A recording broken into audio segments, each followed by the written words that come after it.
Good morning, everybody.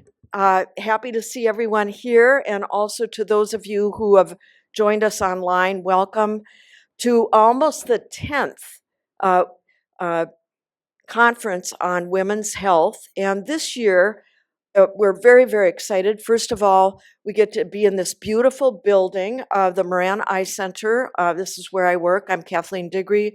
I'm a professor of ophthalmology, neurology, and the director of the Center of Excellence in Women's Health. And this is really our 10th conference. I was called by Alfred Cheung, who said, you know, we've got to do a basic science conference on what are the sex differences that occur and why it's so important in biology. And I said, well, Alfred, May 8th, we're already doing a clinical conference in the afternoon. We have the venue. We're all set to go. Would you like to join us? Well, last fall, he jumped on board and we got a fabulous keynote and everything.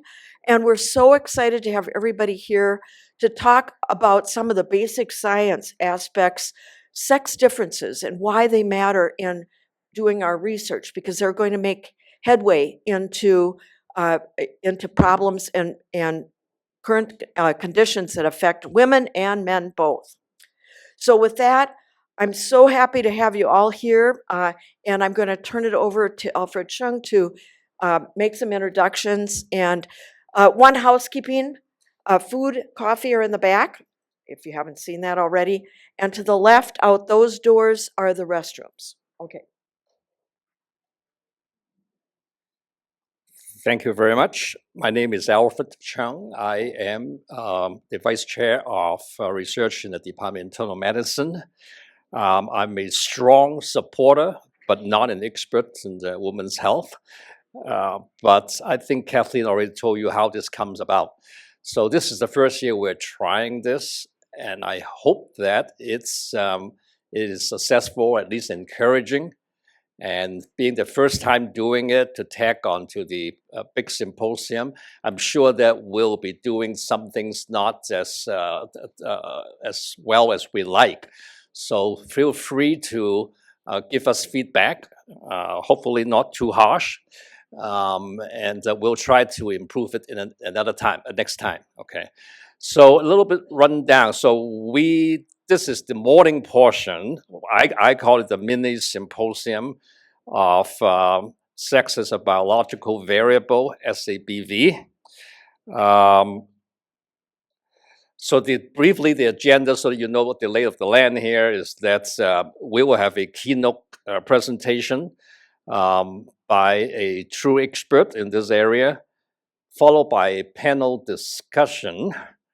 So there will be no Q&A after Dr. Brooks' presentation, but she'll be part of the panel. So you can ask her question at that time, but there will be 2 more people joining her for the panel discussion. And then I was told we gotta have a 15 minutes break. Okay, that's not non-negotiable. And then there will be 5 short basic science presentation to try to illustrate some of the things that you may hear from the keynotes and the panel discussion. Those would be rapid fire, usual national meeting formats with 10 minutes presentation and 5 minutes Q&A, and we just have to keep on time. We have no choice, because another very important session is come right after that, which is lunch. So it will be lunch mixed with posters, and then everything will be handed back over to Dr. Digre for the afternoon session. So that is the lineup. Okay, just one introduction here. We are extremely excited, both me and many of my department division colleagues, to have Dr. Heddwen Brooks to come to visit. I am actually a nephrologist by training. I am in the division of nephrology, so this is particularly important to me. So Dr. Brooks, this is all I'm going to say. Is her CV is extremely long, but I'm sure you want to listen to her talk than me talk, right? So she has a PhD from London and is now currently professor and chair in the Department of Physiology and also co-director of the MD PhD program in Tulane University. She is the editor-in-chief of American Journal of Physiology, the renal section. And I noticed this morning she came in, she had a lot of old friends from AJP talking to her. So she would not feel foreign here at all. Importantly, Dr. Brooks is an international leader in research in multiple areas, including hypertension, renal physiology, very, very warm to my kidney, immunology, menopause, and sex differences. And she's also passionate about research mentorship, scientific ethics, and scientific writing. So with that, I am extremely privileged and excited to warmly welcome Dr. Brooks to Utah and to the podium.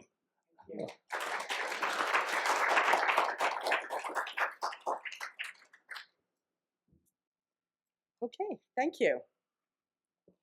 So it's a real pleasure to be here. What you don't know is that until I moved to Tulane in 2022, I was actually just down the road in Tucson, Arizona at the University of Arizona. So I'm very familiar with Utah. I've watched you beat our basketball team a few times. So I'm a big sports fan. So I came in past the stadium today. I got very excited.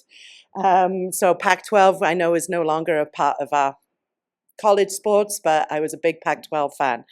So it's fun being here. I also used to drive my daughter up to Utah, Park City, every summer for softball tournaments.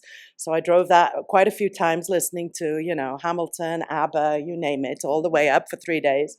So it's a pleasure to be here. So what I want to talk a little bit about today is our work in menopause and highlighting how we can use that to really understand sex differences and why they're important. So, or as I like to say, menopause, if it's not your problem, it will be.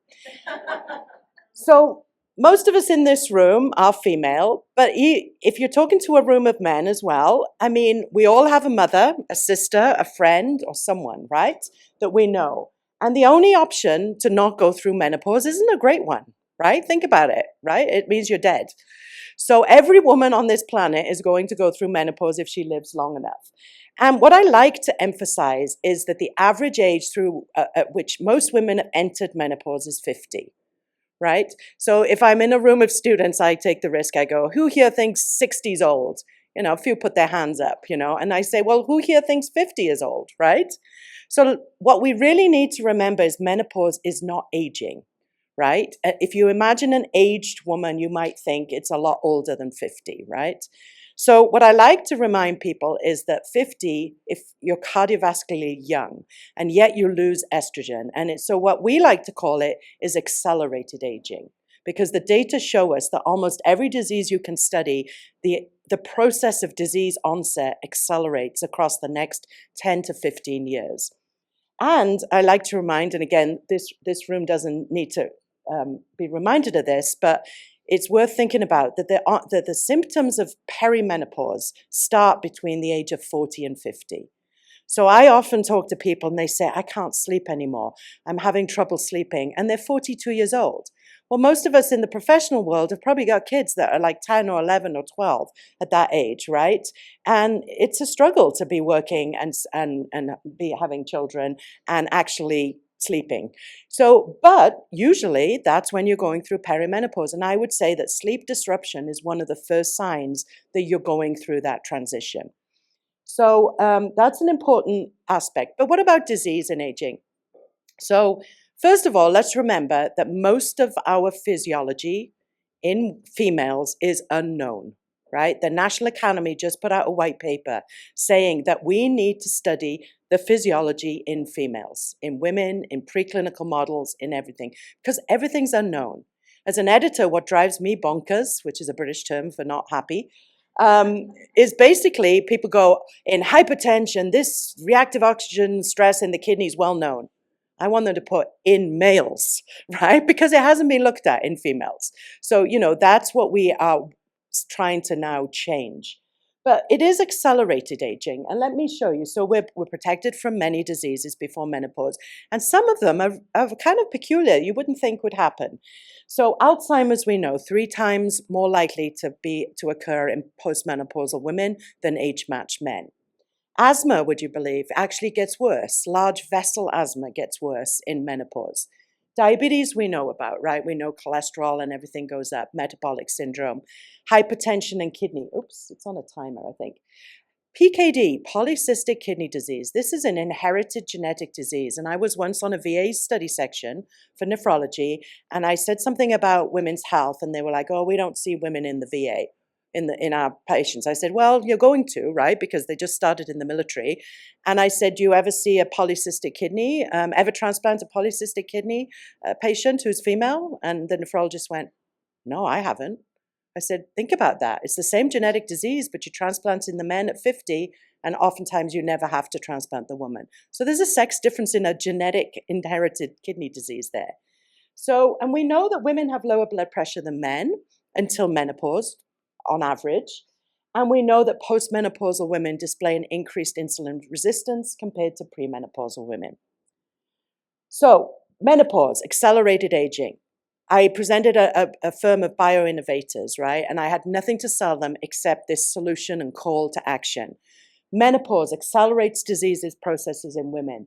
And I mentioned to them the preclinical testing was done before the last few years in males and rodent cells. And this is where sex as a biological variable comes in. 8 out of 10 drugs pulled between the years of 97 and 2000 were due to, by the FDA, when we still had one, sorry, you gotta laugh, because if you don't, you cry, were due to adverse effects in women.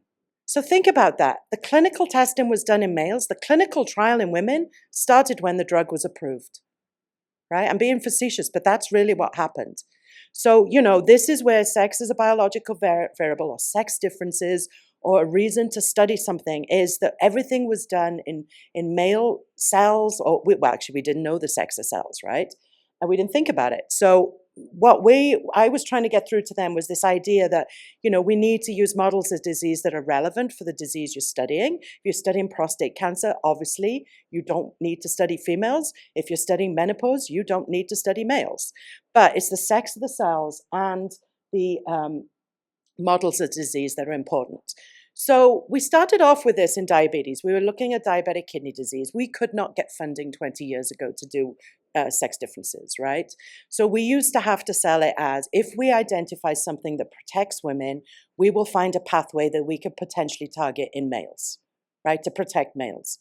And that was the way we wrote our grants. And we can talk about this later, but maybe that's how we're going to have to do it for a few more years. We've had some glory days of being appreciated, but, that's how we had to do it. So we asked, let's identify the mechanisms through which menopause or the loss of estrogen increases the susceptibility to insulin-resistant dyslipidemia and metabolic syndrome. And a lot of the work had been done in overectomy. We had this model of immediate menopause, right? Overectomy. And again, I do not, as an editor and a scientist, I don't slam anyone's model. We're all using models unless you're actually in patients, right?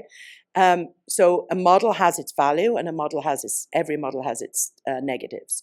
But the surgical removal of ovaries is a great model if you want to remove the effect of estrogen. No ovarian tissue remains. It's immediate, so it does have impacts, especially in diabetes, because you immediately remove the estrogen and it changes feeding behavior and it changes mobility in your preclinical rats and mice. And it only represents 5 to 10%. But it's a little bit like if you're a scientist, you know about the SDZ model of diabetes. It's hyperglycemia, it's not insulin, but every model has its benefits and its negatives. But it may confound any mechanistic studies because most women don't go through menopause surgically. Luckily, and I always say it's better to be lucky in science than good sometimes, right? Just like golf, the more you practice, the luckier you get. 4-vinyl hexene dipoxide, VCD. I was working in microarrays in the kidney, and I kept coming up with these steroid hormone enzymes, and I didn't know anything about steroid hormones. I was an assistant professor, senior woman in the department. we used to go shoe shopping and we'd have lunch. And I was asking her one day, I don't know what these are. Can you help? She says, I've worked on them forever.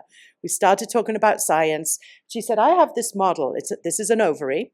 I have a model of ovarian failure. I'm a toxicologist. She was working on VCD because it was a byproduct of the rubber industry.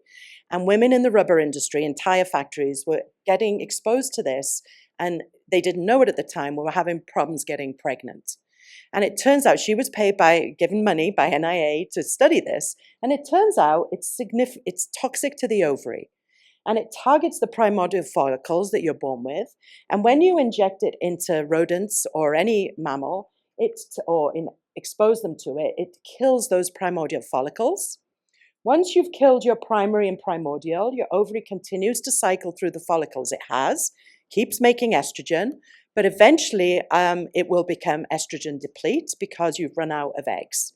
And so this model she patented with Jackson Labs at the time and called it mousopause. And she used to have a little picture of Minnie Mouse and say, Minnie Mouse doesn't look like this anymore. She's already over 50. And she'd age Minnie Mouse. And Pat developed this model, and we worked to develop it in sort of diabetes and hypertension. So you have this ovary that's now deplete of estrogen. But the powerful thing about this is you still have the remaining ovarian tissue like you do in women. And that tissue, we know, still secretes androstenedione in the mouse. And in women, of course, it's the balance between estrogen and testosterone that's important. Before menopause, we have high estrogen, and after menopause, we get more androgenic. And that's why our fat deposition changes, our skin, hair, and things like that. So this is your ovary before VCD, and this is your ovary after VCD. So you can clearly see it. We do inject, and the time of injection is really important. But she modeled it against humans, and here you can see a mouse where basically you've got cyclicity getting pretty regular, just like you do in humans. Then it gets a little wonky as you get towards menopause. Estrogen starts to deplete. You get a release of FSH inhibition, so FSH goes up, and you have this perimenopause period. So if you're interested in preclinical models, you can now have this perimenopause where you can intervene, make them exercise, do whatever you want, right? And it's this length of perimenopause that you can change in this model. So I'm really trying to explain the model to you in case anyone's interested in using it. And we still have the androgens. So what do I mean the length of the model changes? So if you inject for 10 days, you will have a perimenopause period of about 90 days. And we do cyclicity after, so we know exactly when each animal goes into menopause. We have 10 days of diestrus. If you do it for 20 days, then you've killed more of the eggs. So it has less to recruit, it cycles for less, and it goes into menopause quicker. So you have a 17-day perimenopause. This is what we use because we've done the interventions in perimenopause with estrogen replacement, and we know that they are still protected. So we want to get through perimenopause. And so that you can vary it here. So it's fairly strong in that model. We know that we still have androstenediones. You can see here that this was work done. They measured all the hormones. You can see it still has androstenedione detectable. And if you cut out the ovaries with Ovex, obviously you don't have that. So what did we do in type 2 diabetes? Well, we know that type 2 diabetes is intra-abdominal fat accumulation, insulin resistance, high fasting blood glucose, dyslipidemia, and hypertension. So we were doing a study completely not to do with diabetes, and we opened up these menopausal females that we'd prepared. We'd injected them, done cyclicity, and this is what we saw. This was in the days before there were cameras on cell phones. So I sent my student home to get a camera in case we didn't repeat this, N of 1, right? So this is your control. This is an animal on a regular fat diet, no high fat, been in menopause for about two months, and the abdominal fat pads, right? Well, these were dead. We couldn't do much with them. So we luckily had a cohort of mice that had been used for DEXA and bone density work. And these, again, just on a regular mouse chow, they shouldn't be getting very heavy. And you can see their weights. The VCD is the menopause group. They're not that heavy. But look what happens to their body fat, skeletal muscle distribution, right? The body fat's gone up. And when we gave them estrogen in early perimenopause, that was protected. So they're only 6 months old, and they've been in menopause since 60 days. And so you can imagine that was a surprise. We know that insulin resistance and high fasting glucose, prediabetes, is important in menopausal females. And one of the things that came out of the Women's Health Initiative study after they stratified by age, and I'm sure we'll talk about that study later, was that estrogen replacement in women actually protected from diabetes and fasting, high fasting blood glucose, if you gave it early to the young women at 50, 55 or earlier. So these mice that we just showed you in the DEXA actually were still alive. We learned how to do glucose tolerance tests. We fasted them for 4 hours, gave them a bolus of glucose, and then saw how the sugar went up and was returned to baseline. And look, just at baseline, they have a higher fasting blood glucose, the menopausal ones. And then in the estrogen ones, they return their blood glucose back to normal. So that was the work in diabetes. We couldn't get it funded. We switched to hypertension, where I had a little more presence nationally and I trained in it. So I thought, okay, maybe now the reviewers will think I can do this. We know in hypertension that the age at which women are protected from hypertension almost until this menopausal gap, right? So you can see men have a higher incidence of high blood pressure, right? And we know some of the mechanisms. We know we're built to handle fluid. We can handle higher volume. We had to do it every month, right, before menopause. So you can imagine that the kidney is actually functioning differently in females than in males. And so then once we get to after menopause, women's blood pressure exceeds men's blood pressure. Why do we care? We have therapeutics, right? We'll just give a woman an antihypertensive, right? Well, 2/3 of hypertensive postmenopausal women do not have their blood pressure under control. And you say, well, men don't either, but it's only half of men.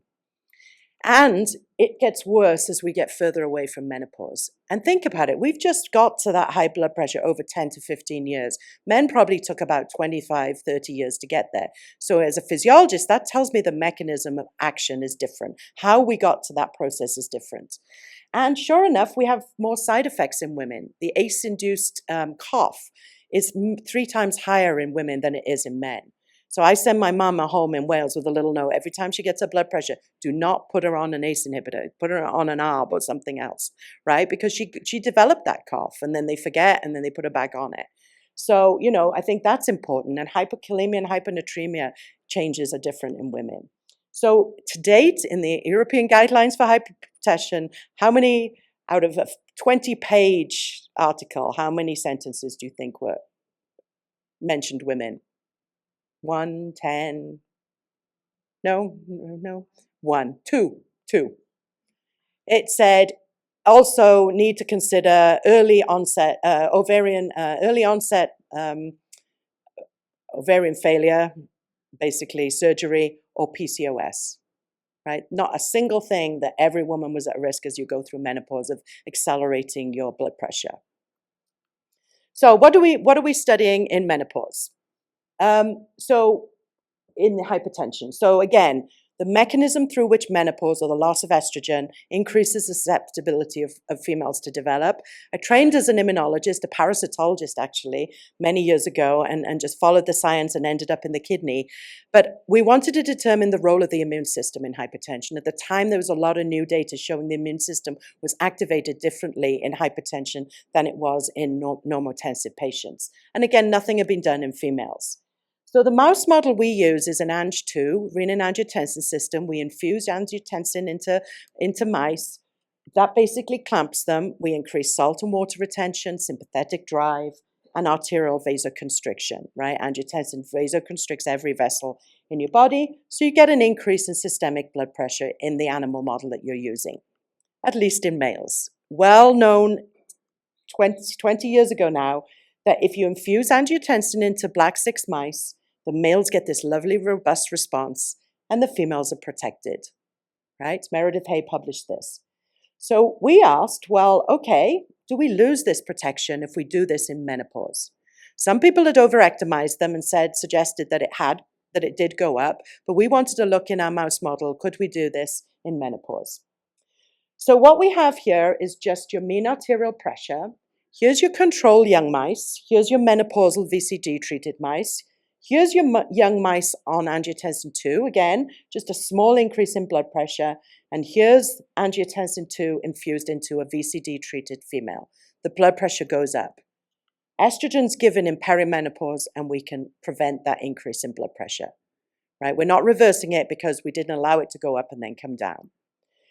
We did kidney damage. The kidneys were not damaged, even if the females were hypertensive. So there's no increase in fibrosis. All animals had an increase in hypertrophy because Ang2 makes everything hypertrophy. But in the heart, we actually saw that there was a protection of estrogen in the heart. And I'm not a heart person, but I thought it might try and keep it a bit broader than just the kidney. And what you can see here, this is your control young, your angiotensin-infused young, your menopause on Ang2, and you can see there's an increase in fibrosis, in cardiac fibrosis in the menopause and Ang, and the estrogen prevented this. So then we got into the immune system. Now, for those of you who are unfamiliar, T cells are part of the adaptive immune response, and we took bulk CD3 positive T cells. Now, later on, we'll talk about a few different types.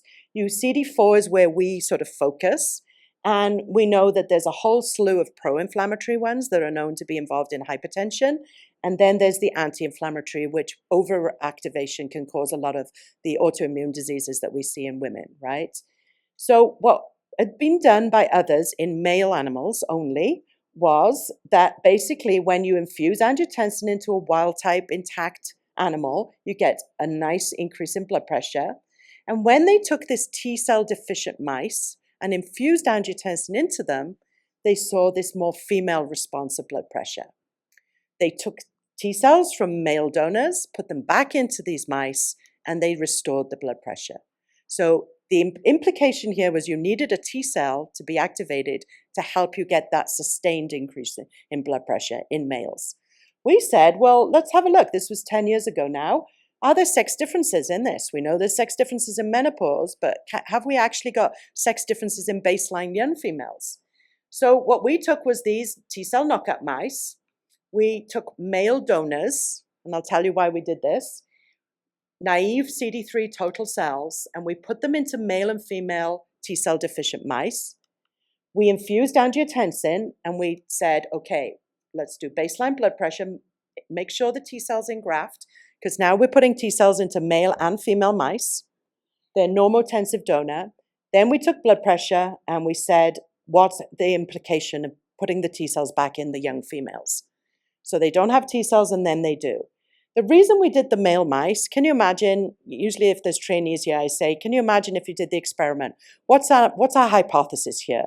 We think females are still protected, right? Even if you put the T-cells back, because they're protected when they're intact. We're looking at a negative result. How do you publish a negative result? The reviewers are going to say you didn't do it right? Because you didn't show. So for once in our lab, we used male mice, right? We had male controls because we needed to show that response in males to show that we had the females protected. So what do we have? We have T-cell knockouts with Ang, T-cell knockouts with Ang and giving T-cells back, males and females.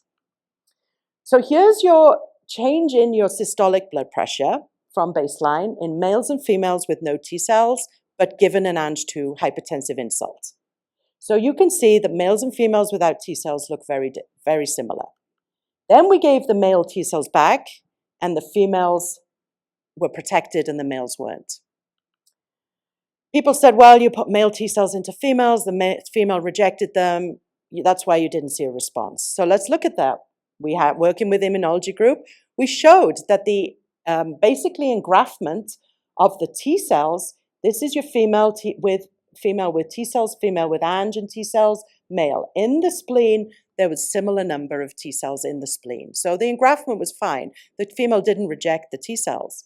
But let's look at the different subtypes, CD3, CD4, and CD8. These are now the kidneys. Here's your male kidney. This is the group that has high blood pressure. This is the normal blood pressure, and here's your females. Somehow that female kidney is keeping all types of T-cells out. So think about that. You've got glomerular filtration happening, you've got blood flow, but the female kidney is keeping the T-cells out of the kidney. We don't know how it's happening, right? That's part of our research now, and I won't go into that. But look, that implies that the T cells are homing of the male kidney and not to the female kidney. So let's look at the kidneys then. We took kidney tissue and we did real-time PCR to look for cytokines. And here you can see that the male kidney, this is the hypertensive one. There were no difference in numbers, but the type of T cell and the state of the T cell was inflamed in the male kidney, perhaps contributing to the sustained high blood pressure, and not in the female kidney. So the next thing we did said, well, what about menopause? Let's make our RAG1 mice menopausal. We've got this VCD model. And you can do it in any wild type. You can do it in any knockout. You can do it at any age. So we took the same experimental design, except this time we took male T cells and put them into menopausal females. And we only had two groups, menopause with T cells and menopause without. And so that's the experiment. And you can see even without T cells that the menopausal female is not more susceptible to hypertension. But when we gave the T cells, the male T cells back, their blood pressure increased. So that tells you it's not the sex of the T cell. The male T cell is not it's not the sex of the female rejecting the male T cell. It's the environment at which you're putting those immune cells in. When there's estrogen there, the estrogen is doing something to the T cell, either keeping it out, but also keeping it less inflammatory. Whereas when there's no estrogen, and we've done studies where we take estrogen receptor knockouts, because reminder, there's estrogen receptors on every cell in the immune system, right? Male or female. So in the kidney, what happened? Well, now we've got the kidney. This is the hypertensive group, and you can see now that kidney is inflamed and got a lot more inflammatory profile. So again, to remind you, it's funny with the new technology, those of you know about omics and single cell sequencing, and it's like reinventing the wheel. There's no estrogen receptors on T cells. I did a single cell study and I couldn't find it. Well, what about the whole breast cancer field for the last 50 years that have shown estrogen receptors are on immune cells, right? What about Treg work? But I took a single cell sub-shot. Well, there's issues with every technique, just like there are in models. So be very careful what you conclude. And I do big data. I do omics. So there are estrogen receptors. They change with age. They change with sex in humans. We know in actual women that there are less estrogen alpha receptors in your innate immune system after menopause than there are before. We know in postmenopausal women that we have lower T regulatory cells, the good ones, the anti-inflammatory ones, and we have more of the bad ones, the pro-inflammatory, than in premenopausal women. So I'll show you just a couple more studies. I don't want to go too long. I've got time. So Tregs. So in humans, right, we say there's lower Tregs. And a study by a group in Augusta, Jen Sullivan, had shown that female kidneys have more Tregs than male kidneys. And maybe that's how they're keeping the inflammatory environment down. So we said, well, what about our females? We have two questions in the lab in terms of sex differences. A, how are females protected when they're young? And B, how do we lose that protection when we're old? And can we, again, find some protective pathways that we can apply to the males? So let's look at Tregs. We know they're higher in females. So what if we knock those Tregs down in young females? Can we eliminate the blood pressure protection? So that's what we did. Will depletion of T regulatory cells remove or eliminate the premenopausal resistance to high blood pressure? So what we did was an antibody method where we just took an antibody, inject it into females, it pulls down the Tregs, and we deplete the female of Tregs. You can do it genetically too, but at the time we didn't have the genetically based mice. This was during COVID, and we couldn't get the mice into the animal facility. So we used an antibody, and we injected it every 3 days to keep the Tregs suppressed. And we did our usual angiotensin model. And here's our controls. These are all young mice now. None of them are menopausal. We have Ang2 infused to increase blood pressure a little bit. Ang2 with knocking down Tregs, and an antibody control to make sure we're not messing things up with that antibody. And here's your blood pressure. So this is a control with no Ang2. This is antibody alone. This is your young female. And look what happens when we knock down the Tregs. We've lost the protection. So we also showed in the heart that losing Tregs actually increased fibrosis. So we actually have heart disease as well. So just to summarize what we've done, we've knocked down Tregs in premenopausal and eliminated young female protection from hypertension. We know that postmenopausal females have fewer Tregs than premenopausal females. So next, you can imagine what we said was, if we replace Tregs in a menopausal female, can we protect her? And so what we did was basically had a very different process of doing it. We took female donor spleens, made single cell suspensions, and we said, let's purify out the Tregs. But let's do this in a way that we have a control group. So we took total CD4 T cells. Remember, they're a population of CD3. We purified all CD4 T cells. We put it down a different column and trapped all the Tregs. And instead of throwing away the wash or the effluent, if you want to call it that, out, we said, let's keep that and use that as our control. Let's keep those non-Treg cells and inject those into other females, so that nobody tells us that, oh, you injected one group with Tregs, but the other didn't get anything. And so this was a project during COVID by one of my MD PhD students, who also had a baby as well during COVID. So she was very productive, and also we kept her safe. She stayed home for 6 months because we didn't know what was going to happen. And what we have is a fairly pure population of Tregs, and the rest is what we're calling T effector, inflammatory T cells. They haven't been exposed to hypertension, so they're naive. So we have all menopausal females now. What we have is a group that received T effectors to engraft, a group that had T regulatory cells. We gave them 6 weeks to engraft. We gave them 3 groups Ang2. So remember, this is menopause now. So this Ang2 is a hypertensive insult. It's going to make the blood pressure go up. And we're asking, do the 2 T cell different populations change that blood pressure response? So what did we see? Well, look, this is a change in mean arterial pressure and systolic pressure. And what we saw is controls, no change in blood pressure.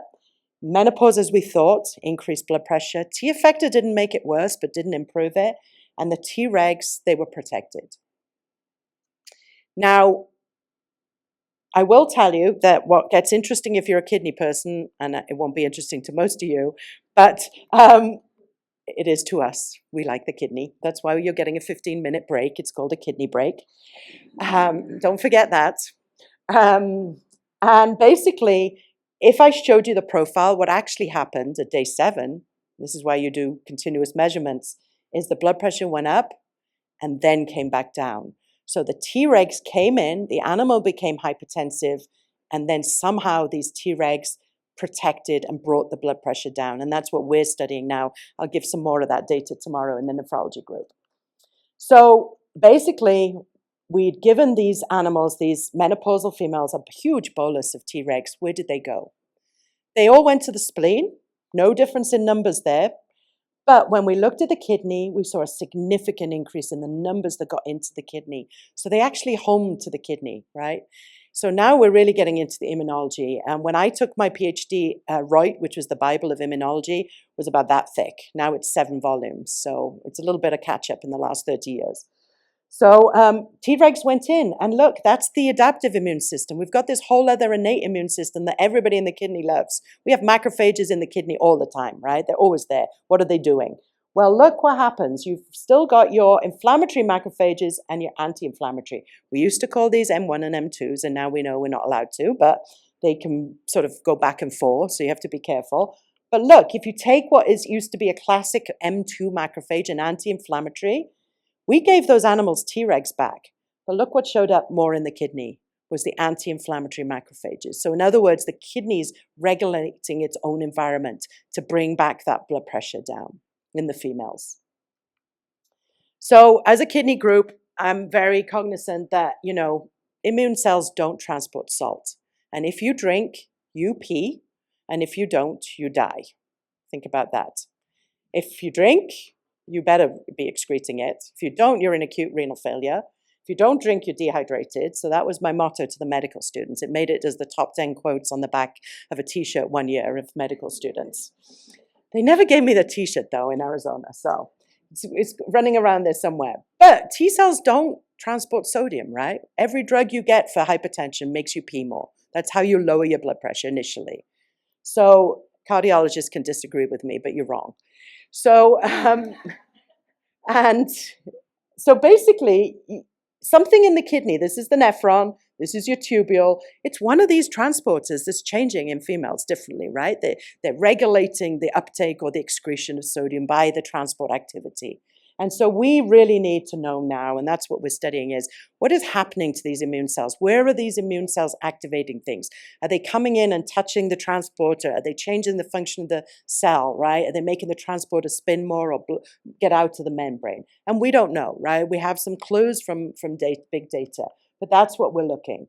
So let's get back to women's health and sort of sex differences. So hypertension and diabetes progress more rapidly after menopause, right? We know that. And we know now that clinical data from HRT can reduce the risk of disease if you give it early in perimenopause or within the first few years of menopause.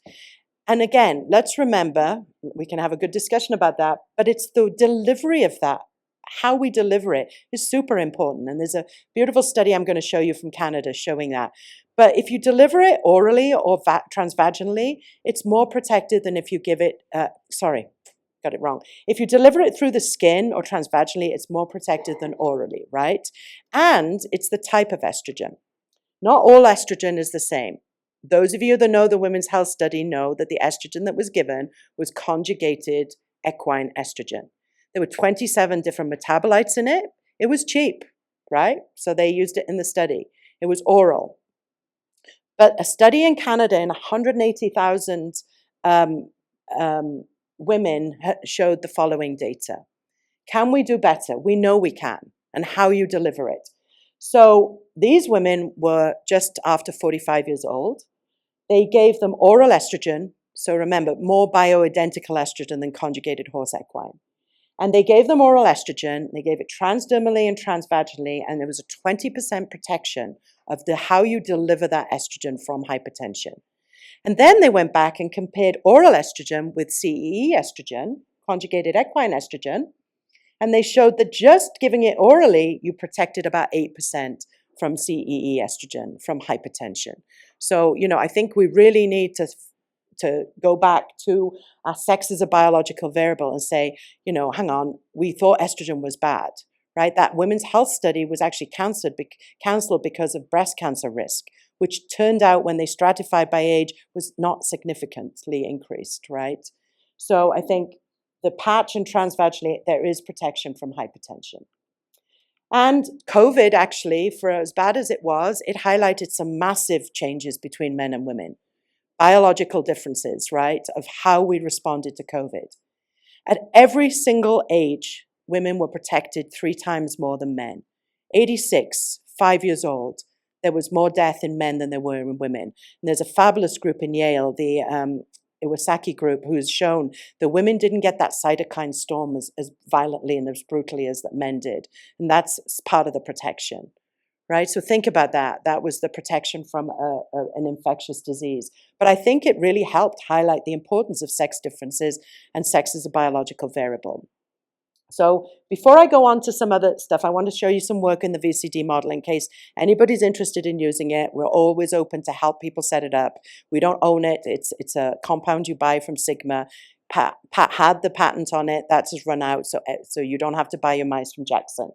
But the work's being done in New Orleans by a fabulous group. I had to set up my lab there in 2022, which was a challenge being chair and trying to get a lab going. But we have some great students who are working. We're very lucky. We have a CTS1 from NIDDK. There's one of these sort of big CTS grants that goes across 3 institutions with UAB and Augusta. It's called the Deep South. And we're able to get students on the training grant portion of that. In Arizona, we had a fabulous group. Dennis did the original work. Maggie did the very beginning, the VCD work, and she was always interested in sex differences. And I always tell every student in my lab, you work with me for 2 years of your 5 years and you learn what I do well. But I expect you to bring new ideas in. And she really helped bring in that idea of working on sex differences. And then we have some fabulous collaborations. Dr. Machea just left my lab last week after visiting. He and I were postdocs at NIH 25 years ago, working on osmotic stress, and I was working on vasopressin. And then 20 years later, we're both working on the immune system in hypertension. And we're like, how did that happen? independently of each other. And now we're working together. And some great junior faculty, and you'll recognize some renal physiologists here. We have a great group in Arizona.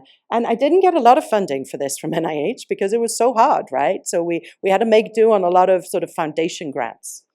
But we have got some fabulous collaborations. We have worked with Kristen Zaloga, and if you ever need another women's health basic science, she does Alzheimer's, dementia, and obesity. Fantastic speaker. She's at Albany and a mentor.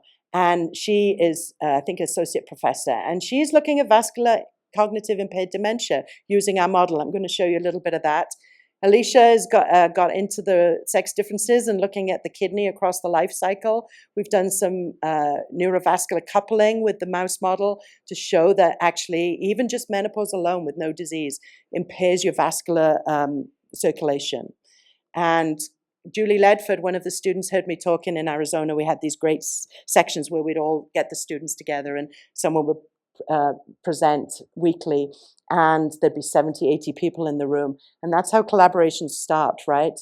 And they developed the mouse model of asthma using the DERPI2, it's house dust mite.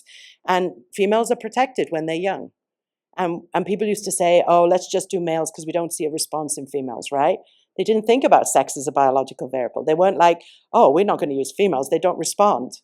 That's a question, right? That's data. Right? So we did it in menopause, and guess what? The menopause is terrible. The large conductance asthma is much worse. So let's show you a little bit of just to show you we're not kidney-centric.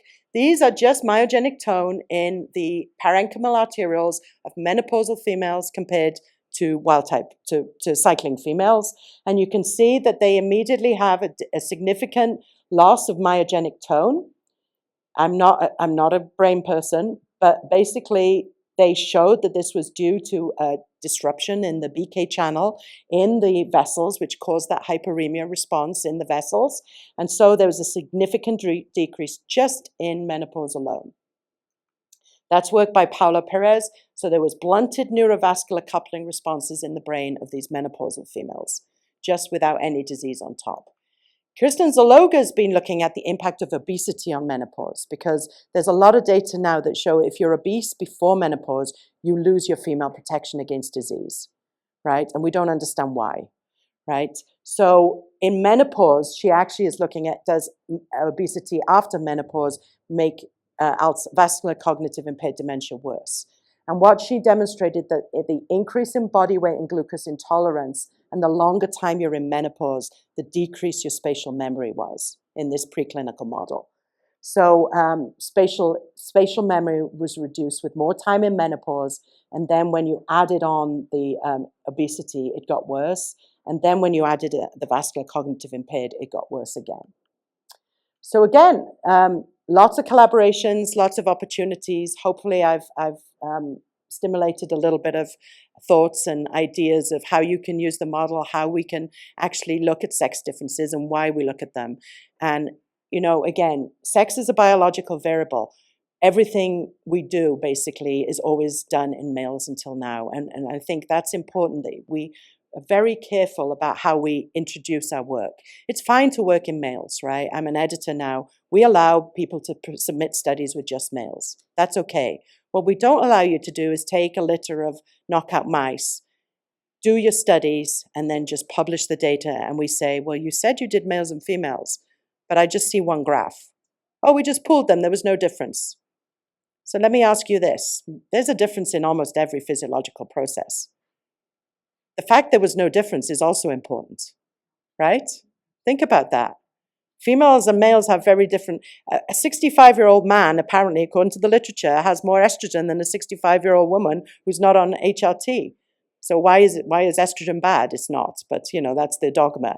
So think about that. If there's no difference, so what we do is we don't make you power it for both, because let's face it, NIH grants are tight, money is tight, and it's hard to do both sexes if you don't have a biological reason to do it. But what we do make you do is identify the sex of the data point. So within your graph and your splay of data, show what was a male and what was a female, just by using a different symbol. Now, if they go like this within your bar chart, the reviewers are going to go, hang on, there's a sex difference. Go back and power it for sex, or just show me one sex. And if it's a Western and you said, oh, this was run males and females, tell me which one I'm looking at. So identify the sex of the data. Some journals are making you do both. But I work in menopause, and one of the first grants I put in and hypertension was, oh, all this immune-regulated hypertension work is already known in males. Oh, postmenopausal females is already known? Okay. But that's what now at least we've had at least 5 or 10 years of people understanding there are sex differences, base differences in basic physiology, right? Because of the way we have to handle volume, especially in the kidney, right? GFR is regulated differently. We're finding out in our preclinical models. That Ang2 model where you saw the male blood pressure go up and the females, it actually fluctuates and the GFR changes as it's fluctuating. The female increases GFR, blood pressure comes down. The males just go straight up. Their GFR is impaired immediately. So I'm hoping that we can really impress on people. It's not just about studying women, or it's about studying the basic physiology of disease, right, between the sexes. And maybe we can understand things that, again, will protect the men. So I always like to finish on a little bit of a positive, right? I'm not negative about the future, right? Where is the science? Follow the science. There's a huge gap in disease processes in women, and even less known in perimenopause and menopause. And again, a call to action. Let's study this. This for a reason, though. Don't just make people do. And another thing, don't make people measure estrogen in mice anymore. It's almost impossible, right? We don't measure testosterone in every male study, right? So cyclicity is so quick in a mouse, and estrogen changes for 8 hours. If you're studying something, make it something that's important and relevant, and it's not this. I'm sure there's fluctuation, don't get me wrong, within 3 days of different things, but in most studies, it doesn't matter what day of the cycle that female mouse is in. Work on something you're passionate about, right? Is it a coincidence that we're studying women's health when there's more women in science? I don't think so. I want to study something that's important to me. This is my daughter. She's graduating college next week. She plays softball for Great Britain. Very proud mum. This was in Czechoslovakia. I love that pose. That's my picture pose now. It's like, yeah, I made it to second. You couldn't catch me. But why do I show you this? This is 20 years apart. And look where we've come in 20 years, right? When I was ready to take HRT, and I have to tell you, it was like turning the lights back on when I started taking that patch, because I was in a fog. And so, it was almost nothing known, right? And I was nervous to take it. I'm just hoping when she's in menopause and, that she has better understanding of the consequences and the options she has, even for endometriosis, right? And all those other kind of things that impact our kids. And a little advert, we're having a sex differences, a preclinical, some clinical speakers in Tulane. The American Physiological Society has supported women's health for 35 years, right? We've had these conferences, and we're really, for those of you who don't know, you can hold your camera up to that, apparently, and get logged in. My daughter taught me that. So we are trainable. And basically, Janie Reckelhoff, Chris Bayliss, all these fabulous women physiologists were looking at women's health and sex differences years before it became sexy. Sorry, I couldn't resist. Trendy. So, I think this has been going on every 3 years, even in COVID. And we're lucky enough to hold it at Tulane next year. So please come, please send your students. There'll be Student Travel Awards. Good news, we actually got an R13. I'll touch wood because they approved it. We're trying to get the budget through, even with the term sex differences in women's health in it. So NHLBI is going to fund it. So we will have travel money. And with that, no questions, but we are going to have a panel. Thank you.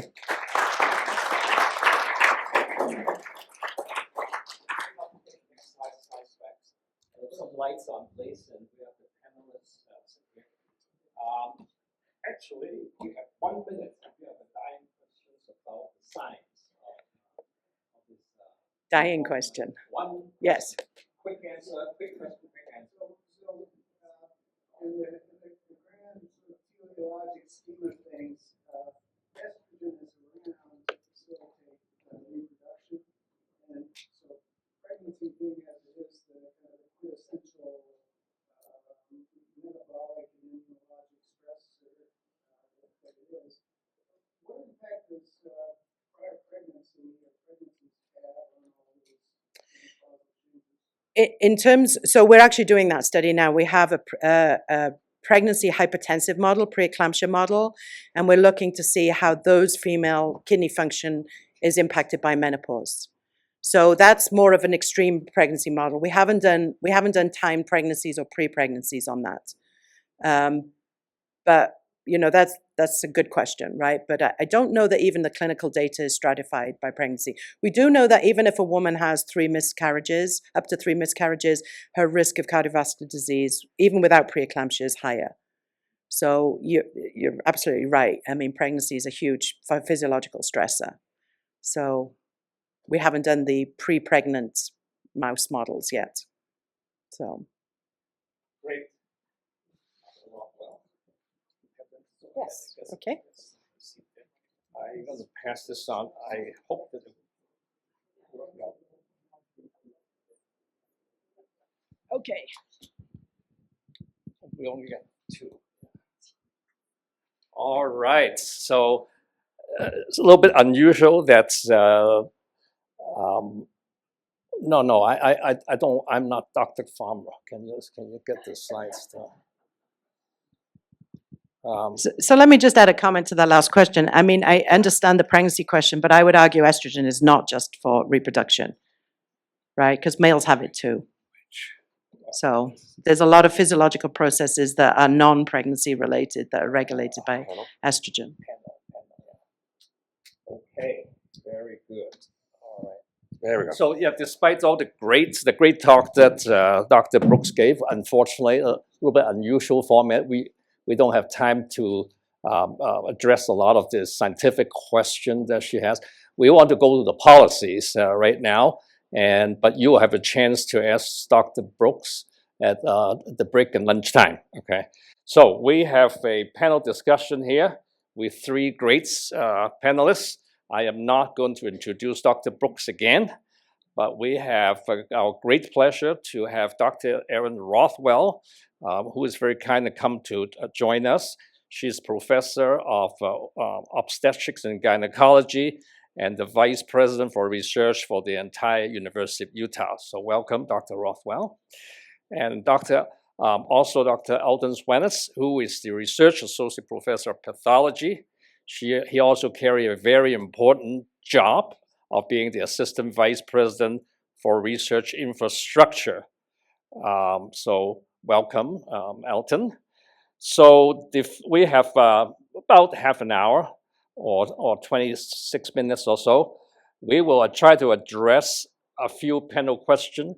I'm going to flash all the questions first, and then we'll go one by one, okay?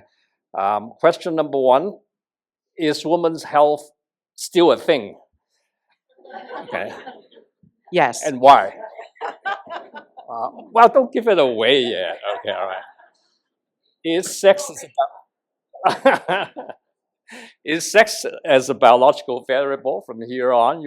It's referred to as SABV in the laboratory research. Is it primarily a women's health issue? I think Dr. Brooks at the end briefly gave the answer, but we'll hear a bit more. How should researchers approach SABV in lab research and laboratory grant? Now, for clinical research, you have no choice. You have to fill out the recruitment table, okay? You got to be male, female, and race, et cetera, et cetera. But for lab research, what is you supposed to do? Do you always have to study both sexes? Well, Dr. Brooks gave us some hints already. Should and do SABV in laboratory research inform clinical research? Okay. And finally, in this new environment, we call it federal funding changes or sentiment. Is there sentiment against SABV in laboratory research? Okay, I'm going to leave this slide up, and this is the lights we have on the panelists. All right, this is the most light we have. Shine big, intense light onto them. Okay, so all right, we'll start with the first question. Any of the panelists can choose to answer or not answer. But if you answer, please do not exceed 5 minutes. Okay. So, is women's health a thing or not, and why?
Yeah, and the health of the mom when she's pregnant in the South right now, we have preeclampsia rates at 20%. 20%. So think about the health of those children, male or female, and we don't know the outcomes, right? So, we were just in Congress as the Society of American Physiological Society, and I'm in a red state. We went to Senator Cassidy's office, and they were very receptive. And they said, we understand your concerns, right? Because women's health is the mom is, if your mom's sick, the family disintegrates, right? Let's be honest. So, I think they understood it. They understood what was at risk. Obviously, transgender. Now, I want to be careful. There's a lot of those lists around, right, of grants that are being cancelled. Don't just look at the titles of those grants. If you're interested, go into the NIH reporter. I did it. I got the email. Sex differences in acute kidney injury, cancelled. Oh my gosh, sex differences is out. Go into that grant and you will see it's a friend of mine's grant.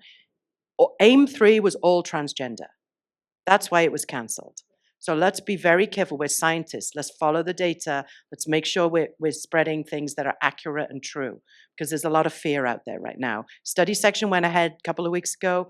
I wasn't on it, but my colleagues were, and they said everybody was requiring sex differences a biological variable.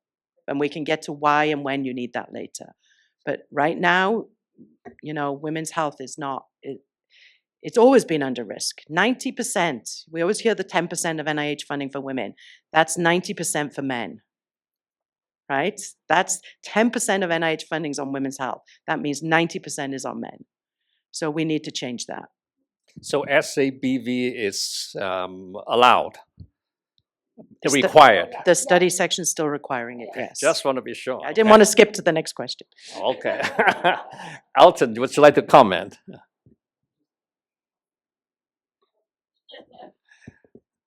All right, we'll get to the next question is, well, we already heard some answer. I was afraid that if you tell me that SABV is really not important, then I don't know what to do with the next 5 talks, right? I mean, that's a problem.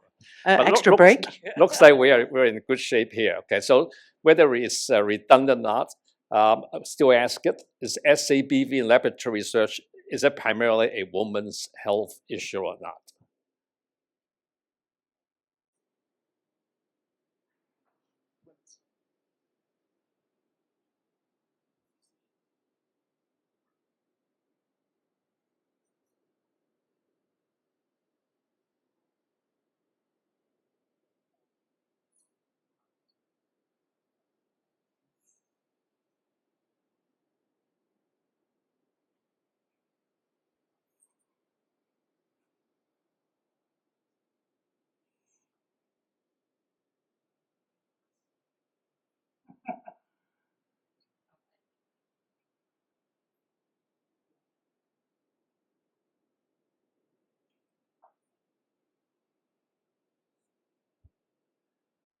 And there was that myth that if you used female rodent models, that they were more variable, right? That's why sex is a biological variable. I'm not a biological variable. I'm 50% of the population, right? So, it turns out they were not more variable, right? Do you know what the most variable thing is in a scientific lab? Cells, cultured cells. Every time you passage them and do an experiment, they're variable, right? But the females are not more variable. And but you only use them if it's a scientific question, right? In our model, people will just throw in, oh, we'll do Ang2 in females, and then we'll look at this pathway in hypertension. Well, they don't get hypertensive. So what you going to look at, right?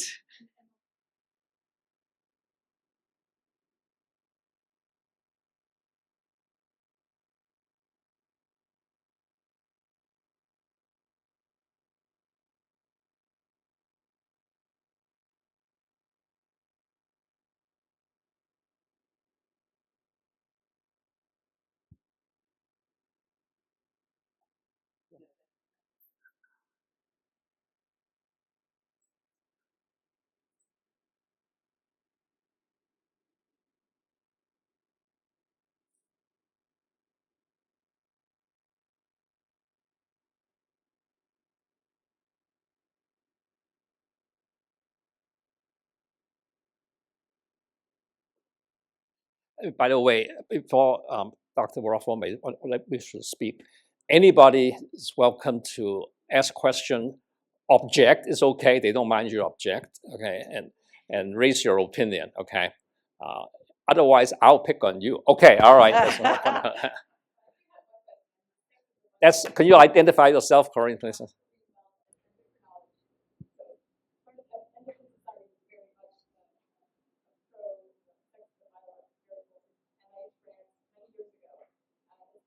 I'm telling you now.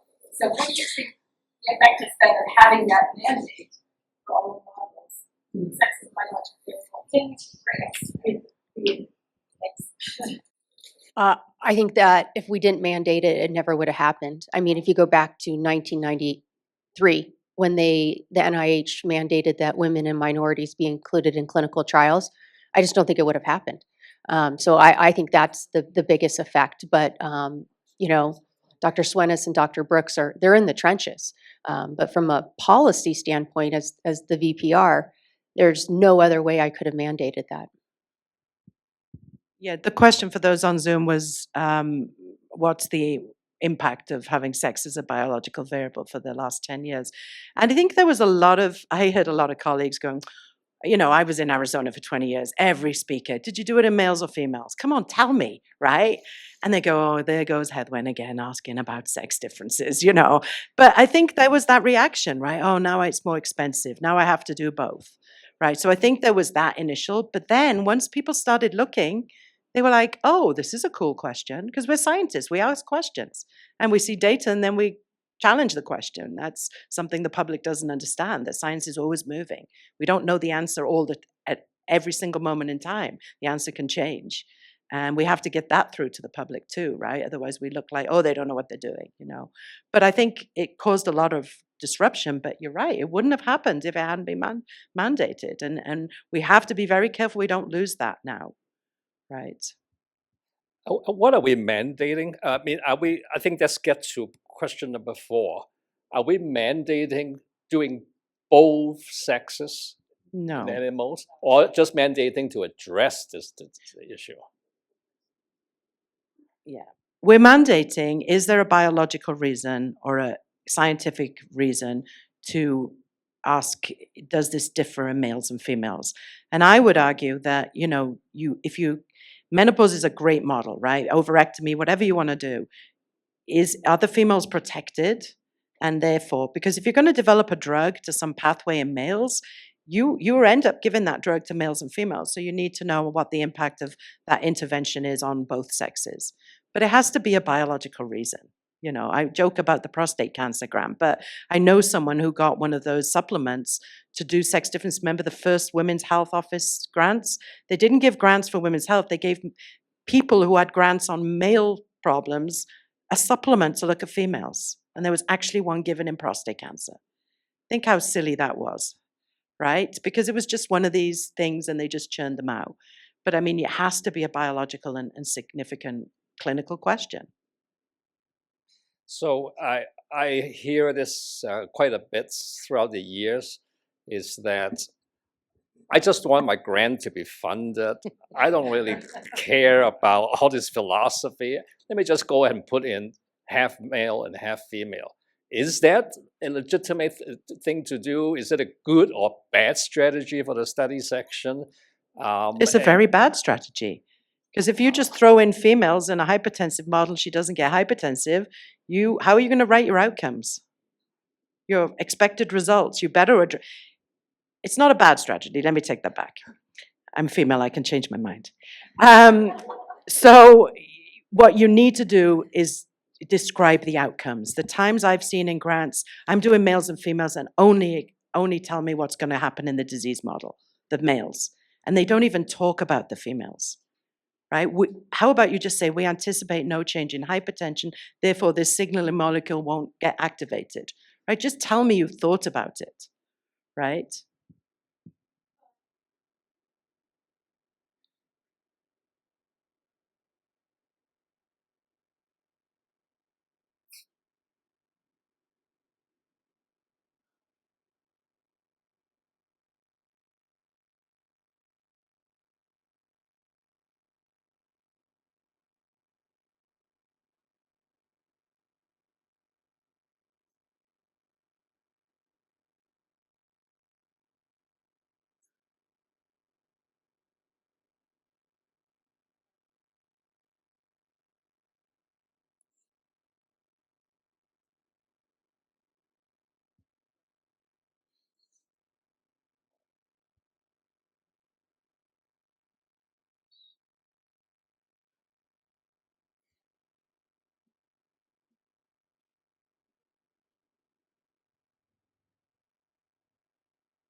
Yes.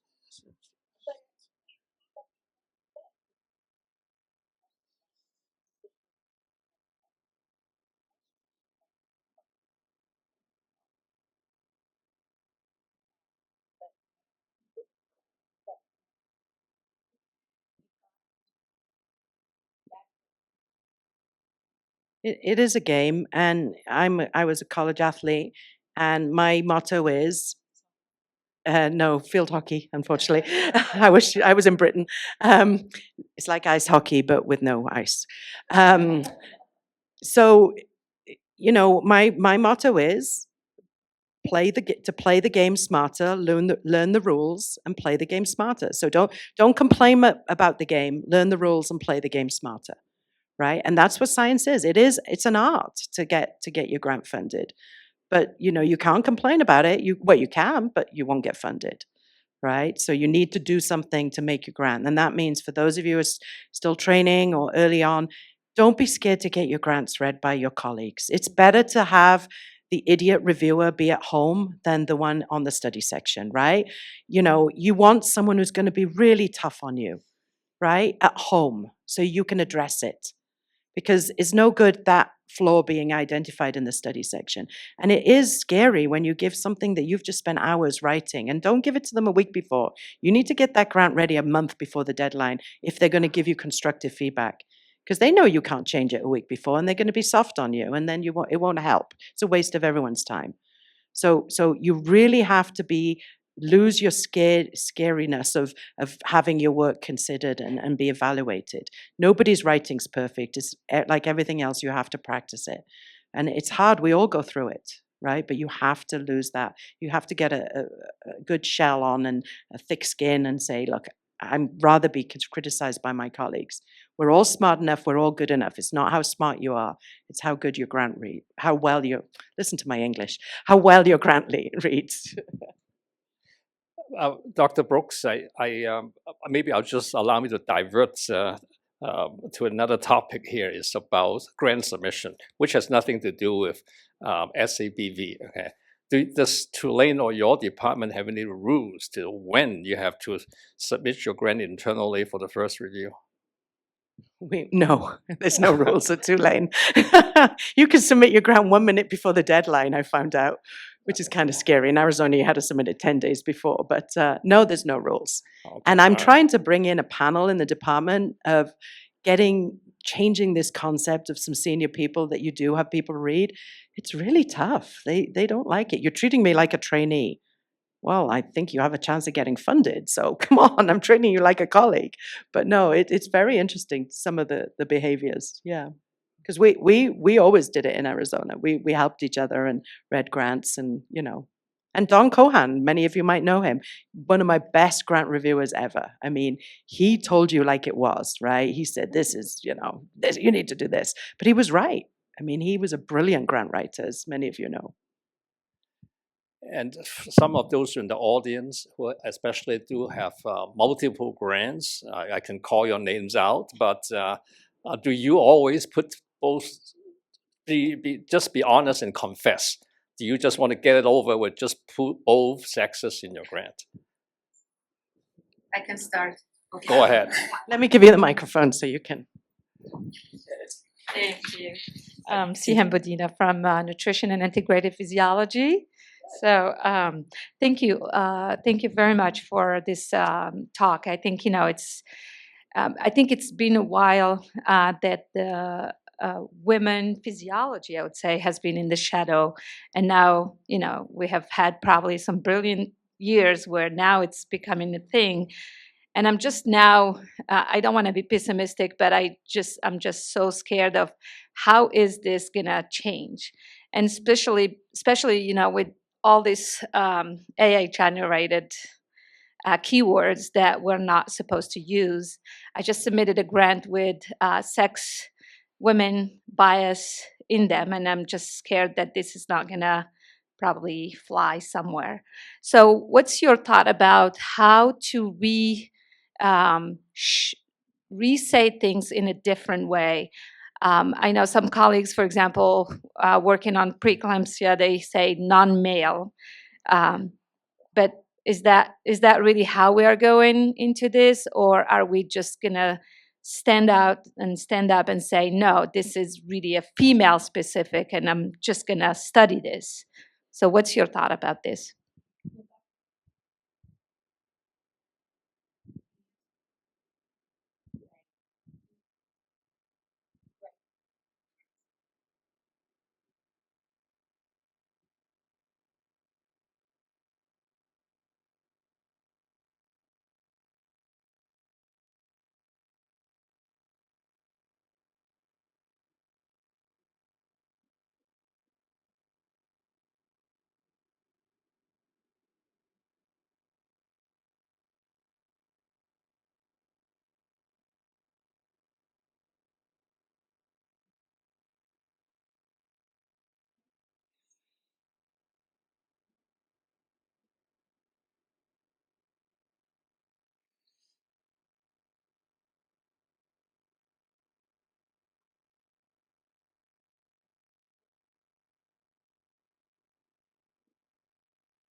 And again, we just had the R13 reviewed and it got scored well.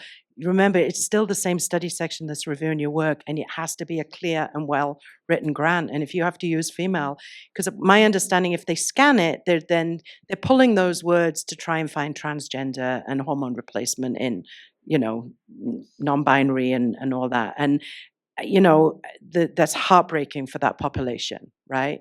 It's heartbreaking for DEI. Let's be honest, we've lost already, right? Just by the fact that we're worried about that. But this too will pass, right? We will come out of it stronger, and we can go back. We just have to survive. And I think we still have to say female, male, menopause, right? Giving estrogen, we're not giving estrogens back to males because it's a transgender, but it is scary. I mean, I'm writing one now for June 5th, but I'm just writing it for the best science. I'm not worried about menopause and female using it. So they're trying to scare us away from doing it, I think. Alton, any comment about that? Oh.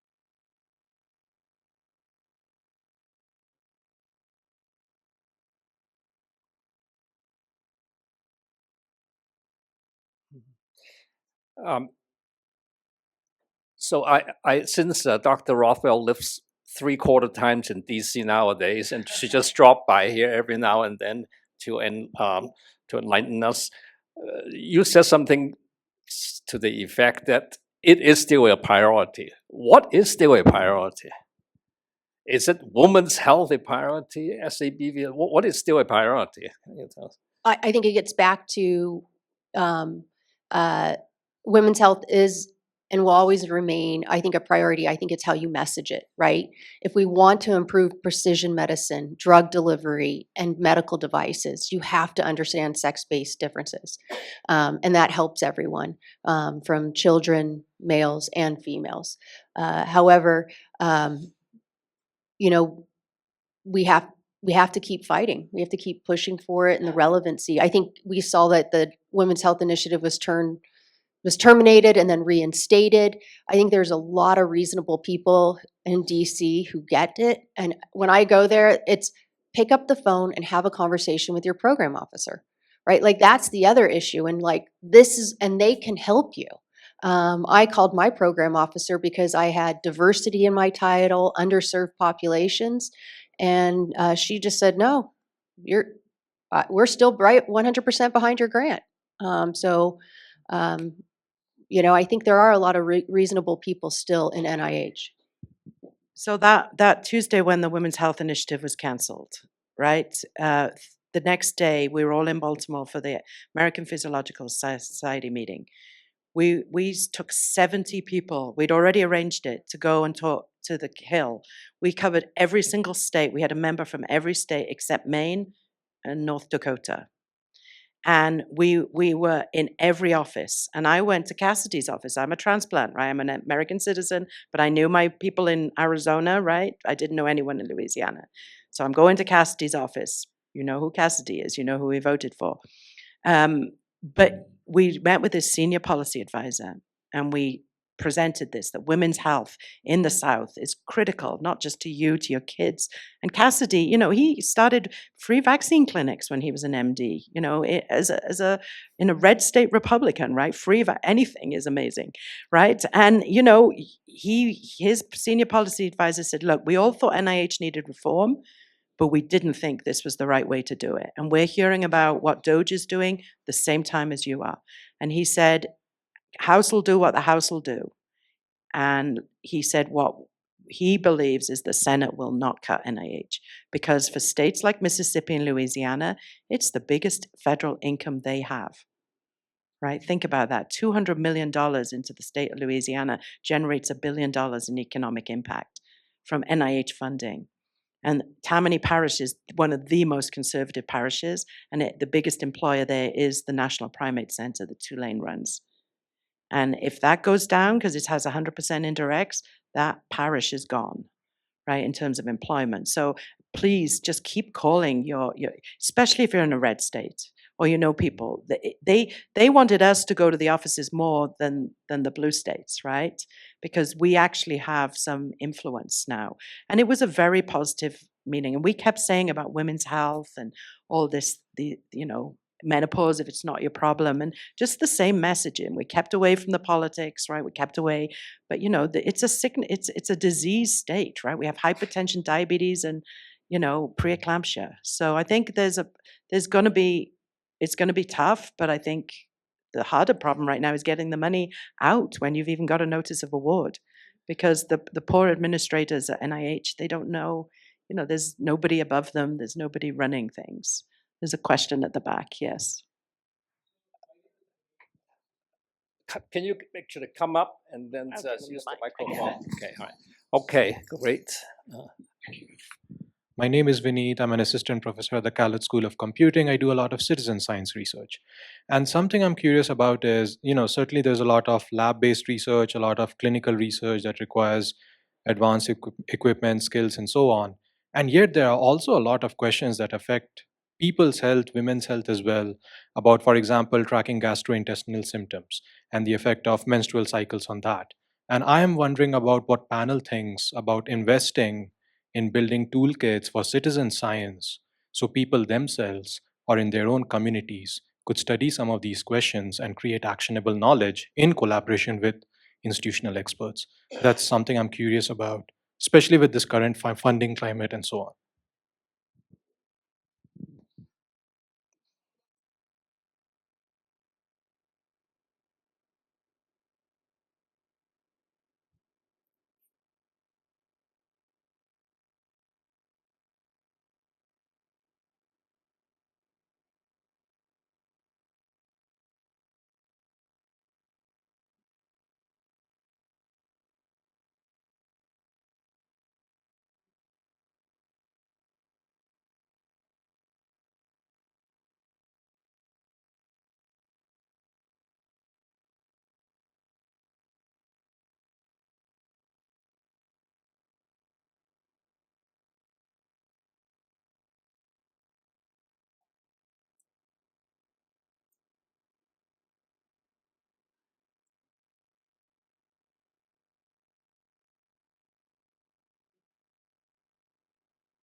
Any other comments?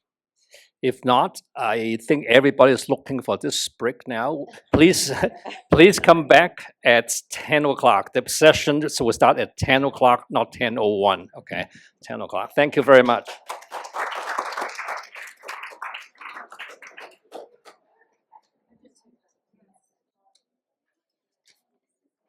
Okay, the clock says 10 o'clock on the computer screen. We're going to go ahead and start. This next session will be 5 speakers, 10 minutes each for presentation and 5 minutes for QA. So you will have some time to ask questions. Just to be very brief, so I do not take time away from the speaker. I will just be very short introduction of each speaker. The first one is Dr. Mary Hartnett from Stanford University. She's an endowed professor there. She was one of our faculty, esteemed faculty in the Department of Ophthalmology, and very well known for being a great physician scientist in the retinal diseases. Welcome back, Mary. Thank you, Alfred and Kathleen, and it's just been terrific, and it was great to hear from Dr. Brooks as well. I'm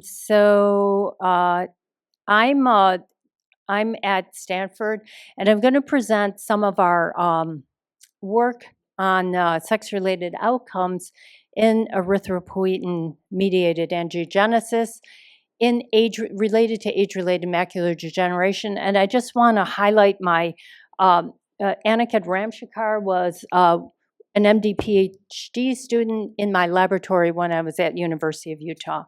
So I have no relevant commercial disclosures. So age-related macular degeneration, or AMD, is a leading cause of vision loss worldwide, and women have it more often than men, and it's always been attributed because women live longer than men. But there have been studies that have shown that women carry a greater burden of vision loss, and including in AMD. And this is even in age and gender matched groups worldwide, for example, with the vision loss epidemiologic group. But they didn't look specifically in the US. And I'm just going to quickly highlight a study that we just published using the IRIS registry. So it's not population-based, but on the other hand, we had true patient specific vision data and also related to diseases. And we found that AMD, that women did have a greater prevalence of AMD. So just quickly, we use vision loss based on the WHO characteristics. We had a non-vision loss group which had aggregate data, so it wasn't specific to the patients, but it was the subtraction from the vision loss cohort. And then we did 2 things. We looked at 2018 to get away from any bias during COVID or complications of COVID, and we compared in the denominator the IRIS population or census data. Now this is a forest plot, and it's in green or red, basically what the denominator is. So we looked at either the US Census in blue, or the green was the IRIS registry, the total group there. And so I just, when we had both, you know, this situation, the middle line is, you know, equal risk. To the right is female, more increased prevalence, and to the left would male increased prevalence. And when we had both the red, or the green and the blue toward the right, we felt that that was a real finding. So mild vision loss was more common in women than men. And then here, both cataracts and AMD, there was a greater burden of vision loss. So that comes to, that's the background. But the gender association in AMD, or sex related to AMD, the question arises, you know, it could be a lot of different reasons. This was age matched, so we can't like blame it on age necessarily, but women tend to go to the doctor in this population. They were more often there. But still, we had the question, could it be a biologic difference? And we have a laboratory that we study biologic differences related to AMD. And in one particular area of signaling that we've been interested in is erythropoietin. Now, erythropoietin we know is important for its hematopoietic effects as a hormone, but it's also neuroprotective and angiogenic, and it's widely used in adult anemia, such as from chronic kidney disease.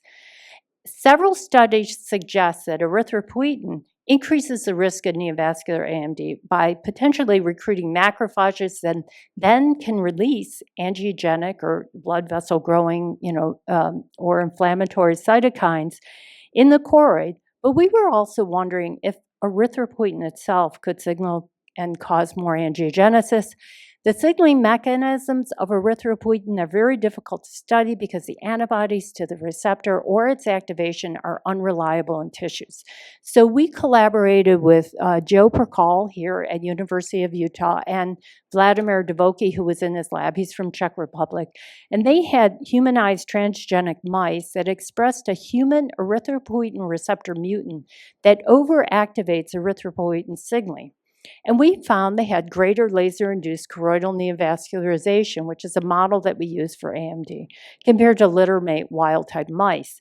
And prior to laser, the transgenic mice also had more macrophages in their choroid. That could be the reason for susceptibility. So we wanted to get at the question, could the erythropoietin signaling affect angiogenesis directly through the endothelial cells or through the macrophages? And so that's the hypothesis that we tested.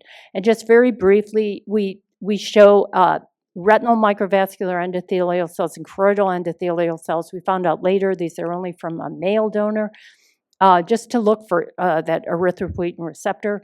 And then just briefly, we used CDH5 Cre ERT2, so that's an inducible endothelial knockout. So these are not the transgenic overexpressing. So we knocked out the erythropoietin receptor either in endothelial cells, or we used a CX3 CR1 promoter to get at macrophages. And we used 4-week-old mice. They received tamoxifen to induce the knockout, and also the TD tomato, which was a tag, so we could see that they actually had the Cre recombinase occur. And then they had laser performed and Z sections to be able to quantify the laser-induced CMV, which is one of the advanced forms of wet macular degeneration. And so this just shows that we were able to identify erythropoietin receptor both in, and erythropoietin both in macular, RPE, choroidal tissue in humans. So it is present. And this also demonstrates using RNA-seq, and we see it in choroidal endothelial cells as well as macrophages. And this shows that the erythropoietin receptor mRNA in our cells were also present. Now, this is a kind of a complicated slide, but basically we want to show that the upper DePo flux, which is the control situation, they receive tamoxifen too, because that can affect angiogenesis. But you see nothing happens to those animals. Whereas in the lower, our experimental control, the Cre recombinase, when it is activated, we get a dropout of the erythropoietin receptor as well as a stop codon, so we can see TD tomato. And this is just a picture of it. So on the left is the control situation after tamoxifen, and the right you can see the endothelial cells, because this is the endothelial specific. This is the model for the macrophages, which was very similar, except we use a specific promoter for macrophages. And these are our data. Endothelial erythropoietin receptor was necessary for choroidal neovascularization in males. So when we looked at all the subjects, there was no difference in the volume of the choroidal neovascularization. But what you see is on the left, there's a significant difference with males having less CNV when we knocked out the erythropoietin receptor. We didn't see a difference in females. When we looked at macrophages, we actually saw the opposite in a sense. So the females appeared to be protected from choroidal neovascularization by the macrophage erythropoietin receptor. So here is a situation where we found that using sex as a biologic variable actually found that males were more susceptible to having more neovascular AMD, or the model for that, when they were given erythropoietin, and females might not be. So, of course, this is not powered by sex, so additional studies are needed. But this could have impact, because when we use erythropoietin for chronic anemia or kidney disease, we may want to consider that which sex that we're using it in the future. So our data support the panel, basically discussion. And I just want to acknowledge our NIH grants and also the funding that we had during the time that we did the study. These are the people in my lab who were involved in it. And then I just want to briefly talk about Women's Eye Health, which is a website that we just moved to Stanford, and it's mainly used to raise awareness about women's diseases and eye health. But women are also the caregivers of women, men, and children. So we really want to promote eye health information that's evidence-based for all. And we're looking for people to be involved, so please contact me if interested. Thank you very much, and I'm happy to take questions.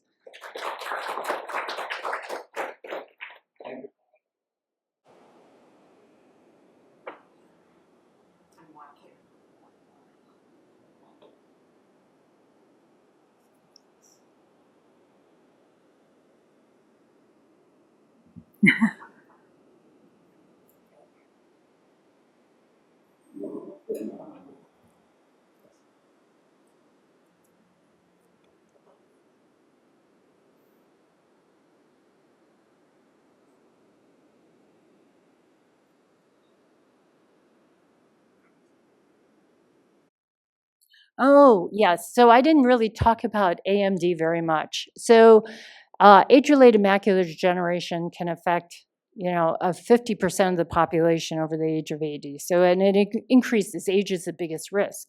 And we think of the advanced AMD as what is really associated with central blindness. And it can be from atrophy, so where you actually lose cells, but it can also be from neovascularization, so invading blood vessels into the neural retina. And then that later can become scar tissue.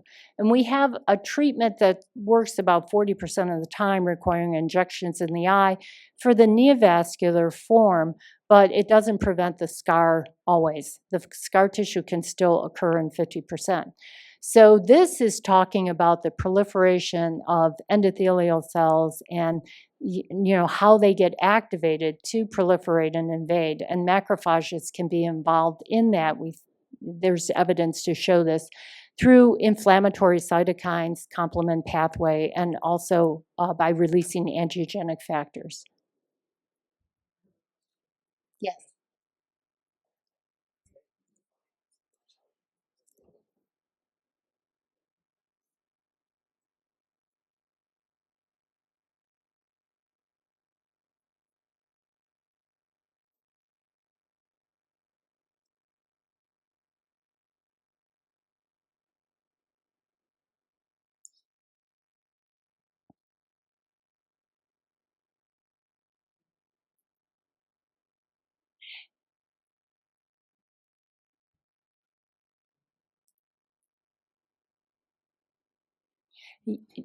We have, that's a great question, and we have not done that. We do mainly angiogenesis type of work, so this was sort of a novel way that we were looking at, because when we did the transgenic mice with the humanized overexpressing EPOR receptor, the macrophages were so common in the choroid in those mice, and we didn't know whether or not what the reason was. But that would be, I'd love to talk with you about that, because I don't even know how to do those experiments.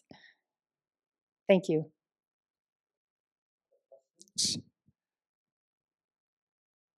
If not, thank you very much. Dr. Hartnett has to go to another important meeting and all that. The next speaker is Colleen Farmer. Dr. Farmer is from the School of Biological Sciences, and they told me that they do not do a lot of disease research. And I was fascinated by how they do very, very basic science and still I've been very interested in sex differences. So please educate us about what you do.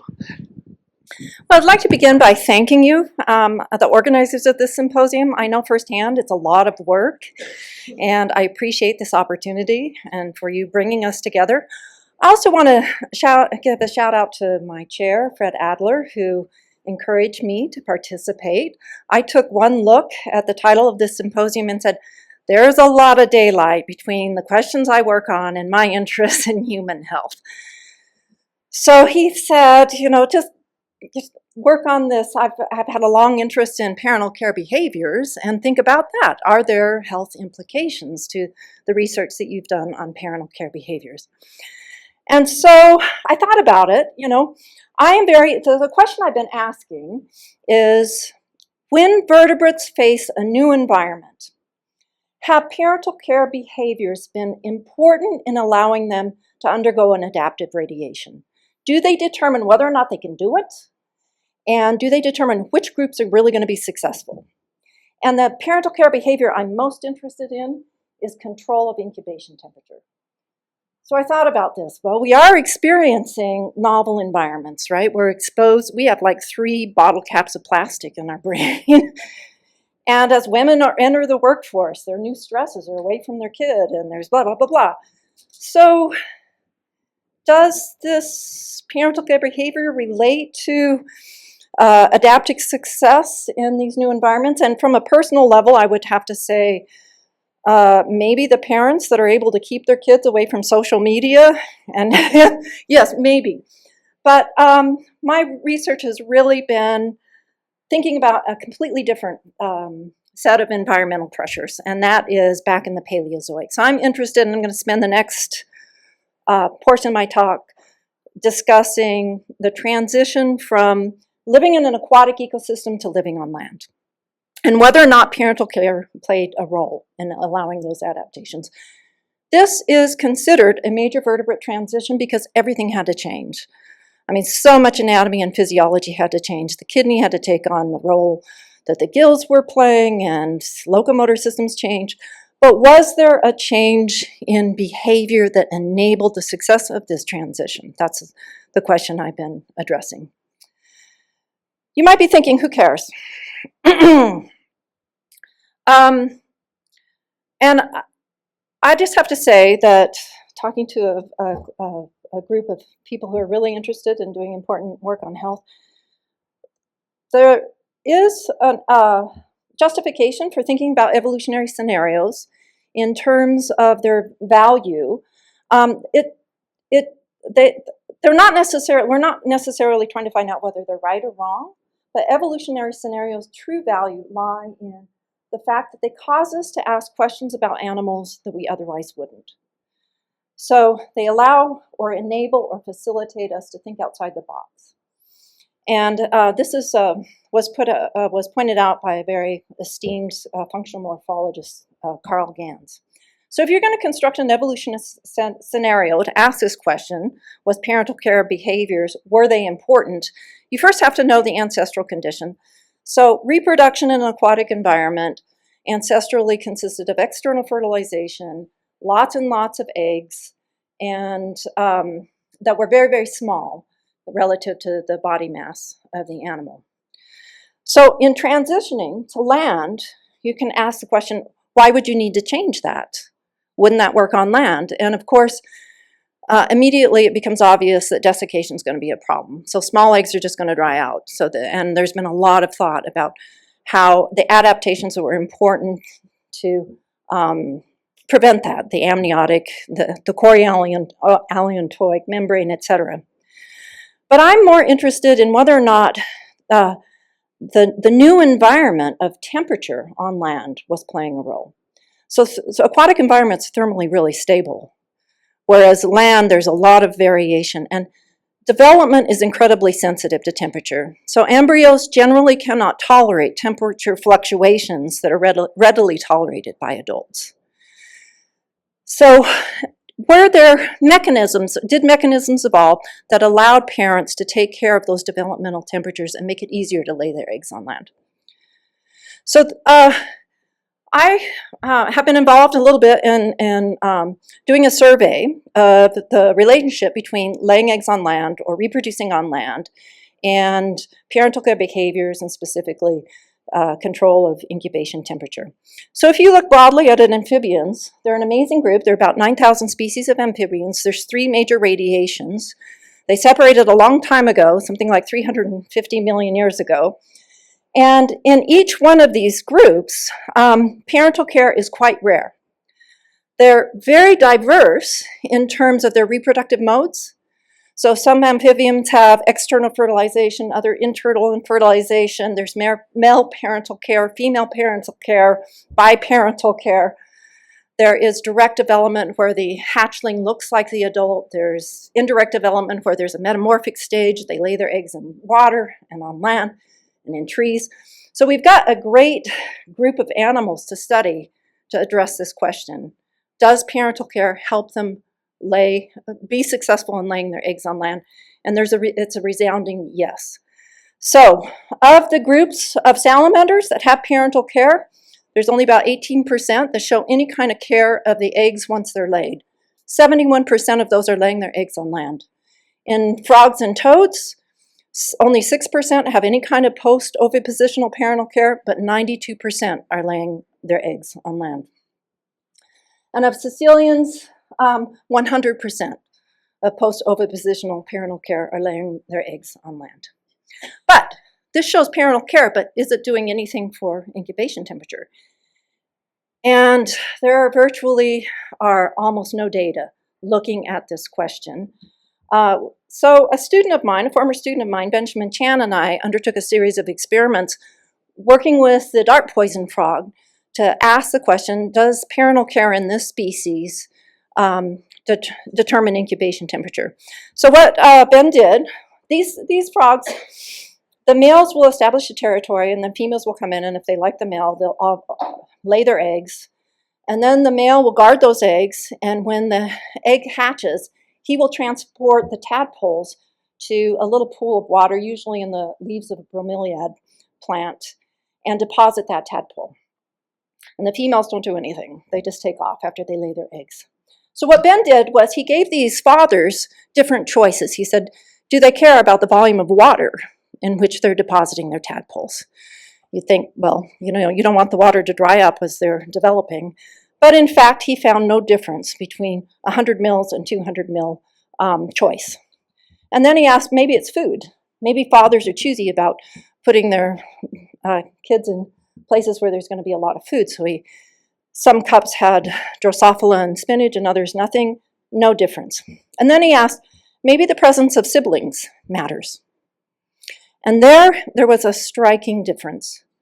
So half the cups had a sibling, the other half didn't, and what he found was only three times over the course of his observations did parents choose to put one of their offspring in a cup with another sibling.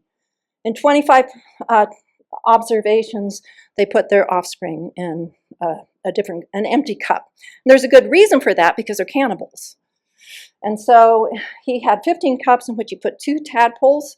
In every single case, one tadpole ate the other tadpole. So there's strong selection against deposition of a sibling. And then he repeated this. You might be thinking, well, maybe this is sort of diabolical, and the father was actually feeding one of the offspring and the other offspring. But no, if you look at unrelated tadpoles, you get exactly the same result.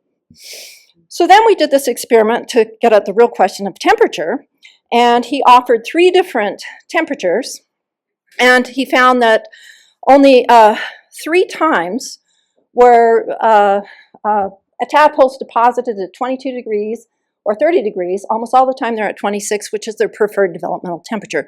Well, this isn't very surprising, because we all know there's a preferred developmental temperature. But what was surprising, and what he did that I thought was very clever, and was his idea, was to leave the tadpoles in the cup.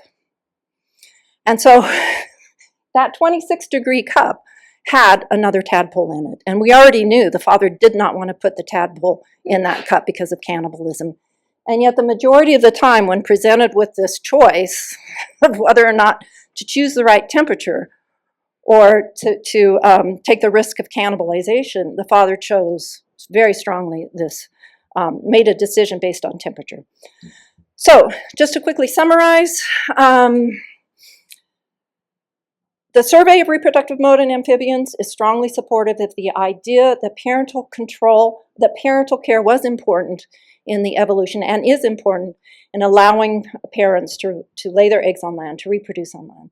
And we have some tantalizing evidence that, in fact, temperature is an important determinant of that, at least in this one species. And there really needs to be more research done. So I've also looked at the question of the transition between anamniotes and amniotes.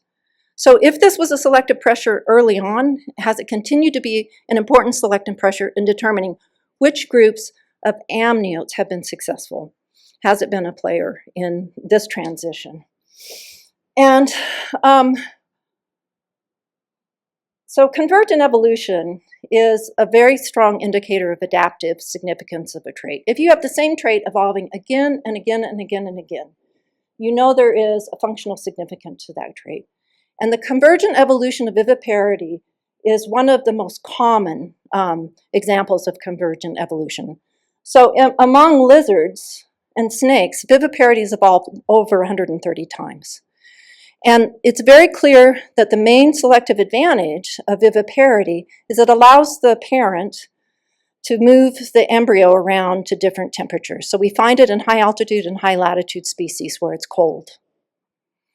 So if you look broadly and think about parental care behavior and control of incubation temperature in amniotes, there's a sort of profound evidence from the evolution of viviparity that yes, in fact, that's true. But we also are seeing more and more that the groups that are able to generate heat and use that to control incubation temperature are incredibly successful. So we see that in mammals. All mammals use thermogenesis to control incubation temperature, and of course all birds. And these two groups have been dominant in the terrestrial ecosystem since the Permian, right? First it was the archosaurs being dominant, and now we are in the age of mammals.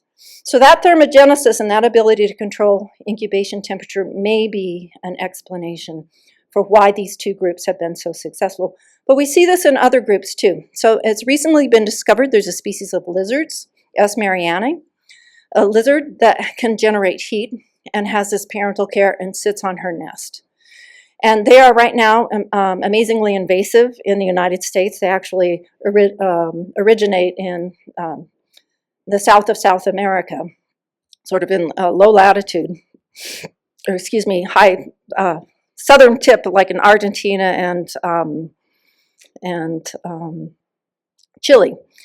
But these animals, and it's not known how they generate their thermogenesis, but they are able to raise their body temperature significantly and incubate those eggs. We've got examples from snake, various pythons, in which that's evolved.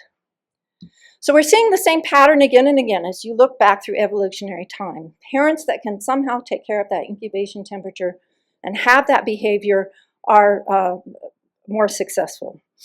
And then I want to just briefly talk to you about a putative mechanism that links thermogenesis and parental care behaviors to this broader radiation, or this broader evolutionary pattern. And that was a mechanism that was first proposed by a Russian scientist, Belyaev, who was interested in the question of why do we see so much convergent evolution in domesticated animals? So it doesn't matter whether you're looking at a pig or a donkey or a horse or a dog. Domesticated animals start showing a suite of phenotypes that aren't necessarily under selection. So a piebald pattern on the forehead, curly tails, floppy ears, long curly hair, etc. And so he proposed that perhaps what's happening is there's selection on a behavior in this new environment of being domesticated and being around humans, and that the key for that selection is occurring in the hypothalamus hypophyseal axis of the brain. And so he ran a series. He had to go to Siberia to run tests because his theories were not politically popular at the time. So he did this work in Siberia. But yes, he ran these experiments with foxes in which he just looked at selection on behavior and then the corresponding phenotype, on mink, on rats, and absolutely every single time he found the same suite of phenotypes that evolved. So there is a mechanism that would explain this long evolutionary pattern of behavior sort of leading the way and these suites of phenotypes changing. And with that, I will conclude, and thank you very much. Okay, had a hard time talking in 15 minutes. One quick question, brief answer.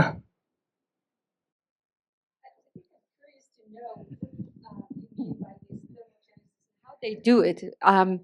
Is there like a specific, you think, mechanism for generating this heat in these So animals? in birds and mammals, most of the heat we generate is through visceral organs.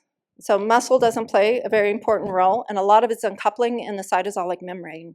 So feudal cycling of sodium and potassium. Nobody knows in these lizards. That has not been. But they have a lot of fat. They're doing this when they come out of brumation. And so is that fat thermogenic? I don't know. In the snakes, they are shivering. So it's muscular. So because it's independently evolved, there are different mechanisms. But yeah, it's a question that needs to be addressed. Thank you very much. You're welcome. Move on. The next speaker is Dr. Cheung Boudina, who is a professor in the Nutrition and Integrative Health Department, Integrative Physiology, I'm sorry, department in the College of Health. College of Health, yes. Okay, well, I will just start by thanking Alfred and team for this invitation. I didn't know that this existed for 10 years, so this is new for me, and I love it. All right, so I'm actually, this is a good layout from Colleen to me, because I'm going to be talking to you about a transcription factor called PRDM16 that has been involved in thermogenesis. But in the context of today, we're going to really talk about sex differences in a cardiomyopathy that we basically discovered. So I'm going to talk about a genetic disorder called 1p36 deletion syndrome. So it's a chromosomal deletion. It's actually the most common chromosomal deletion in humans. It affects 1 in 500 individuals, and mostly kids show up with a lot of phenotypic manifestations, including some of the ones that are highlighted here. But for us, I'm a cardiac physiologist, so I'm interested in cardiomyopathy and how cardiomyopathy develops. And we stumbled on this project, I would say by accident, because my postdoctoral fellow, Carla Maria Perez, was writing a review on PRDM16 and thermogenesis. And she came back to me and she said, all what I can find in human, I said, is there any mutation in human that you really show a body weight phenotype? And she comes back and say, no. All what I can find is that human who carry PRDM16 mutation, 25 to 35% of them actually develop cardiomyopathy. And I said, huh. So that's really when we started really embarking in this project, and we do a lot of mouse genetics. So for us, it was really easy being in the same building as Mario Capecchi to use the LOXP system and create recombinase to generate a PRDM16 knockout in the heart. And that's how everything started. So PRDM16 is, again, a transcription factor. Its structure is pretty much, I would say, conserved between mouse and humans. In humans, they have 2 isoforms of PRDM16. In mouse, they have only 1. And the gene has been really related to leukemia and has been really studied in the context of leukemia for a while. But we didn't know what this gene really, does. And I think in the last 10 years, we really came up to really understand that it plays a big role in differentiation and maturations of cells, variety of cells, and brain cells, but other cells as well.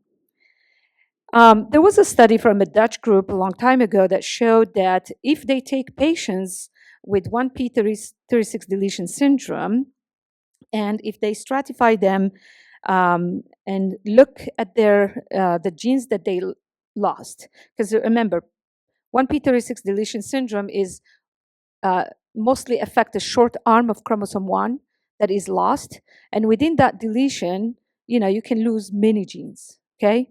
And what they found is that if you happen to lose the PLM16 locus in those patients, you're most likely going to have cardiac manifestations. And what I said by cardiac manifestations, it could be like a congenital heart problem or a cardiomyopathy or a non-compaction cardiomyopathy. So based on this study, we started a collaboration with a physician scientist at Duke University. He's a pediatric cardiologist, and two individuals, so one from his lab, Ryan Kramer, and one from my lab, who's now an MD PhD here at the University of Utah, Nima Fatahian. We started this wonderful collaboration where they collected a cohort of 1p36 deletion syndrome over 5 institutions, including the primary children here. And they built that cohort to look at specifically whether the deletion of PLM16 can cause cardiomyopathy. And what they found is, too close, okay. So what they found is that if you lose PLM16 here, you can actually develop 3 times more cardiomyopathies, okay? And if we divide those cardiomyopathies in subtypes, we found that it's mainly non-compaction cardiomyopathy, but also dilated cardiomyopathy, but not hypertrophic cardiomyopathy. So it's very specific to these 2 cardiomyopathies. And then if you happen to lose PLM16 with this deletion, you're more likely to die, and your freedom of death is actually really reduced when you lose PLM16 within that deletion. But what was astonishing for us is when we separated the sexes, we found that first of all, females in general are more affected by 1p36 deletion syndrome, and we have no idea why, okay? So they are more represented. But most importantly, even if we take males and females who have lost the PLM16, right, locus, females do worse, okay? With the same deletion of PLM16, they do actually worse, okay? And they develop twice as much, or they have twice as much incidence of cardiomyopathy than male who lost PLM16, okay? And of course, I'm not a physician, so I went to genetic in mice. And for me, it was really gratifying to find a mouse model that can actually reproduce the human data, because it's very rare in science when, mice are different than humans. So in this model, what we did is we targeted the deletion of PLM16 in cardiac cells. And what we found that if you do that, mice die with dilated cardiomyopathy within 5 months, okay, of age. And when you look at their heart, it's full of fibrosis, and they have an increase in all of the pathogenic genes that are normally associated with cardiomyopathy. But then if you look at their survival, and we separated males and females, so this is the global survival, so they die sooner. But if you look at who is responsible for this death, is mainly the females. So the females collapse much sooner than the males in this knockout. Of course, that intrigued us to look at specific pathways. So what we did is we actually took these mice even before they developed cardiomyopathy, and we screened for their genes to look whether we can come up with some pathways that are differently regulated in males and females.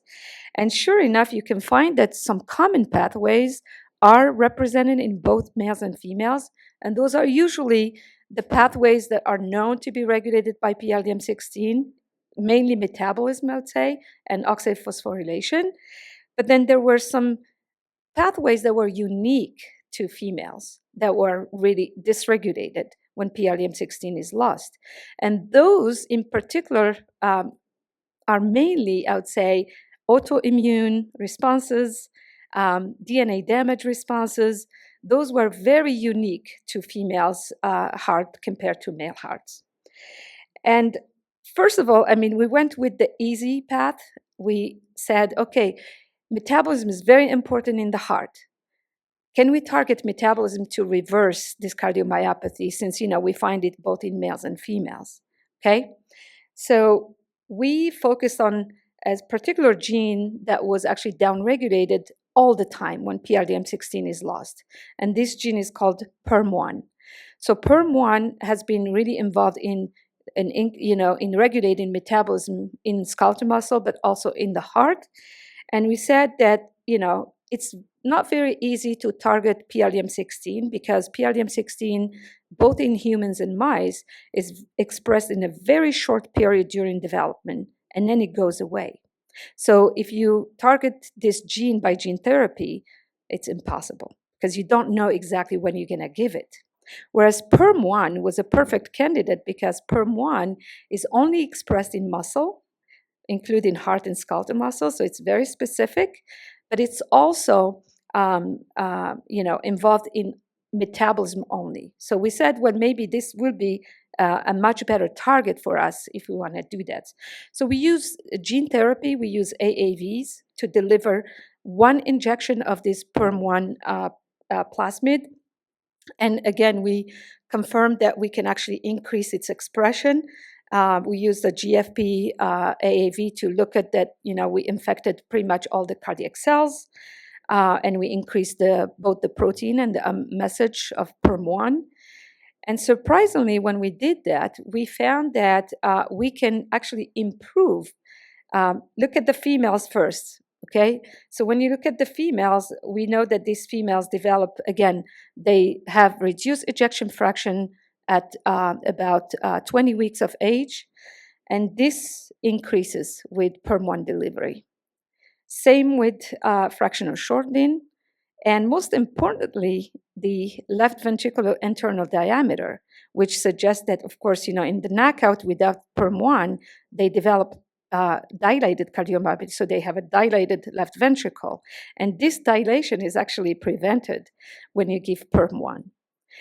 We think that males are also protected. However, we think that by giving a PERM1 in a wild-type male, that's not very well tolerated. So a wild-type male should not actually receive PERM1, and when they do, they actually behave in a different way. It seems like it doesn't protect them, it makes them worse.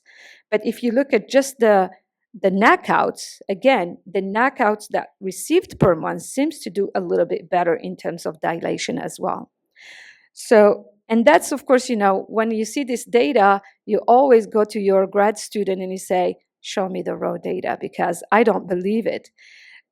However, when I saw this data, I start really believing it, because you can probably misinterpret echocardiography images, but you cannot really make the mouse live longer. So this is just showing the data for the survival of the females, and the ones that received the PERM1 AAV actually survived. Of course, this is up to 20 weeks. Now we are doing it for longer to see how long we can actually extend their survival. So why is this important?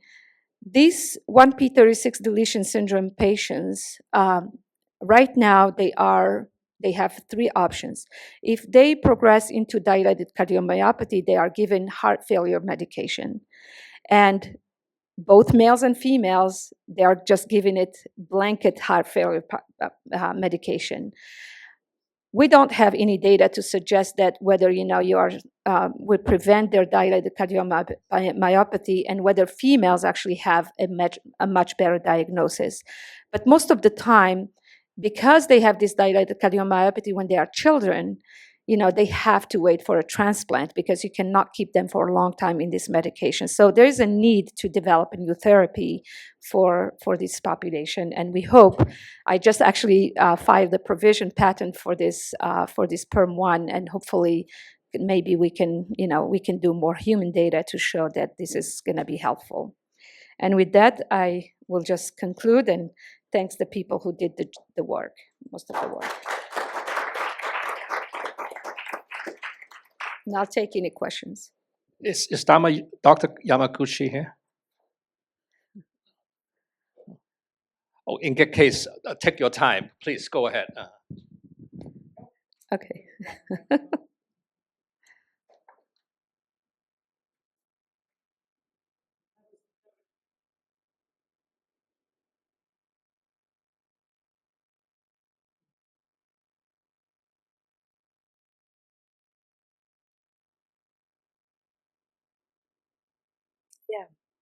Yeah, so I didn't show that data here. There's another side of this which is really just specific to females that we are now digging. So what we think, and again, we have no idea how this happened, but what we think that there is maybe some epigenetic modulation, because PRDM16 has also a DNA methyltransferase in its structure, so it changes the chromatin. So we think that there are some epigenetic differences between males and females that leads to more DNA damage and less DNA repair early on in the females when they lose PRDM16. And that actually triggers the STING pathway, and that triggers the immune response that we see.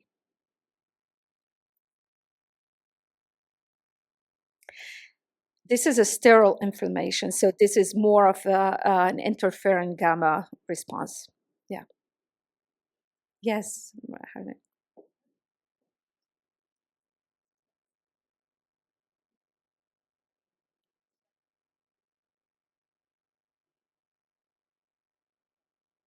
Yeah.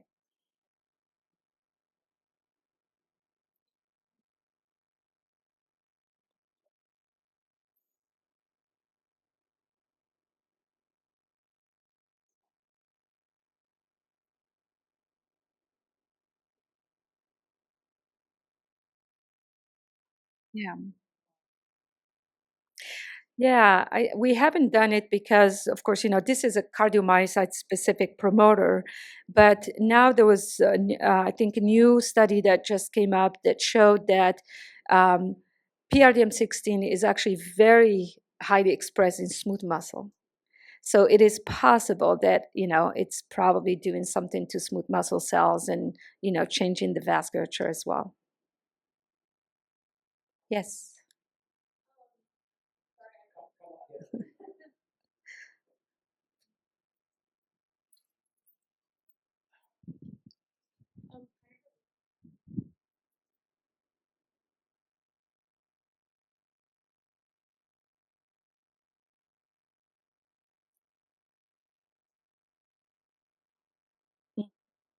Very good question. So we did overectomies. We didn't do VCD, but we did overectomies in these females, thinking that maybe we can make them worse because they lose. It actually, we think that this is independent of estrogen. So when we did overectomies, we didn't. They still developed this dilated cardiomyopathy the same way. So again, this is us thinking that maybe this is not really related to hormones. No problem.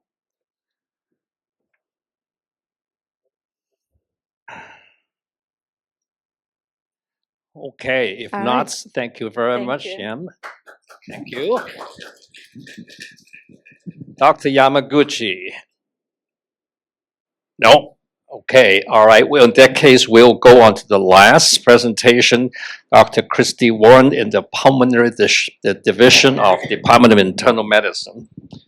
Okay, I'll try not to stand too close to this mic. I'm actually a very loud person as it is. So, so thanks, Alfred, for inviting me, and thanks, everybody, for listening up, and I hope that you guys get something out of this little 10-minute talk. I'm basically going to give a crash course on sex differences in asthma. So let me see, I got to make sure. There we go. So, oh, great. Okay.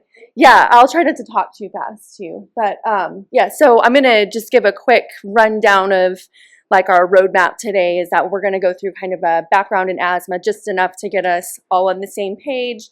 I'm going to present this as it is a very female biased disease. So I'll give some background information on that, talk about our results from the Warren lab, and maybe a few other people's results peppered in there, and then finally give kind of a summary as we go, looking at the last couple slides of data. And yeah, so my goal was to use this project and present this basic science translational project as a way to kind of demonstrate this whole topic that we're on today, which is sex as a important biologic variable. So I almost always show this picture of asthmatic airway compared to a healthy airway. I think a lot of people know what asthma is in terms of like kind of these maybe like the top, you know, excessive coughing and then maybe this shortness of breath phenotype. But asthma is actually a really, it's a highly inflammatory disease. And what happens is let me see if I can get this to work. So in like a healthy airway, you kind of have this elasticity and you have airflow going in and out. But when an airway gets very blocked and damaged by this excessive inflammation, you end up having kind of like bronchoconstriction, airway obstruction, and then there's also this. So this is kind of like, I'm showing you this to kind of get to the what's going on inside the airways. It's not as simple as I think just excessive coughing, but yeah, shortness of breath, wheezing, and then also this mucus hypersecretion that occurs. And so we don't necessarily see that going on, but these are the symptoms that we're trying to prevent with our medication cocktails that are used. When it comes to what triggers these inflammatory events, it's often uncertain what triggers people. Some people know, other people don't. But we model some of these things in the lab. We use house dust mite, pet danders, things like that. And then when I was postdocing, I did a lot of work on upper respiratory tract infections and how those really drive this asthma to be like kind of this chronic inflammation. And that kind of feeds into what we've learned about upper respiratory tract infections in children. And this, what happens is in that first 2 years of life, there's this window of time where people are exposed to certain subsets of children are exposed to these severe respiratory infections. And this can actually feed into why those people develop asthma later in life. And then, yeah, so it's a very complex picture. Pollution becomes important. Allergen becomes important, these exposures. We also know that there's these hereditary factors that are playing a role in the development of asthma as well. My lab focuses on biological sex differences, and kind of the thrust of why my lab works on this is that we know that in adulthood that severe asthma is much more common in women in comparison to men. And when it comes to those like exacerbations that I talked about that lead to the airway obstruction and kind of these really bad inflammatory events, women are more likely to be hospitalized and they're more likely to end up in the ER because of their asthma exacerbation. So really important problem.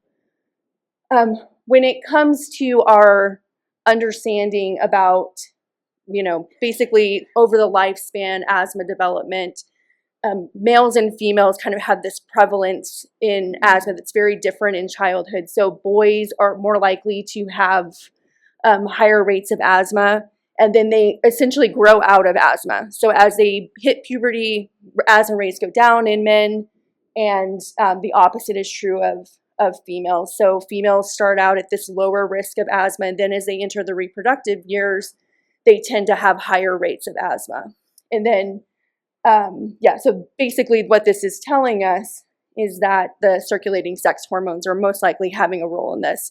And this is a very, very simplified representation of a lot of different data. There is, but trying to just sum it up for you, testosterone in almost all cases is protective in this response and also in viral infections. I know there was we talked about COVID a little bit earlier, what testosterone was doing in the COVID-19 pandemic, and testosterone was I don't know, I won't go into that, but it was like, it's important basically in viral infections, right, in driving that anti-inflammatory response. So estrogen, in our hands, we've been able to show that estrogen is actually quite protective in our asthma models. It actually lowers the amount of inflammation. It actually improves, like, essentially the infiltrate that comes into the lung and prevents, basically those animals have better outcomes when we stabilize that estrogen in animals. There's a little bit of data that's out there that talks about estrogen and progesterone together and having this effect on promoting allergic inflammation. And I'll just highlight the estrus cycle for just a second here.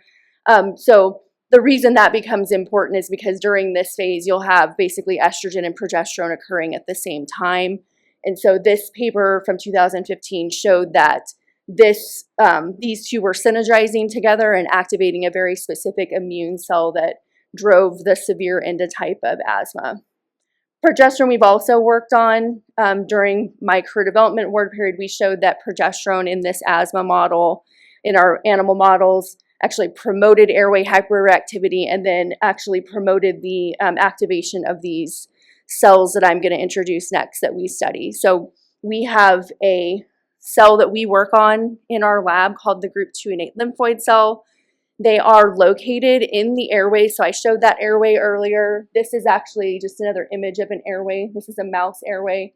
And what you can appreciate is that these little arrows are indicating where these group 2 innate lymphoid cells sit along the airway. And they basically are in a great location to be activated by the airway-derived cytokine IL-33. So what happens is these cells become activated and then they produce the cytokines IL-5 and IL-13, which are prototypical asthma cytokines. And so there's some biologics that are directed at these for asthmatics to actually help dampen down that inflammation usually. But anyway, so the takeaway message is that these ILC2s are in this like really prime position where they can, again, be activated. They then go on to drive a lot of these factors that contribute to that coughing, that wheezing. And one of the things that we've been questioning, or that we questioned early on, was if these cells are very involved in this asthmatic airway response, is there anything, do they have anything to do with the sex difference that we see in asthma? So we've been working on, well, I've been working on this for about maybe like 8 years now, and this is again a very, very simplified version of our simplified graph of what our data shows, that female ILC2s, when you take them from a female host, they are far more activated in response to that activation cocktail of cytokines, the IL-33. So, and this is something we've reproduced now in about 4 different papers, I think 4 or 5 different papers. And what's also important about these cells is that ILC2s actually, I talked about how they reside along the airways where they can be activated by IL-33. Females actually have more of these cells in their airways. So not only are there more of them, they become more activated. So they make more of the asthma-promoting cytokines. And then on top of that, they also proliferate more regularly. So they sit there and they double and double, and they make more cytokine, and it really perpetuates that asthmatic inflammation. Okay, so again, done a lot of work on this. That was pretty much one graph summing our mouse data. Now we recently completed a clinical study at the VA here using, we recruited in veteran asthmatics during the reproductive years, so 18 to about 50 years of age. And I don't know how much time I have. I'll keep it pretty brief. But what we ended up discovering is that when we looked at males versus females, and we just tried to do like an immune phenotype, and we introduced this new concept of like, they're trying to stratify asthma by endotype now. And 2 of the predominant endotypes are this type 2 high endotype, where you see those eosinophilic responses in the sputum and the airways, versus this type 2 low endotype, where you'll get more of these neutrophil kind of non-specific inflammatory response. And this is actually the poorly controlled endotype. So these women do not respond as well to their medication cocktails. They end up in the ER more often, hospitalized. And so what our data showed was that, again, this is a very simplified definition, is that the eosinophilic type 2 high endotype was more common in the males versus the females having more of this neutrophilic endotype. We also discovered that there is this newer marker for ILC2s that is actually how the ILC2s will get from the blood into the lung. And what we were able to show by just doing a simple experiment measuring this marker is that these CRTH2 positive ILC2s were more not as often, we didn't find them as often in the blood. So what this is suggesting, and this was actually a suggestion from a reviewer from Frontiers Immunology, but what the data is suggesting is that these cells are likely on their way to the lung. And that's what this data means, is that more of these cells are trafficking into the lung of these females.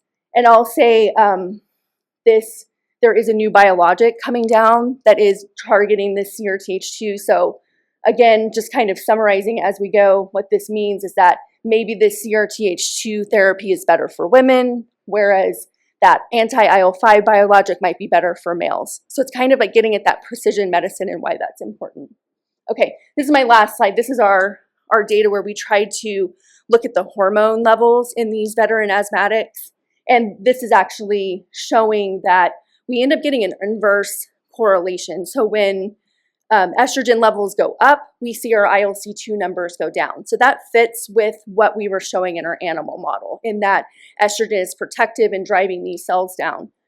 And I'll just point out this last graph here. So again, this is an assay that we do a lot in the lab where we take these cells, we activate them, they make IL-13, which is that asthma-promoting cytokine. When we co-culture with estrogen, we see a blunting of that response.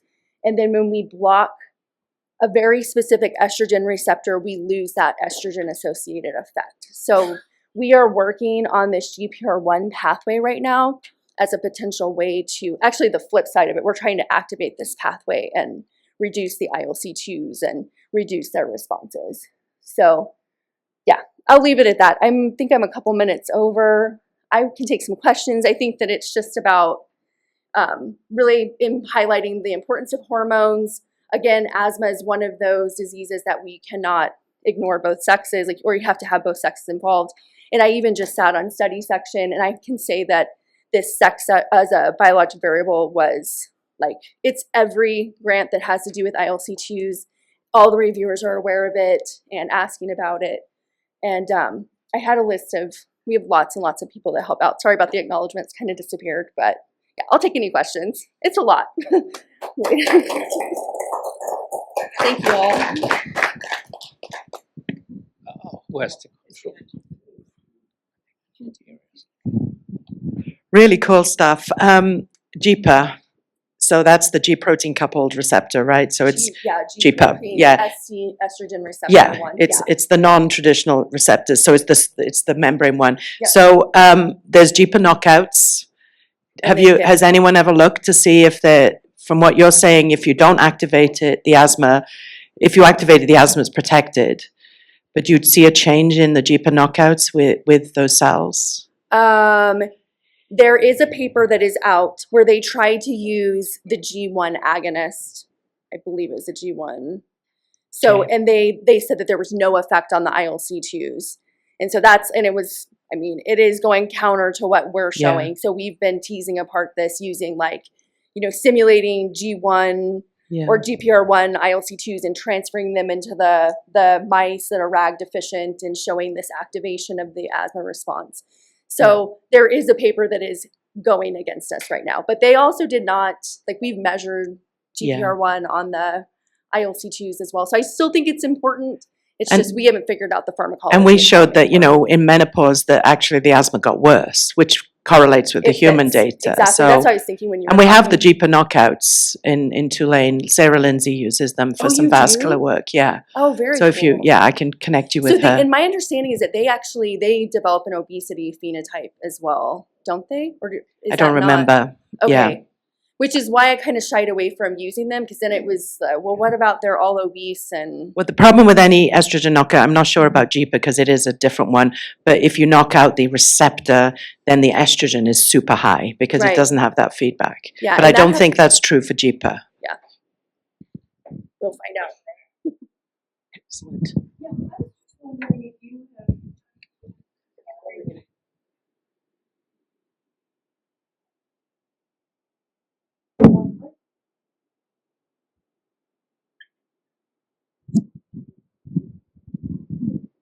Not yet.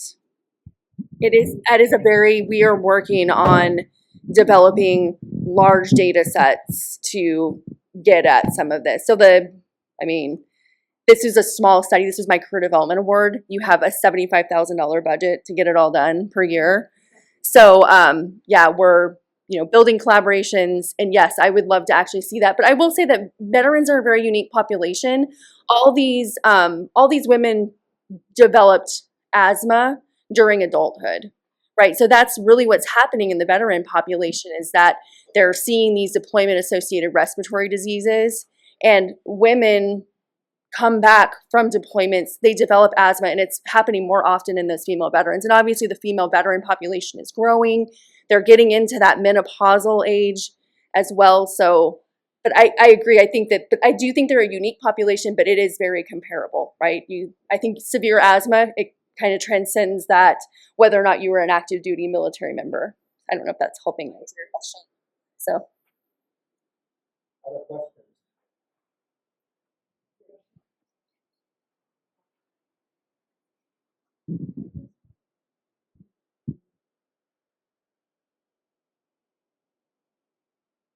Sure. Yeah, that's so there is big data out there. It's not from our country, it's from other countries that they've done these, because they had better health databases, I think. But asthma is onset is reduced if teenage girls go on to hormones, like birth control, things like that. That actually reduces asthma onset.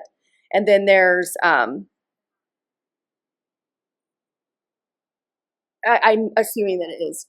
Yes.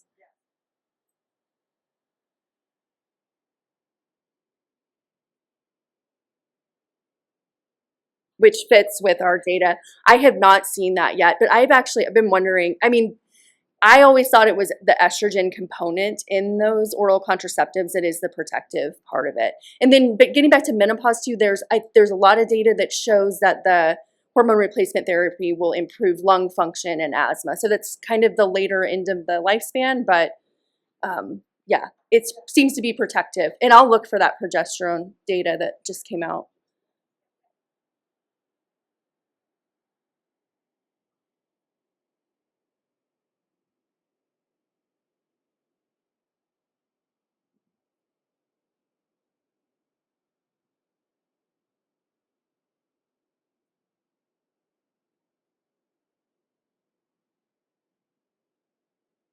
Right.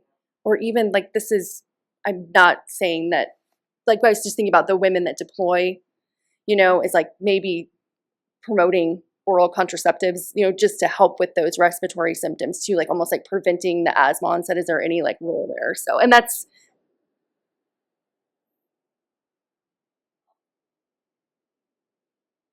yeah. And I'm thinking about it from pulmonary. Right. Yeah. Very cool. Right. Thank you. Okay, we have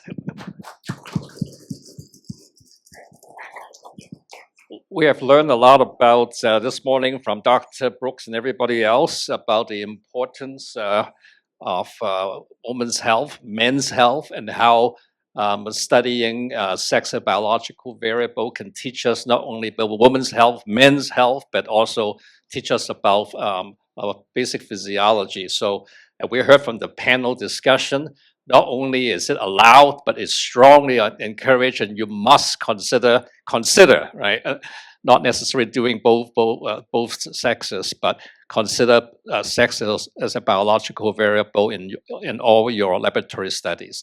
So thank you very much. Now is a very important time, is lunch and poster, and be back here at 12:09.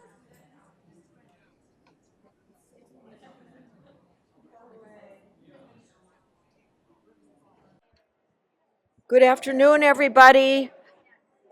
We're going to get started on the second half of our program. And I hope everybody got some lunch. If you haven't, please go to the back of the room and grab lunch. And, pardon? Oh, we have a phone left in the back of the room. Whoever's phone this is, I know you need it, want it. It's where branch. I got it. Okay, Yeah. it's where branches. Okay, Dr. Branch. All right. I'm Kathleen Digre. I've been the director of the Center of Excellence in Women's Health for over 20 years, and we have been doing women's health conferences for almost 10 years here at the University of Utah. And this is really a special one for me because Alfred Cheung contacted me in the fall and said, you know, we really want to look at sex as a biological variable. You know, how could we do that? I said, well, why don't you join us? So this morning we had, if you didn't join, please listen to our recording. We're going to have a recording online in the Center of Excellence website where you can listen to some amazing lectures that stimulated all kinds of research this morning. Well, this kind of program does not happen without a lot of work. And I just want to tell everybody about the committee of the Center of Excellence in Women's Health. We had an amazing program committee. Michael Varner, Camille Marino, Vidya Gopinath, Inaho Gomez, and I'm going to murder this last name, Lubreras, Katie Ward, Kate O'Farrell, Lisa Taylor Swanson, Deanna Kepka, Karen Frost, Lisa Gren, Nikki Mihalopoulos, and Alesko Clifton from Internal Medicine. And the brains behind everything we do is Leanne Johnston, and I want to give her she organizes the food, she organizes the venue, she organizes me and all of us, and we are so grateful. And I also want to say thanks to Nicole Frank from Basic Science and Physiology, Renal Physiology, for all her help as well. And with that, I would like to turn this over to Camille Marino to also introduce to you the Center of Excellence and all the things we have going on here. Thanks, Dr. Digre. We wouldn't actually have a Center of Excellence without our fearless leader, Dr. Kathleen Digre. So thank you for your leadership. And the Center of Excellence, for those of you who do not know about the history of it, was founded by Drs. Kathleen Digre and Michael Varner back in 2005. And it's continued its mission to improve the health and lives of women here in Utah, to connect individuals across many disciplines at University of Utah campus and beyond. When I joined the COE, so Center of Excellence for short, or COE for short, back in August of 2022, our multidisciplinary team has continued to grow, providing excellent healthcare and education for women, not just across the lifespan, but also the health span, honoring different cultural practices and beliefs. In addition, as a COE, we stay committed increasing the education for women, researchers, healthcare professionals, and medical providers on many women's health topics.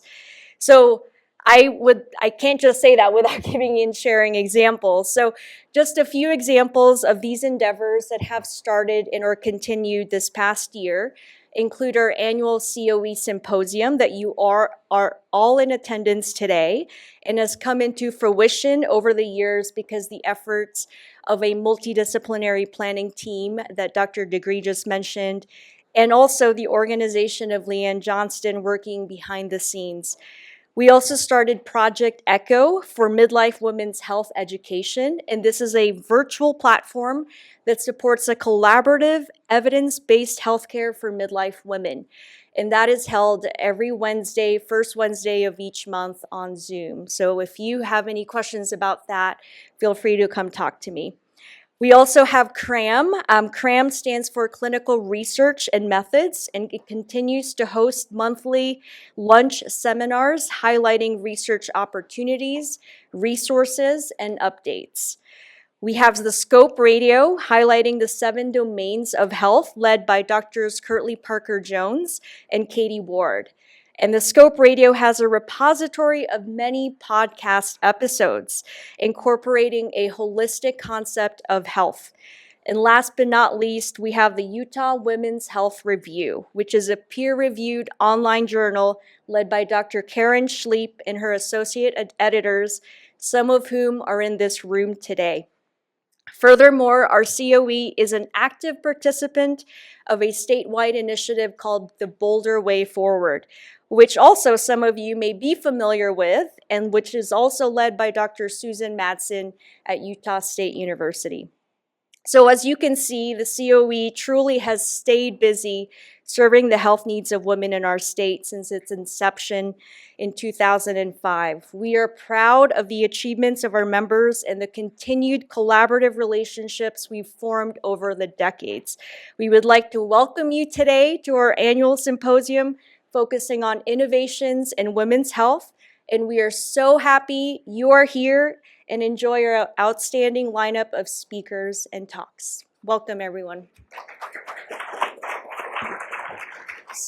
So our first topic, we're not shying away from hot topics.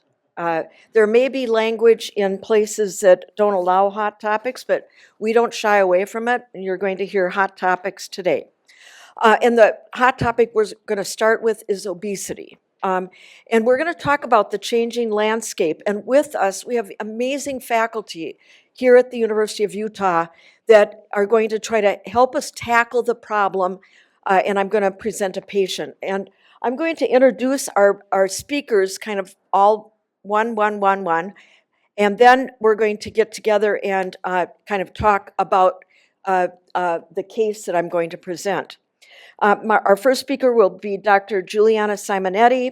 She is the director of Obesity Medicine Program and the co-director of the Comprehensive Weight Management Program here at the University of Utah. And her special interest is in women's health and serving underserved populations. She's originally from Brazil and is fluent in Portuguese and Spanish, and she's just a delightful human being as well. Tanya Halliday is an assistant professor in the Department of Health and Kinesiology. She's an adjunct professor in the Department of Nutrition and Integrative Physiology. And she's really focused on lifestyle interventions, appetite regulations, and she's a principal investigator on numerous grants, including NIH grants. Then we have Dr. Hannah Reiber, who completed her Doctor of Pharmacy at Drake University in Des Moines, Iowa. And then she did a residency in ambulatory care pharmacy and has been in family medicine program at St. Joseph Regional Center in Indiana, but then she joined us and she's an associate clinical professor in pharmacotherapy here at the University of Utah and is at Matson Family Health.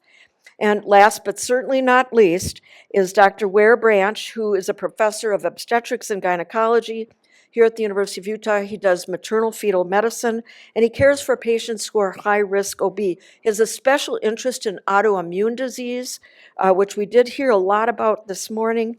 And he also is the go-to person for taking care of overweight and obese women of reproductive age. So we have this stellar panel to tackle a clinical problem, and that is this woman here. So Sharon is a 34-year-old woman. She is sent to me because I'm a neuro-ophthalmologist and a headache provider and in the Department of Ophthalmology at the Moran Eye Center, which I want to thank the Moran Eye Center and Ethan Peterson for helping us with today's program. But she's obese. She's got a BMI of 35. She's had recent weight gain. Otherwise, she's been rather healthy, and I diagnosed her with idiopathic intracranial hypertension, this condition of disc swelling and very bad headaches. And it's seen in women of childbearing age. 90% of the women who have this are obese or overweight. They all have severe headaches, and threat of visual loss looms over them daily. And the treatment is actually weight loss, and we also use a diuretic to limit spinal fluid production. My patient is a symptom of a problem we have in the United States, and these graphs are from the CDC, and first just start looking at the dark red portions of the United States as they go redder and redder, and then they had to change the color code in 23 because they were so red that they needed to change the code now to even worse BMIs, and then that's where we are. And health consequences of obesity are many, including diabetes, as we heard about this morning, cardiovascular disease, hypertension, dyslipidemia, metabolic syndrome, all of which we heard about this morning, polycystic ovarian syndrome, sleep apnea, arthritis, certain cancers, depression, pregnancy loss, and increased mortality. So we are going to be in this panel discussion, and each speaker will come up and give us a little introduction to their area, and then we're going to be trying to tackle new thinking about how we measure obesity and how we think about diet and exercise for our patients. And then what are the new thinking about medications, which if you haven't been listening to the news, you're missing out on all these obesity drugs that are coming out here. And then how do we approach women of childbearing age and pregnancy? And can we use these new medications on them too? So with that, I'm going to ask each speaker to come up. I'm going to put the speakers up here again. And Dr. Simonetti, I'll start out with you. And then you have slides, right? I do. It should be loaded, right? Okay. Let's see. Where is... Oh, you got it? Okay.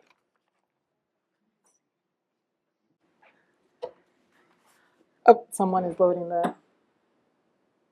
Well, it's great to be here in the presence of so many amazing providers, so many amazing physicians and individuals that are caring for our patient population.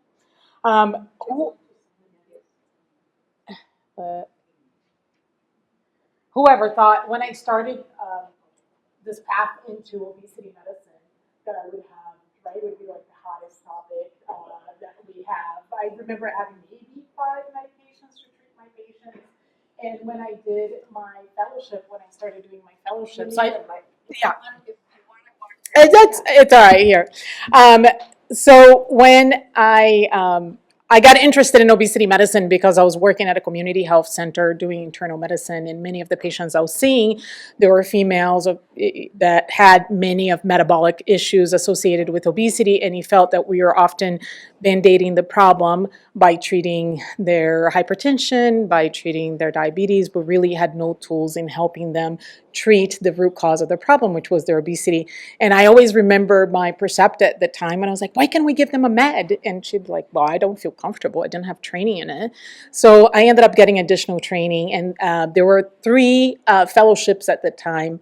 And I always remember I told a colleague who was a nephrologist, and I said, oh, I'm doing this fellowship in obesity medicine, and he started laughing hysterically. He's like, what is that?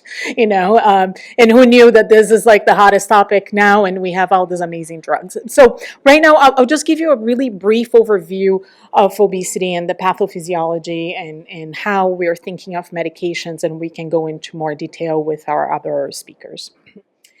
So it is important to remember that not all obesity is the same, right? That obesity is this very complex disease with multifactorial presentations, and we have different phenotypes, clinical presentations, and treatment responses.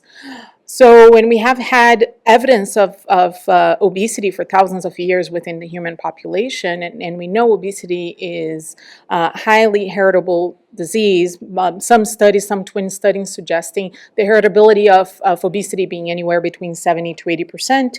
So why are we seeing this significant increase in the rates, as Dr. Digre showed us in the maps over the last few decades. And we certainly can blame our environment, our obesogenic environment, where we have access to food 24/7. We have very high caloric dense foods.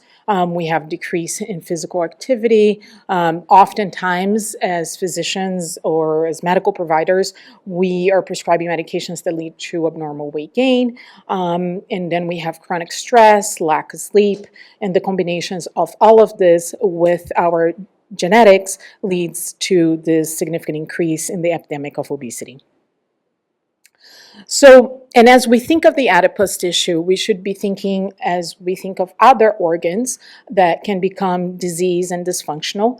And the way that this happens is that we have overnutrition, and then we have increased demand of lipid storage, and we have the adipocytes that become hypoplastic and hypertrophic, they enlarge, and then we have hypoxia, the cell apoptosis and releases of cytokines, and then recruitment of leukocytes and causing this chronic inflammation, not only localized within the fat tissue, but also systemic inflammation. And there are studies that have shown this direct correlation with increasing BMI and increase in inflammatory markers.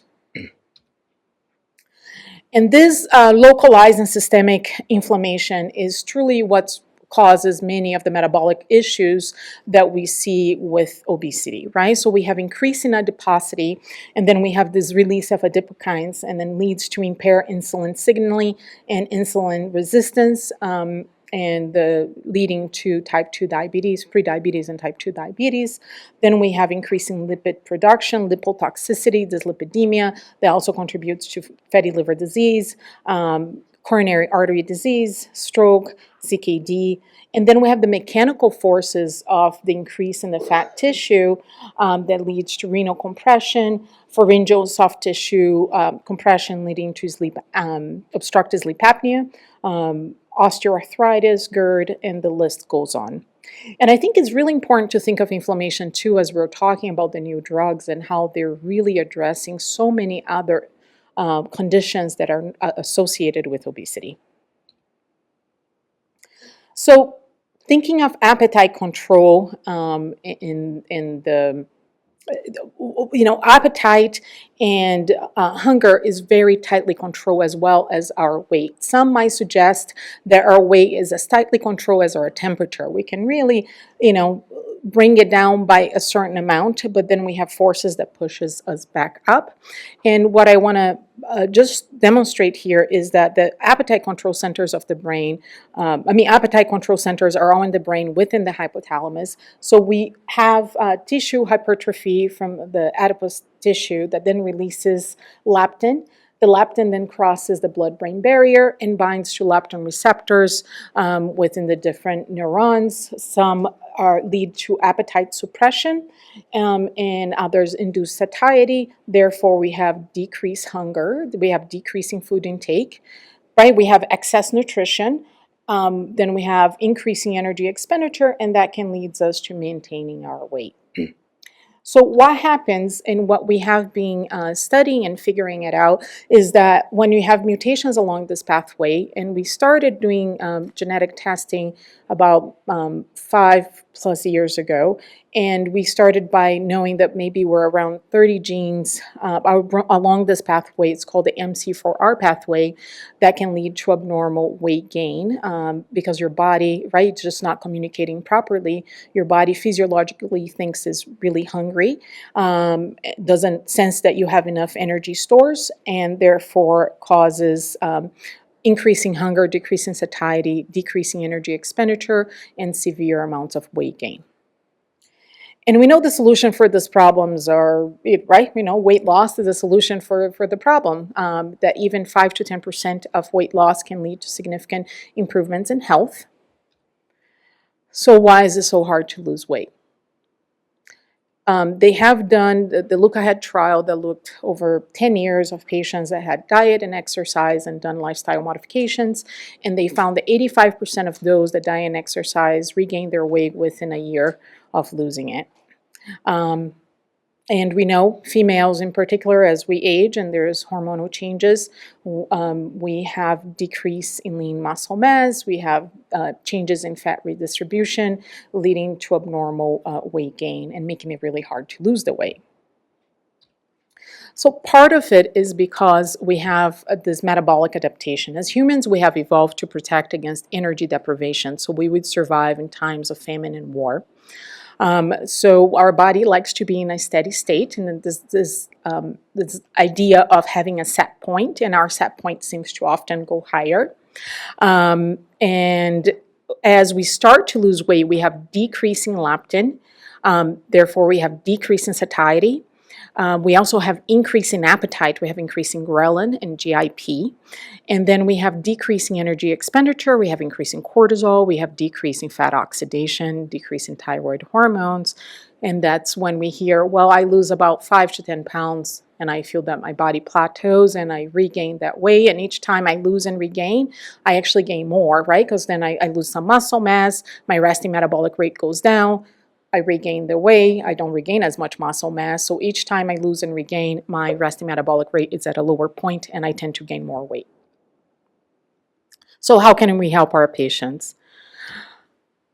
This is really important, right? Thinking of obesity as we think of other diseases, as we think of type 2 diabetes, as we think of hypertension, cardiovascular disease, the basis of all that we do, it is focusing on lifestyle interventions with dietary modifications, physical activity, behavior health.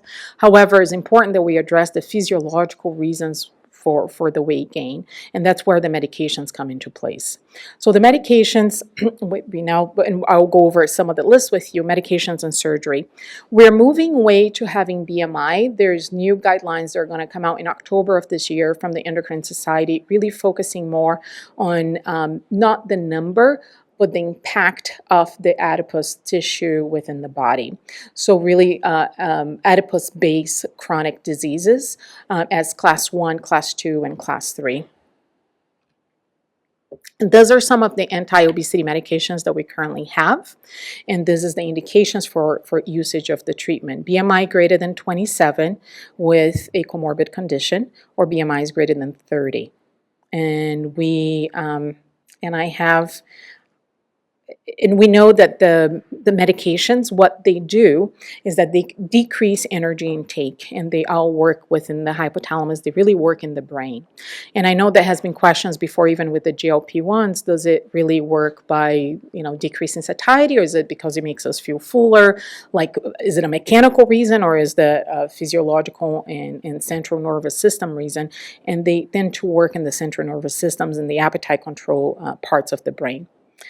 And thinking of the history of anti-obesity medications is that we have phentermine since 1959, right? That came in the market, and then we had orlistat. And I joke around and I say I only prescribe orlistat for patients that I don't like because it causes terrible flatulence and diarrhea. So I don't use it. And then in 2012, we had the phentermine topiramate ascusemia, and that showed patients were losing around 10% of their weight. And then we had, shortly after, we had the approval of Contrave, which is naltrexone and bupropion. And this idea of having combined medications that work in different parts of the appetite centers of the brain that lead to be much more effective. And then we had our first GLP-1 approved for the treatment of obesity, which was liraglutide, known as Saxenda, higher dose than what we were giving for diabetes for weight loss. And we were thrilled with that because we were seeing more like 10%, sometimes 12% weight loss with some of those medications. Then we had setmelanotide, which is a newer drug that targets genetic mutations within the brain, the MC4R pathway. So it was the first treatment for genetics of obesity. And then we have the newer drugs with semaglutide, and that's where we got really excited about obesity treatment. Semaglutide and tirzepatide. And the reason for our excitement is the amount of weight loss that we're seeing with these medications. The golden standard was around 5%, where many of the earlier drugs were approved by the FDA if they had 5% weight loss efficacy. And then as we were going on, tirzepatide, we were seeing up to 22.5% of weight loss. Now we're entering this new era of incretin and personalized treatment approaches for obesity, for the treatment of obesity. And I know we're going to go into more detail on this, but I just want to mention how the GLP-1 and GIP work. As we have food, it enters our gut and our intestines, in particular carbohydrates and lipids, and leads to the release of GLP-1 and GIP, and that leads to increased satiety, decreasing appetite. And one thing I'll bring it up is just, as you can see here, the GLP-1 leads to increasing nausea, while GIP leads to decreasing nausea. So we can see that the side effects from tirzepatide tends to be lesser nausea and better GI tolerability when we're comparing to the other GLP-1 treatments. And we have another speaker that's going to go over this in more detail. And one other thing that I'll mention is that the genetic testing, we have been doing genetic testing over the last 5 years, and we have data collection now of about 500 patients.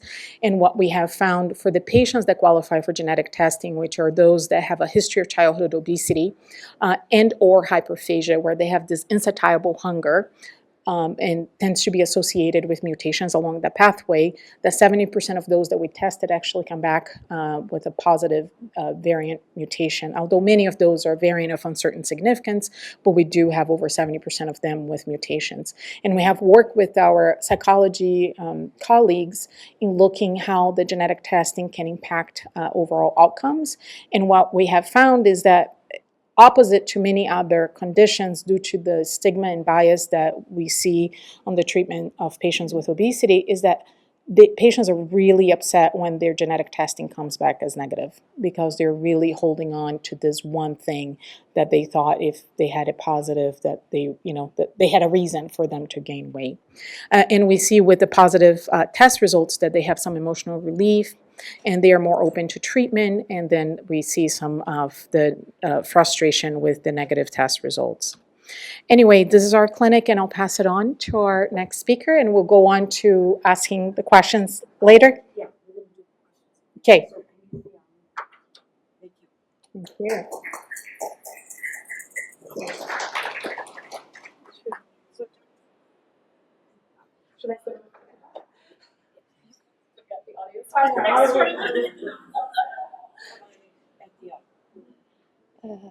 Is this connected? Okay. All right. Hi. Thank you all so much for being here, and thank you to the organizers for inviting me to present. I was asked to. Oh. Okay, I will not move. So I was asked to speak about new thinking on diet and exercise, but given the time constraints, I'm actually only going to talk about exercise, which might be surprising given that I'm a registered dietitian. You may think that I would rather talk about diet, but honestly, if I had to pick one, I would say exercise is more important than diet, assuming you have access to sufficient quantities of safe and healthy food, and I'm happy to debate that with anyone after the session. And in particular, I'm going to talk about a new area of research we've been working on, looking at the timing of exercise. So should we be timing our workouts in the morning or potentially in the evening? So should we go dance the night away or go walking on sunshine is kind of how we've been framing this. And I'll start with the conclusion in case that's the reason that you came, and then you're free to leave. So the conclusion really for ourselves as well as for our patients is that working out consistently, regardless of the time of day in which you do it, is going to be better than not working out at all. So if I could, just a show of hands, who here is consistent morning exerciser? Okay, I see plenty of hands. What about consistent evening, afternoon exerciser? Okay, and what about people who it's like, whenever it fits in my schedule, it's not necessary, yeah. So I think we can all agree from our experience that it can be hard to fit it in. So even if some of the data may indicate that for one outcome or another, morning or evening or midday may be better, the priority is going to be to get in this exercise when you can. So that being said, while we know exercise confers a whole host of positive health benefits, we generally see heterogeneity in outcomes in response to exercise interventions. So what I'm showing here is some data from a study I did when I was a postdoc, where we randomized people with overweight and obesity to either a diet-induced weight loss, and individuals are shown their weight change in the little circles, or a caloric deficit matched aerobic exercise intervention, and all of those people are shown in the triangles. And so what you can see here is that the diet group predominantly lost weight, as shown by all those circles being pretty much below the 0 on the y-axis, whereas the exercise group, we have such a spread. We had some people who gained almost up to 4 kilos and some people who lost about 8 kilos. And I also threw up the fat mass and the fat-free mass so that you can see that they weren't gaining weight because they were lifting weights. This was an aerobic exercise intervention. They weren't putting on a lot of muscle mass. And so I predominantly in the past was really coming at this from an appetite regulation standpoint, and what is different with these groups of people and how does exercise influence appetite regulation. But the reality is that we see this heterogeneous response to exercise interventions in variety of outcomes, not only weight. And so because of that, the NIA a couple years ago, the National Institute on Aging, they actually convened a panel and a workshop focused on understanding this various response to exercise interventions, specifically in older adults, but it applies across the age spectrum.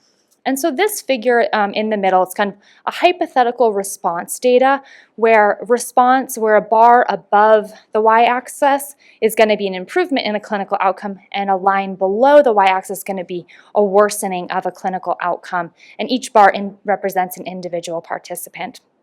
And so the primary goal of this workshop was to identify potential modulators, mechanisms, or even biomarkers that could explain this response variation in endpoints that are relevant. And here, what I'm showing are some of the factors that were identified in impacting the exercise response. And the timing of this workshop and their subsequent paper was really serendipitous, as myself and one of my colleagues, Dr. Chris Deppner, had already initiated some work trying to link a couple of these factors, namely the timing of exercise as well as sleep, on glycemic-related outcomes in response to exercise. So before getting into some of our preliminary data, I'll just give you a quick rundown of some of the data that's been published to date in this area. I will say so far most of the data is secondary analyses coming from larger trials that weren't actually designed to investigate exercise timing in and of itself. So one of them was the Midwest Exercise Trial 2, or MET2, and this was done at Kansas State University. And it was primarily a younger college-aged population with overweight and obesity, and they were enrolled in a 10-month supervised exercise intervention. So some colleagues then went back years later and broke participants up into either morning, sporadic, or evening exercisers. And what they found is that this bottom line, the black circles, those were the early day exercisers. So people who did at least 50% of their exercise sessions in the morning lost significantly more weight than the group shown by the black square with the dashed line, who were the late day exercisers. So this brings up the idea that maybe morning exercise is going to be more beneficial for weight loss. A subsequent study done in older adults, which was a combined aerobic and resistance exercise intervention and was only 12 weeks, they actually found that fat mass was reduced to a greater extent in the evening exercisers as compared to the morning exercisers. So we're like, okay, what's going on here? These are pretty discrepant results, different populations, and again, not designed from the outset to get at timing of exercise. In that second trial, they looked at insulin sensitivity. So what's shown here is rate of glucose disposal, and the higher value indicates greater insulin sensitivity. And again, that PM group had a higher rate of glucose disposal than the morning group after 12 weeks of this combined aerobic and resistance exercise intervention. Similarly, the look-ahead intervention, which many of you may be familiar with, this was an intensive lifestyle intervention, kind of similar to the DPP if you're familiar with that. But this one was specifically enrolling adults who already had type 2 diabetes, whereas the DPP was folks with prediabetes. And the goal was similar to DPP, a weight loss of 7 to 10%. So again, secondary analysis, going back and looking at changes in HbA1c, with when people completed the most of their physical activity, and this was determined by accelerometry. And so this purple line here, this was actually afternoon exercise, had the greatest reduction in hemoglobin A1C, and that group was also the most likely to decrease their use of diabetes medications. So seeing this data, knowing that Chris and I were starting our own foray into this land, I called up my PhD advisor and I said, hey, you still have all that data from that resistance training study we did when I was there, right? And fortunately, Brenda Davies, she kept very, very, very detailed notes. And so we had done a 15-month intervention, which was a resistance training intervention in older adults with prediabetes. And the first 3 months was supervised in the lab with us. And then there was a separate follow-up phase. But what I asked her was, do you have the times that people came in to exercise? She said, sure, here's the spreadsheet, which I don't know that many people would have that this many years later. So, always keep your records. You never know when one of your old students might call you up and say, I have an idea. And so what we did is we went back and we looked at, for those first 3 months when they were in the lab with us, 2 days a week resistance training, did they exercise in the AM or PM? And we were able to include everyone in our analysis. We dropped about 3 or 4 people who switched, but for the most part, people were very consistent in either AM or PM. There was no difference in body weight or body composition between the AM and PM groups, but what we did see was that the PM folks, they had a reduction in their glucose area under the curve in response to an oral glucose tolerance test, whereas the morning group didn't, and here's the full response curve for that. So we just got this study published in the Journal of Applied Physiology, so feel free to check that out. And we are currently conducting a pilot study, which we're calling T-REX, the timing of resistance exercise, where we are directly comparing AM versus PM resistance exercise on glycemic control and sleep. This one is an acute crossover study, so we won't have any weight outcomes for it, but essentially we're enrolling older adults who are not meeting physical activity guidelines.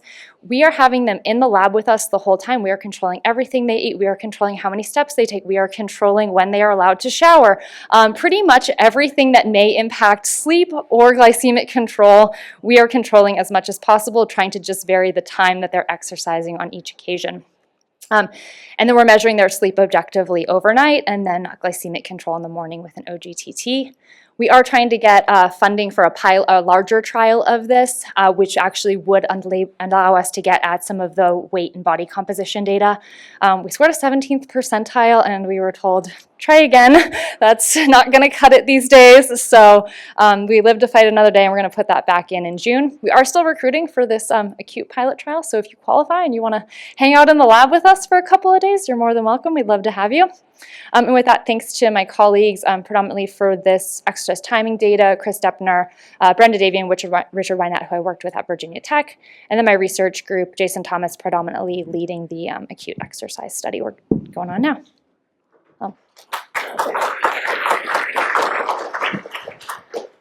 And next, Dr. Raber.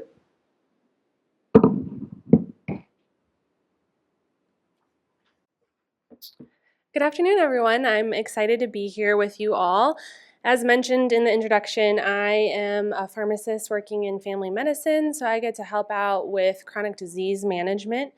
And so I really work a lot with GLP-1s in the realm of diabetes. But of course, as in a lot of areas of medicine and primary care, we're getting a ton of questions and a ton of discussions are happening around GLP-1s for weight loss. And so we will go ahead and dive a little bit deeper. We had an excellent introduction into these agents, but let's go a little bit further in and talk more about GLP-1s. So I think, as was previously mentioned, that bottom of the pyramid that we saw is really, these are meant to be an adjunct to behavioral modifications. And I think it's also really important to mention as well that when we look at a lot of the studies that are looking at GLP-1s for weight loss, many of them are also including lifestyle modifications. So that's something to really keep in mind. A lot of the outcomes that we're seeing are the combination of lifestyle interventions plus these medications. So things like prescribing exercise a certain amount, calorie deficit diet, Typically there's check-ins. It's a fairly comprehensive weight loss lifestyle intervention as well. And then also as mentioned, the guidelines are evolving, but currently our guidelines really target BMI. And so we have traditionally thought of these agents for folks who have a BMI greater than 30, so are in that obese category, or who have a BMI greater than 27 plus a weight-related comorbid condition. Generally, we define efficacy for weight loss pharmacotherapy as 5% of body weight at 3 months. And oftentimes you'll see, a recommendation to reassess at that 3-month mark to really determine, are we achieving that level of weight loss? And if not, perhaps consider discontinuing that medication and perhaps considering another one. So we teased this a little bit earlier, but I think the real hype around these medications is the fact that the efficacy is a lot better than what we have previously seen with our weight loss medications. Our older medications did contribute to weight loss, but a lot lower amounts, as you can see up there. I think it's also worth mentioning that many of these medications that we had prior to the GLP-1s had some, comorbid some side effects, right? So GI-related side effects, fecal incontinence is never a great side effect that you want to see with orlistat. Certainly cardiovascular concerns with our phentermine-containing products. So not to say that the GLP-1s are not without side effects or safety concerns, and we'll talk about those, but I think they've really gotten a lot of hype and a lot of excitement in this realm because they work pretty dang good. And, so far it seems like the safety and tolerability profile might be a little bit better than some of the better agents that we used to use. We had a pretty good overview of how these work. I think the really basic understanding of this is we are mimicking endogenous GLP-1 and GIP. And we're hitting that hypothalamus in the brain, the receptors there, and that final outcome is really to decrease hunger, increase satiety. So patients often describe, I just feel full faster, I'm not eating as much, my portion sizes are going down, and that's really an outcome of this action, which is great. So as far as which medications we're talking about. So we have the 3 that we outlined before. There's, of course, more medications out there and different brand names indicated for diabetes, so type 2 diabetes. These are the 3 that are specifically FDA indicated for weight loss. You'll notice that all of them are sub-Q injections. And we go, typically the 2 that we're seeing more commonly, Wegovy and Zepbound, are weekly injections versus Saxenda is a daily injection. Wegovy and Zepbound have a little bit better efficacy. Well, I shouldn't say a little. They have significantly better efficacy data, and so I think those are more favored typically by providers and by payers. They are started at a low dose and titrated up, and that's really because of the primary side effect with these, which I'm sure many of us have heard of. What have you all heard as far as primary side effect with GLP-1s? Yeah, GI related, right? Nausea, diarrhea, constipation potentially, vomiting potentially, is not uncommon. So we start low and we titrate up. For those weekly injections, we're titrating every 4 weeks.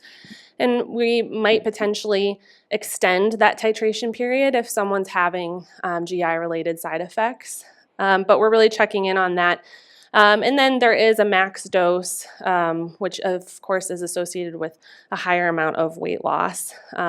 So again, we're titrating based on tolerance, we're titrating based on the treatment response to that potential max dose there.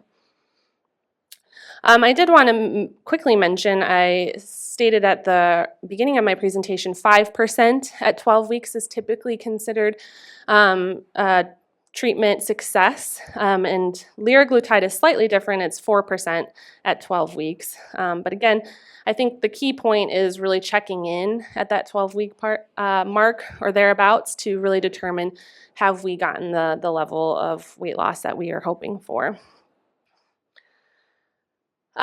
There is some safety considerations to think about with these agents, in addition to, of course, counseling on the GI-related side effects. There is a contraindication if someone has a personal or family history of medullary thyroid carcinoma or multiple endocrine neoplasm type 2. So 2 different types of thyroid cancers. That data is really based on studies done in rats. We don't quite know how that translates to humans, but that's something that we're screening for and watching for. Similarly, with gallbladder disease and pancreatitis, we are considering the risks and histories of those things. Hypoglycemia is in particular for when these agents are used in addition with medications that treat type 2 diabetes that can cause low blood sugars. So things like insulin, sulfonylureas, if we're using this GLP-1s in combination, we can see a higher likelihood of hypoglycemia. The other one I wanted to highlight, tachycardia or increased heart rate, is anywhere from 1 beat per minute to 7 beats per minute, depending on the agent. Suicidal ideation is another one that we've recently had an FDA release about, so really watching out for changes in mood and counseling on that. Drug interactions is an interesting one. So all 3 of these warn of the fact that it's really delaying gastric emptying, which could impact the absorption of oral medications. And in particular, I think one that's really interesting to highlight is Zepbound in the package insert specifically calls out the interaction with oral contraceptive medications and talks about how with oral contraceptive medications we could have delayed absorption, and therefore we really need to think about backup methods or alternative methods, and they mentioned for 4 weeks after initiation or dose escalation. So I think that's something to really think about in our patients of childbearing age who are potentially thinking about these medications. And we're going to learn more about pregnancy in our next speaker, but they are currently not recommended for use in pregnancy. What I think is a really important piece of this conversation is talking about treatment durability. So what happens when someone stops taking these medications? And we have some pretty good trials to indicate what's going to happen. So the STEP 4 trial is related to semaglutide. We also have the SURMOUNT trial with tirzepatide. And what we see here is folks who do not have diabetes but do meet the classifications for pharmacotherapy. They're started on a medication, and what they did was they put the patients on the medication for 20 weeks. Semaglutide, they titrated up to the maximum dose. And then they randomized, so folks either continued on the semaglutide or they stopped treatment and went on a placebo. And again, lifestyle interventions were implemented in both groups. And what they found is during that 20-week run-in period, the mean body weight declined by 10.6%, which again is just really incredible outcomes for 20 weeks of treatment. But then when they stopped and they went to the different treatment arms, what they found is those who stayed on semaglutide lost an additional 7.9% of their body weight versus those who switched to placebo gained 6.9% back of their body weight. So that's not to say that these agents aren't great for weight loss. They are, but I think, again, it's an important piece of the conversation to talk through. What we're seeing is when patients stop these agents, they are regaining a portion of that weight back. Similar results we're seeing with the SURMOUNT trial, the SURMOUNT 4 trial for tirzepatide. So again, it's a discussion of we're really thinking about weight management and obesity as a chronic disease, and these agents we're thinking more long-term use. Again, though, all part of the larger discussion of the pros and cons of these agents. So I think we really want to select GLP-1s for those that are indicated for pharmacotherapy in conjunction with lifestyle management. And consider the side effects, the dosing, the titration, and then the warnings and precautions with these agents. I would also throw in the drug interactions. And then, long-term data is still coming, right? These are relatively new agents. But we also do need to think about that poor durability as far as our overall treatment with patients and long-term goals.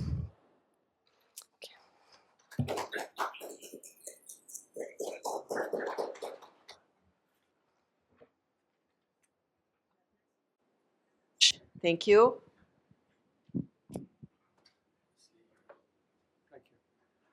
Thanks, Kath. Appreciate it. Can you hear me? Yeah. I want to start by saying I am not an expert regarding obesity, and you've heard from experts today. I've been doing obstetric care, though, since the late Cretaceous period. And so I have watched the evolution of the obesity epidemic in America, primarily here in Utah, actually. And it is a remarkable transition in our lifetime, and one that is a leading threat to reproduction and health. And I think we can all agree on that. I'm going to try to cover a couple of topics. Where's the, whoops. I don't have any disclosures, by the way, except to say I'm not an expert on obesity. I take care of type 2 diabetics all week long, is what I do. And many, many, many of those are overweight, contributing to a new healthcare dilemma in America. So other slides have shown that adiposity, increased adiposity, is associated with many serious chronic diseases. And these various chronic diseases have enriched orthopedics, cardiovascular health, you name it. We have centers taking care of these people now. And so all kinds of healthcare dollars are spent as a result of these chronic conditions secondary to overweight obesity. What you may not recognize is some of the associated risks as they pertain to fecundity and fertility and pregnancy. And I'm going to focus a little bit on pregnancy, but let me mention that with regard to these issues, that is having children, which, by the way, I think most people in the room would agree is one of the most important things for a couple on the planet Earth. That's why this is a big deal. Subfertility, REI is really busy. The infertility docs are really busy seeing patients who don't ovulate very often, secondary to adiposity. Increased rate of miscarriage, stillbirth, neonatal death, congenital malformations. Odds ratios are about 1.5 to 2.0. That's pretty serious stuff across millions of pregnancies a year. My goodness, shouldn't we work on this? Now I'm going to talk about pregnancy. This is something I deal with a lot. And these data represent only 4 years. 2016 to 2020. Percentage of live births represented on the y-axis, percentage of live births in the United States. And what you can see is, over this 4-year period, the top several colors, the top 3 colors represent BMIs of 30 or greater, have gone up several percent, such that in 2020, 30% of the patients delivering babies in the United States had BMIs of 30 or greater.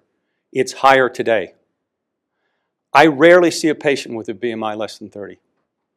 Rarely. That's remarkable. Many of you in the room have BMIs well under 30, and you know what I mean. So this has become something of a dilemma. Here are associations related to BMI in pregnancy, related to BMIs of 30 or higher.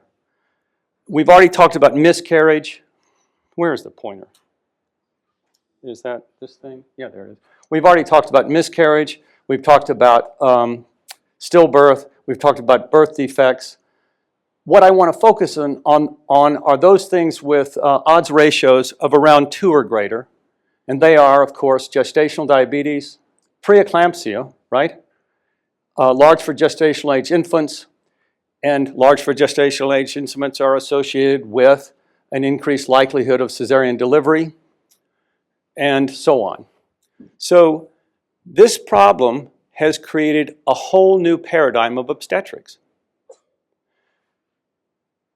I like to sometimes talk about money. So, gestational diabetes. In the general population, gestational diabetes occurs in about 10% of patients in the general population. That's the number that you can read in a textbook.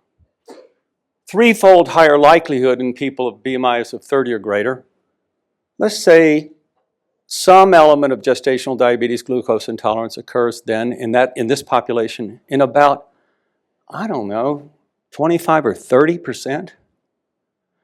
Now, there are 3.5 million deliveries a year in the United States, and I've already mentioned that 30% of them or more occur in people with BMIs of 30 or greater.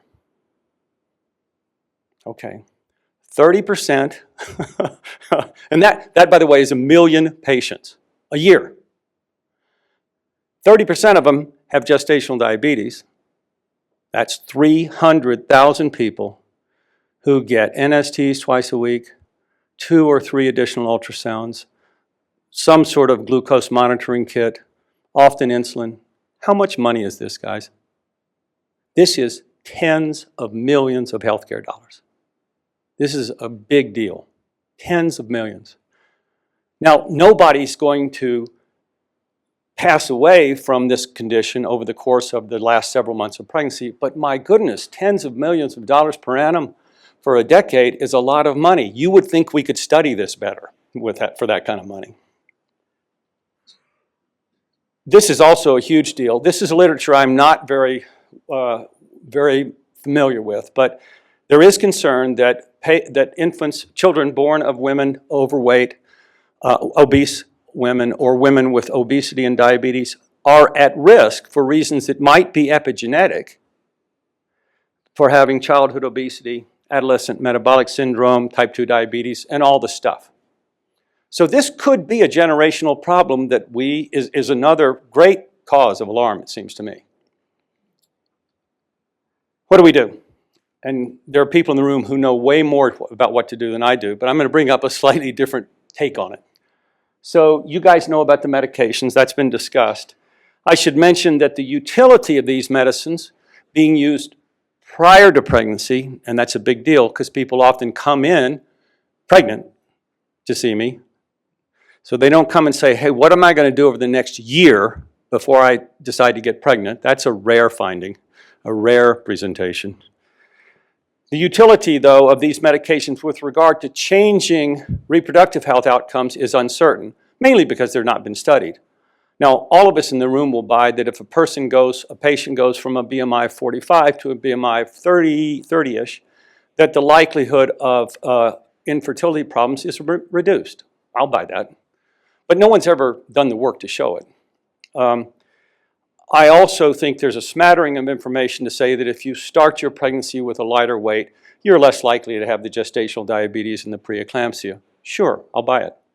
But further work is in order, I would argue, depending upon the nature of future funding.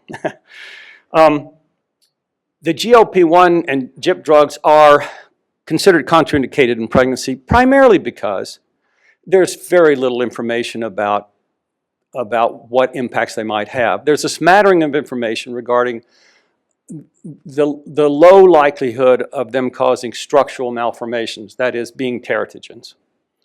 And that information is gathered because people become inadvertently pregnant while on these meds. And they're part of a registry, and I would encourage everybody to be in a registry on this stuff. But all the fetal neonatal childhood effects are uncertain.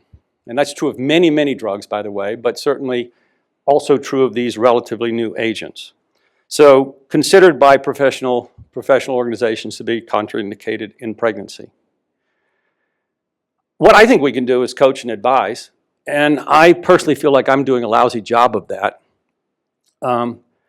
We should be teaching somehow people who are considering having a family that they should approach their reproductive years in a non-obese state. Now, I've not seen one advertisement or billboard about this. I don't know why. This is really important given the serious nature of what we've just talked about. We ought to be teaching that people maintain a reasonable weight in adolescence and young adulthood and avoid excessive weight gain in pregnancy. Now, I know everybody in the audience agrees with me on this front. I couldn't think of what else to say, so I went to this. Shouldn't we do a better job of public messaging here? I lived through this set of public messaging. Remember, I mentioned the late Cretaceous period, right? So I remember these advertisements that cigarettes are good for you. I remember advertisements with Ronald Reagan smoking cigarettes, right? It took a long time because of all the lawyers here in this industry. It took a long time to get to this public message. It took about 30 years. So what they did in the meantime is say, gosh, you know, smoking is expensive. So maybe you don't want to smoke. But shouldn't we be doing a better job of something like this in the realm of this concern for reproduction? I think you could argue that. I remember this advertisement. This is encouraging people to eat ultra-processed food. And that guy was the Cowardly Lion in The Wizard of Oz, right? It's a Cowardly Lion in The Wizard of Oz. I would like to at least maybe have a discussion for fun, if no other reason, about how do we get the message to people, levering something that they really think is important in their life to help with the issue of maintaining health. Done. I'm done. See you guys. Thanks. Can I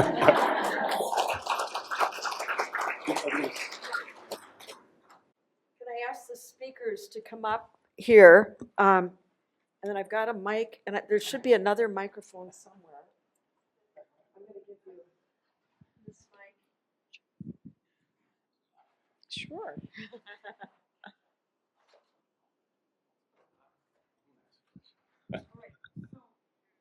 Here's another mic. All right. Wow. So, okay, so here's my patient. Remember, she's got a BMI of 35, and she's going, what should I do? So, Dr. Simonetti, should she get genetic testing to see what kind of attitude she's going to have about weight loss, or help me understand what I'm going to tell her? So I think it's really important to also have a comprehensive approach, and that's why we do have that approach in our clinic where we have the specialists, we have the registered dietitians, exercise physiologists, psychologists, everyone in the clinic. But when a patient comes in, we try to assess what's going on, what age. So it's really important to get a good history at what age that patient started to gain weight. Did she start gaining weight as a child? Then I would consider doing genetic testing. If it was at as she was older and had other, oftentimes a lot of the patients that get referral for that, they have other complications that are on medications that have led to abnormal weight gain. So it depends. So childhood history of obesity, genetic testing, non-childhood history of obesity and abnormal weight gain, then we're trying to evaluate the underlying causes and trying to address that. So, Dr. Halliday, should I tell her to dance in the morning or the afternoon? Whenever she would do it. I think the only thing with that patient is I'd probably be cautious about the intensity of exercise as well. Just if you're worried about her has hypertension, intracranial pressure concern. So probably maybe actually avoid resistance training to start, or have it be pretty like body weight, low intensity with bands. Do we know that avoiding resistance training is important for ICH? I'm just curious. For IIH? Intracranial. For intracranial hypertension, resistance training is fine.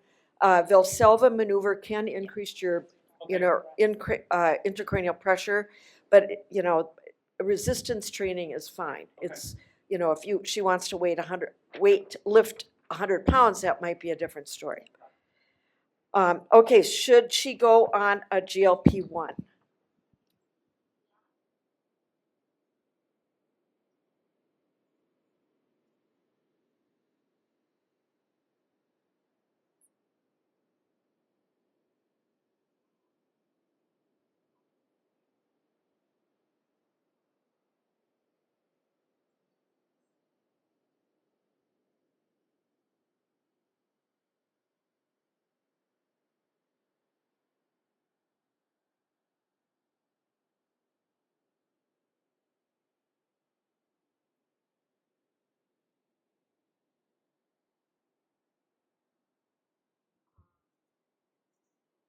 should she order it on the internet for so much less money?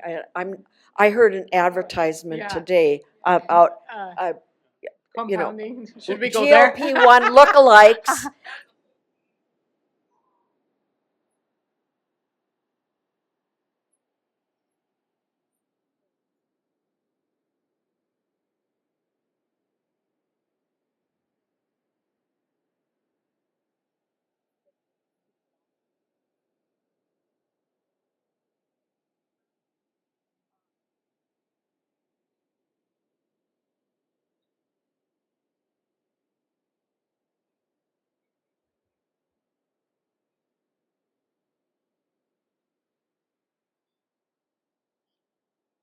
Yeah, and Right. one thing I'll say with compounding, so just know compounding currently is illegal because the FDA now has said that we are no longer in a shortage. So the reason why it was allowed during a period of time was because we're having shortages.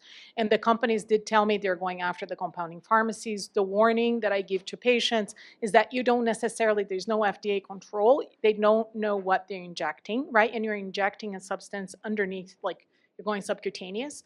So you don't know if it's sterile, you don't know what you're injecting, you don't know the dosage. Oftentimes they give it in units. So truly, and we understand, I usually come from a place of understanding to our patients, knowing how desperate they are to get help and how expensive the drugs are. So I think we all, as we provide care, is being advocates for our patients and really work with insurance, Medicaid, Medicare, and really pushing to get approval. It has gotten better because now tirzepatide, Zepbound, is also approved for sleep apnea. And many of our patients within the last month, and many of our patients also have sleep apnea. So now we have other ways, or Wegovy is now also approved for history of CAD, coronary artery disease, history of stroke or peripheral vascular disease. So thinking of, can we try, and our staff has gotten really good in getting around some of those and getting approval. But if we do not have approval for the GLP-1s, can we still use some of the older drugs? And I think sometimes we can.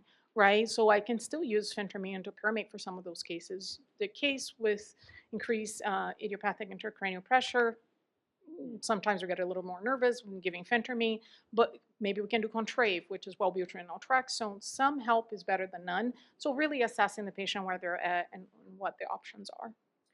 And Dr. Brandt, she goes, I'd like to get pregnant. What should I do? Should I do it, or should I wait, or should I lose the weight and then get pregnant? I mean, she's 35. Right. So that's a common problem. In fact, I probably see 1 or 2 cases a month of patients who are now 38, 39. They've gone to the infertility clinic because of subfertility, and they want to get pregnant now because the biologic clock, as they say, is ticking. And I think this is a dilemma that I have no solution for. Ideally, you would start your reproductive years with a relatively reasonable weight, and that's what we should be emphasizing, I think. I don't have a great answer for that, as you might imagine, and that's why you asked the question, isn't it? Yeah, that's right. Yeah. Because she wants to know. Yeah. Well, no, I mean, I would like everybody who comes to see me for recurrent miscarriage or diabetes, in that circumstance, to lose as much weight as they can over 6 months or a year before they have the embryo put in the uterus. That's what I would like. It's not just about that issue, though. It's about impatience and concern and the kinds of having a family, great magnitude issues that they are done. They want to get pregnant. And that's how my experience is that's what they're going to say to me. Yeah. And then we send them to a maternal fetal medicine specialist to take care of them with all the complications. We often see pre-fertility patients coming, from the fertility. We actually get quite a few referrals for them to lose weight. So obviously the age plays a role. But if we can lose weight, I say sometimes even for 1 year, focus on that weight loss. Occasionally I will use shorter term meds such as phentermine. Where you can start, if they're doing fertility treatment, you can kind of start and stop quickly. So we do work closely with the fertility clinic in helping patients lose weight prior to conception. So, and you definitely see improvements in the conception rates as they lose weight. So we're getting short on time, but I want to open up to the audience. Anybody have questions from these experts? This is, where are you going to get these kind of experts in one room? It's at the University of Utah. I want to ask a question. Opinions here. Achieving a 15% weight reduction is a great idea, but a substantial proportion of that, I'm going to say 15 to 20%, is muscle mass. Are we at risk for creating a population, especially among the somewhat older patients, who have lost the weight that they want to lose, but now are going to fall over and bonk their head? I mean, these are, I think, legitimate questions. If you create a weak, that's not fair, but you know, if you do cause muscle mass loss, are you helping the general population or hurting them, I should say, in a different way? And I know no one has the answer, but your opinions. Yeah. Do you want to go? Yeah, so that's a very real concern, is this muscle mass loss. I will say, when you see that degree of weight loss, even with diet and exercise, you do tend to see similar amounts of lean mass loss as well. And the reality is, like, you start to do the numbers and you're like, okay, if this person weighs, 200 kilos or 100 kilos, and they have 58% body fat, and you start doing the numbers and you're like, well, gosh, like, you would want to lose some lean mass with that as well. But there are also other drugs being developed to help block that as well. So I could see that coming online as well. Yeah. And the other thing, we are studying some of this. There are actually researchers here at the U. They're looking at doing muscle biopsies and looking at how the muscles respond to the medication. Initially, the initial thought in theory was that some of the medications, in particular tirzepatide, might have led to some additional loss of lean muscle mass, and that hasn't quite been proven yet. But I personally, as I'm caring for patients, and a lot of them are older patients and older females, they're already at risk for osteoporosis, right? Osteopenia, osteoporosis. So we really focus on nutritional intake of protein and doing resistance training to limit some of the loss of lean muscle mass. And that seems to at least stabilize a little. I mean, they're still going to lose. It's just they might not lose as much. Yeah. Well, one more question, Susan.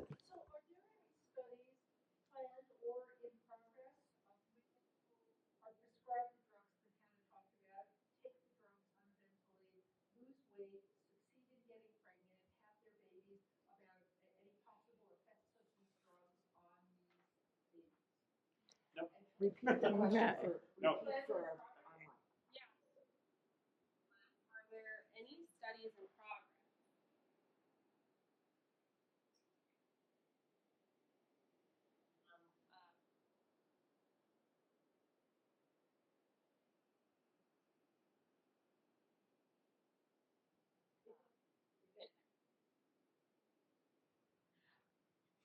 Not that we know of.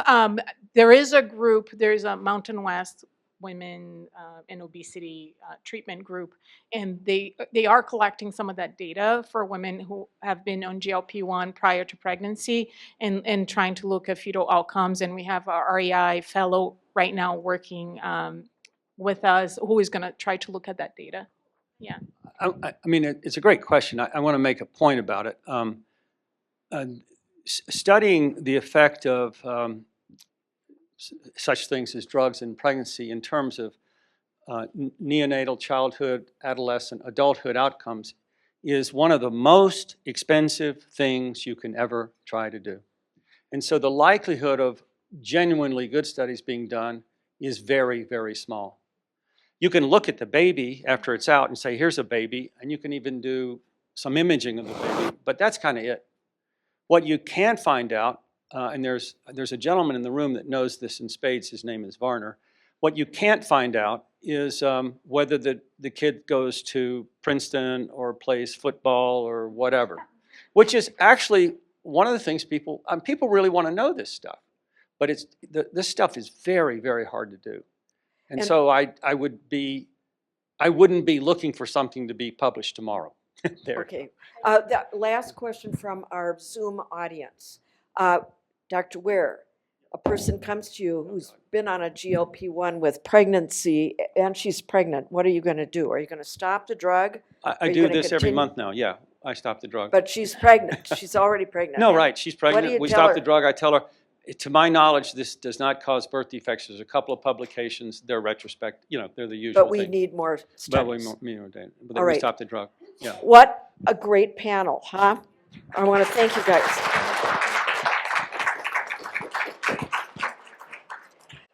So our next, we're going to switch gears here. We're going to take up a little bit of a controversial issue.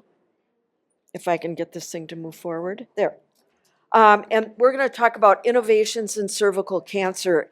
And to do that, we have two amazing researchers, Dr. Deanna Kepka, who's at the Huntsman Cancer Institute and a tenured professor in the College of Nursing at the University of Utah. And she has been the HPV person for all of Utah. And also Dr. Maurer, Catherine Maurer is a gynecologic oncologist, also at Huntsman, a division director of gynecologic oncology, and directs the Breast and Gynecologic Cancer Center. And her work, research projects, also is on cervical cancer and HPV prevention. Take it away. Thank you. Hi, everyone. Good afternoon. So I am an HPV vaccine researcher. I've been working on this since the vaccine was approved for girls in 2006. So, wow, we're going on 20 years. It has been my passion to prevent all of these issues that we're going to talk about today. But we've had some really exciting new opportunities that I'm going to get into. Some disclosures. I have a few grants from Merck. They fund the vaccine. But cervical cancer is preventable and curable. So for those of you working on different disease issues like obesity, complicated. You probably won't see the end of it in your lifetime. We are on a path where we can see the end of cervical cancer in our lifetime. And that is amazing because we have the tools to prevent it. The World Health Organization has embraced this. This was probably about 4 years ago, where they developed a global strategy for the elimination of cervical cancer. Now, how can we do this on the world level? It's vaccinating girls before age 15. It's getting women screened with a high-performance HPV test by age 35, and then one more time by age 45. And then it's treating dysplasia and those precancers before they end up as cervical cancer, but it's also treating women with cervical cancer. So in the US, despite having these tools, and we've had these tools for quite a while, we've had PAP testing since the 50s and 60s, HPV vaccine now almost 20 years, we still have 14,000 cases of cervical cancer each year, 4,000 deaths. All of these are preventable. This isn't capturing the millions of abnormal PAP test results that we have. So we were just talking about cost in the last lecture. There's a lot of costs associated with those millions of abnormal PAP tests and positive HPV tests in terms of socio and emotional, along with actual fiscal costs related to interacting with the healthcare system around those results to get the follow-up treatment that's necessary. So these guidelines have been put into effect with some minor revisions for quite a while. Women, when I first started this work, it was trying to get women away from the annual pap test, right? Like, can we get women to start thinking about when we incorporate our understanding of human papillomavirus and how long it takes to develop into cancer, we can spread out that screening for every 3 years with a pap test, age 21 to 65, or every 5 years with primary HPV, which has been a little slow to be adopted in the US for a lot of different reasons, or the co-testing, which is mostly what we've been doing, I'd say the last five years or so. We'll hear more from Dr. Maurer. But then just last August, we got FDA approval for HPV self-collection. And this is a game changer because when you think about the women who are most likely to be diagnosed with cervical cancer, half of them are overdue for screening or have not had screening. And there's a lot of barriers for why women and persons with the cervix aren't comfortable with screening. It's, you're exposed. It's a pelvic exam. Often I work a lot in rural settings. Women aren't comfortable with male providers and a pelvic exam, especially male providers who they are their neighbors or they go to church with them and they're talking about something that's really personal. In rural Utah, I'm working with 3 clinics right now in HPV self-collection. Less than half of the women are up to date with cervical cancer screening among these patient populations.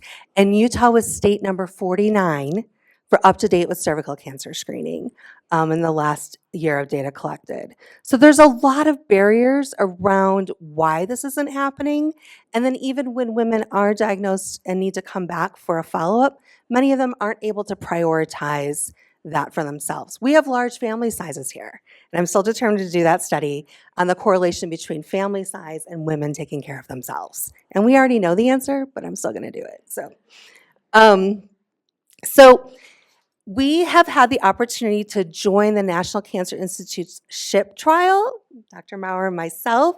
So we are one of a few sites, I think it's like 20 sites in the US. This is our team who's running our SHIP trial. The SHIP trial is part of the National Cancer Institute's Last Mile Initiative. It stands for Self-Collection for HPV Testing to Improve Cervical Cancer Prevention. It's the last mile that we're trying to get through before we are able to really successfully embrace this as an option. Even though we already know it works, we still have to dot our I's and cross our T's. So it's the components of the trial involve assessing the usability and acceptability of the devices, looking at the accuracy of self-collection compared to physician-collected and colposcopy results, and then looking at the effectiveness of this opportunity for high-burden populations like rural populations. Another statistic that I didn't give to you, that in Utah, we have much higher rates of mortality among rural women with cervical cancer than urban women. And you could see that because to be treated for cervical cancer, you need to see a gynonc. And we don't have, maybe Kate can tell more. There's, and it's so Huntsman serves the 5-state Mountain West region. It's a lot of travel time to get to a gynonc at Huntsman.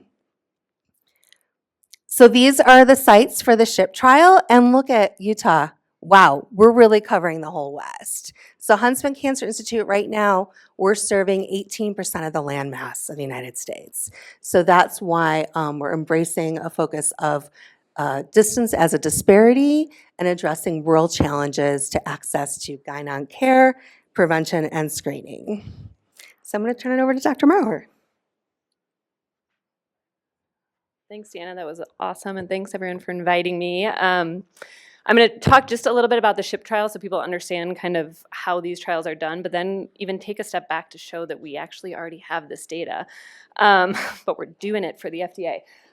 So this is currently open if you work or go to any of these clinics. This is where we are enrolling patients. It's really straightforward. So we're trying to grasp the HPV positive population, right? That's how we're going to get a sensitivity and specificity on this test. So it's for patients who are going in for a colposcopy or LEEP procedure that has been indicated by their pre-testing, whether it be HPV or most patients a co-test, and they have to be 25. Always interesting our exclusion criteria when we're looking at women's health, so they cannot be pregnant or have given birth, and that will probably affect the indications for this self-HPV in the future. And then they can't have been treated in the last 12 months. Basically, that's it. They have to be able to actually do the self-collection. It's really simple. So really, we just ask the patient if they're willing to participate. They consent. They go into a bathroom. They do the self-collection based off of a picture and minimal instructions, because obviously that is the goal, is that this is not something that requires a lot of education around successfully completing. And then they get their clinician collected sample right at the start of their procedure, which they are already there for a pelvic exam. And we give them $40 for a token of appreciation. They're really done as soon as they start, and we've had great uptake.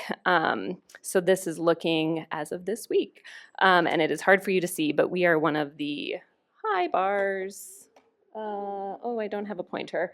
Of that like dark blue-green color. So I think we have put a lot of patients on trial already. So the SHIP is great for Utah. It's great for the Intermountain West. But we actually have a lot of this data already. So I apologize that it's a little bit small. The graphic there is actually from Australia's Department of Health because this is part of routine screening in Australia, the Netherlands, a handful of other countries. You can actually just choose to do self-collection. But Phil Castle and his team are really the ones who have led a lot of this work. And this is their meta-analysis. So, oh, maybe I can get the button.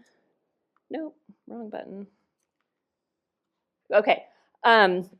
So, right, we care about a screening test that is sensitive, right? You don't want to miss the false negatives. So our perfect screening test would live up here because it would be highly sensitive, highly specific.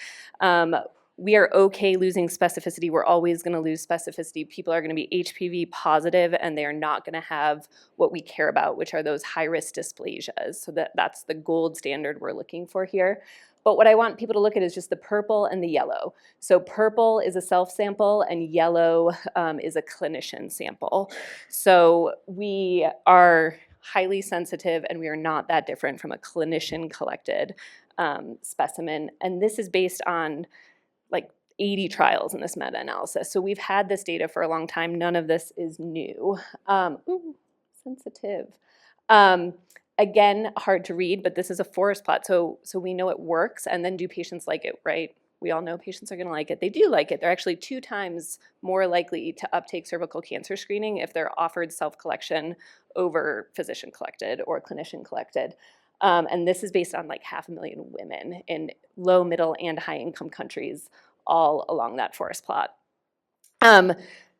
This brings us to the new exciting update. So Deanna showed this in a simpler form of what are our current like today guidelines. And so this was up until 2024 because in December of 2024, U.S. Preventative Task Force put out a new guideline. So this is today recommendations. And American Cancer Society is a little bit different. They actually have preferred the primary HPV test since 2020. ACOG, SGO, which are a lot of the professional societies clinicians are going to follow, have always done what the U.S. Preventative Task Force has said. But December 10th, they came out with their revised update. It was open for public review until January. It's now closed for public review, and we're all just sitting around waiting with bated breath. No, only some of us, for it to come out because they actually also have now preferred primary HPV testing, but they've added patient collected as a preferred option. So we are anticipating that this will be the final recommendation and that ACOG, ASCP, other guidelines will take this up. That will, of course, affect insurance reimbursement and the whole pathway of getting patients self-collection as an option. Also hot off the presses, so the problem is we said we could do it. We have FDA-approved tests, and then all the clinicians are sitting there saying, well, we don't know what to do with the results because there weren't management guidelines in terms of, okay, what do we do now? So this, I think this was published around around February, but this was actually published in April. A lot of management of cervix cancer screening has come down to these risk categories, so it's gotten very complicated. There's an app for it, and you really need the app to ever decide what to do to any individual patient. But the idea is that self-collected is actually in this. This is the enduring consensus cervical management guidelines. And so self-collected is in all of these in terms of when they need their next test, in terms of who goes straight to colposcopy, which is an option, versus who needs that intermediate pap smear. This looks really complicated, but then you remember that 90% of women are going to test negative. So you're going to take 90% of women out of our clinics to even begin with for 3 years. And so we can manage this for the other 7%. And some are going to go straight to colposcopy. What about today? What can you do? You can actually order a self-collect in ARUP. Who knows if insurance is going to cover it, but it is a test. So it became available actually a couple weeks ago. This approval is important. All of this is talking about in a clinical environment. So none of this is talking about at home. That's also been very highly studied. There's mail-in options in other countries. But this is all talking about you walked into a clinic and you did your self-collect. But excitingly, our mobile screening unit counts as a clinic. And so this is, thanks to Lynette Phillips and Deanna and a lot of people at HCI, something that we are hoping to get on the bus, the mobile screening unit, possibly as soon as July, and possibly with some Utah true like funding through the CDC for our underserved, underscreened population. So you can go in, you can get your mammogram, you can take your Cologuard test home, and you can hopefully do your self-collect on the bus. This kind of, I think, I don't know if Deanna has anything else to say about this, but these are all the things we're waiting on in terms of self-collection being the standard of care or something we can offer to our patients. But it is still obviously an area where a lot more research could be done. Varner was here, he stepped out, but when I was interviewing for jobs, came out and spoke on my fellowship research project, which was actually using cards instead of liquid media. And small adjustments like this could really, because now we're using liquid media, that's heavy, that has to be refrigerated. And so there's a whole kind of domino effect for rural populations, for low and middle income countries in terms of self-collect HPV. It works, we just have to bring it to people. And that's all I have.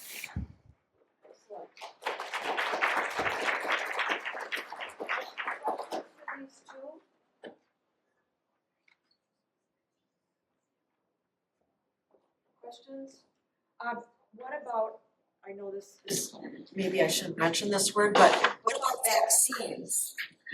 Well, that's Deanna. I mean, obviously you can't give a talk about this without just saying the vaccine works and you should get it, but we're 40.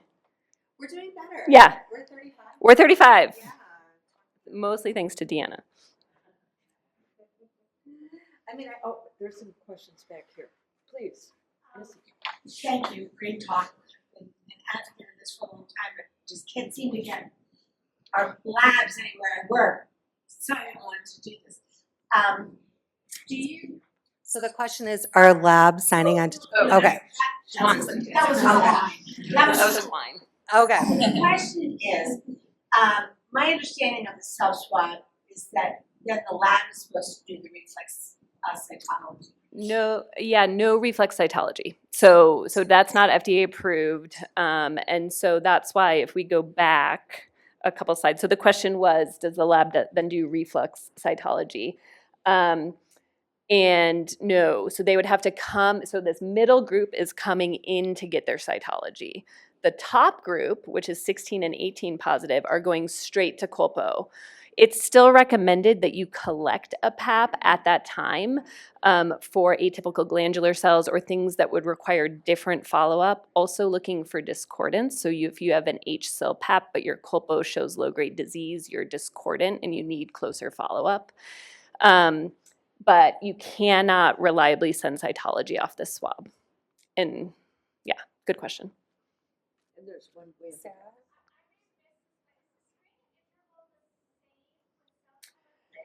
No, so we don't have the guidelines. Yeah, the question was, is the screening interval going to be the same? So when you actually look at this paper, they're recommending 3 years for a self-collected specimen. It's 5 for a clinician.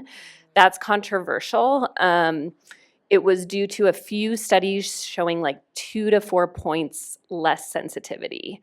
And just not having that long-term follow-up data. So we have pretty good long-term follow-up data on the clinician-collected swab that allows us to leave it at 5.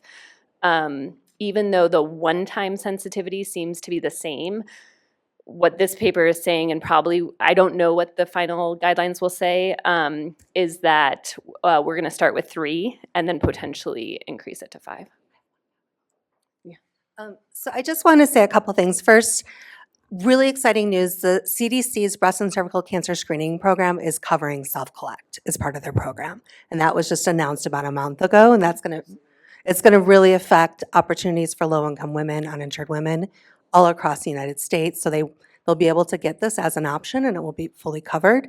The other point was the community health centers I've been working with. I've already done 100 samples, and we've had to work with University of Washington to have the samples assessed because ARUP just came on board recently. But they've been able to be covered by insurance because the billing code is the same for primary HPV as for self-collect. So they're getting insurance coverage for it.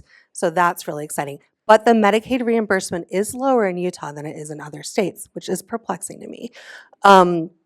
And the last comment about HPV vaccine is HPV vaccination is the first line of defense. It's the primary mode of prevention. And it's not just cervical cancer, but there's 5 other HPV-related cancers. And the most common is HPV oral pharyngeal in men, white men in particular. So I'm just urging everyone to support this vaccine starting at age 9 for boys and girls. Thank you guys so much. Thank you. This is really great. All right. So we have a break till 2:10, but here's the deal. Get your phone out, take a picture of that QR code, and go see the posters and vote because we've gotten a generous donation from Susan Schulman, who's here in our audience, to give some prizes out to the best posters.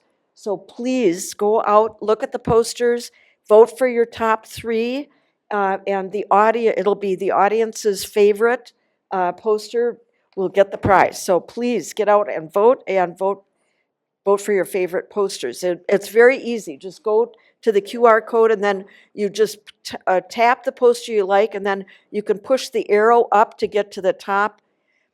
We also have fabulous snacks in the way back, so nobody goes home hungry today. So please help yourself to a snack and a carbonated water, and then be back here at 2:10 on the dot because we've got an exciting program to follow. Okay, so welcome back, and we are going to keep on with this interesting symposium. My name is Ainhoa Gomez. I'm a research associate at the College of Pharmacy in the Department of Pharmacotherapy, and I'm really honored to introduce our next speaker, who are going to, again, deep us in really interesting topics such as the treatment of perinatal mood disorders and substance use disorder, and also in innovation in sleep. So we will have they have amazing CVs. You can all check them in the website of the symposium. I will quickly summarize. First, we have Dr. Yawis. She is an assistant professor in the Department of Psychiatry, Huntsman Mental Health Institute, and is also an adjunct assistant professor in the Division of Epidemiology in the Department of Medicine here at the University of Utah. Her clinical interest is in improving women's mental health and expanding access to mental health care for pregnant women with substance use and mood disorders. Her research focuses on treatments like transcranial magnetic stimulation to combat methamphetamine use disorder in pregnant women. We will also have Dr. Baron. She is a professor in the Division of Public Health at the Department of Family and Preventive Medicine here at the U. She's a clinical psychologist specialized in behavioral sleep medicine. She conducts NIH-funded research on sleep intervention for hypertension and for circadian timing's impact on appetite regulation. Dr. Baron also directs the Behavioral Sleep Medicine Program, offering non-drug treatments for various sleep disorders. So thank you so much. Hi, everyone. Good afternoon. Thank you for the invitation, and let's dive into it. So, Okay, do you want to use this microphone or do you want to walk around? I like to walk around. Okay. Let me get it turned on for you here. Okay.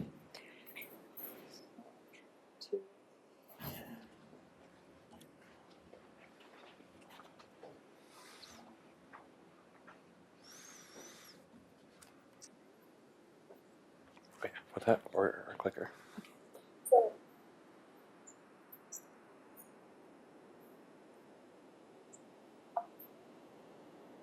Some sleep slow down.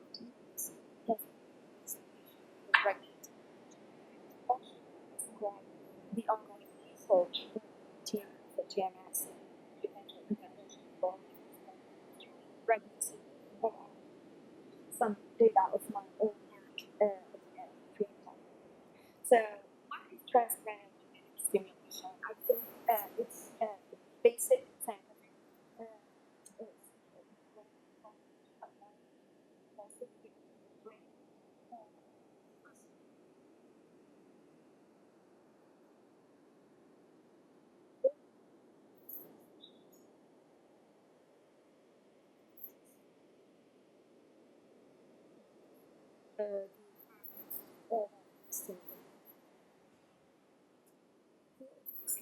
So this is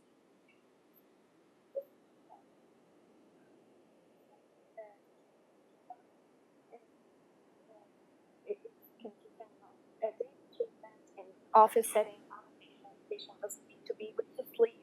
The patient can drive in and drive out from the treatment.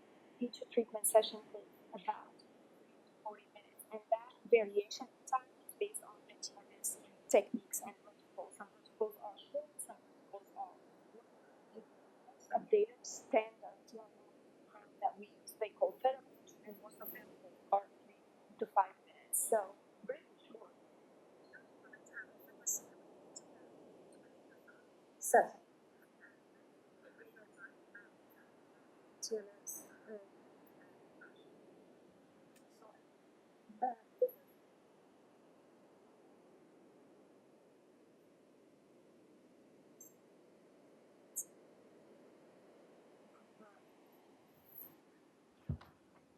So, what's the about TMS? Since 2004, the sinus treatment resistant depression is the added trauma antidepressant.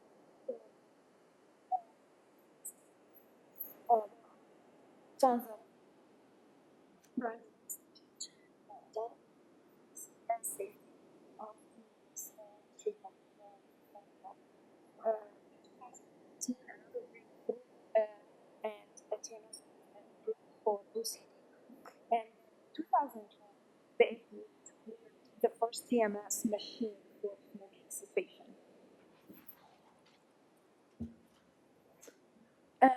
What is the current situation with TMS research in perinatal depression? So, as I mentioned before, TMS has different. Okay, it's been studied almost and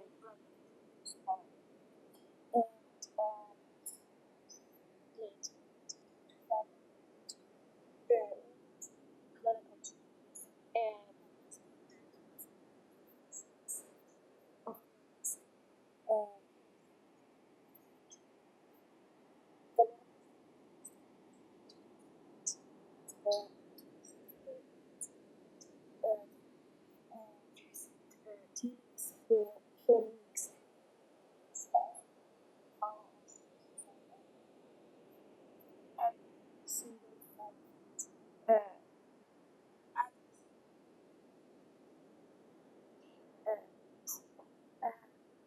There are disabilities in the past 2 decades, and we still don't clear safety data that seek clearance and for this.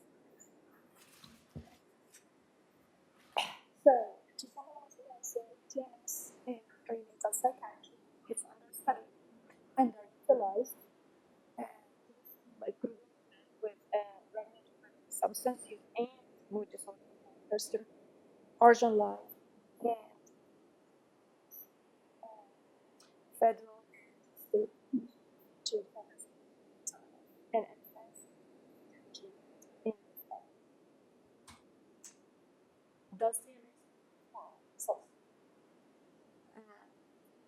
back decades TMS courses and has been showing promise so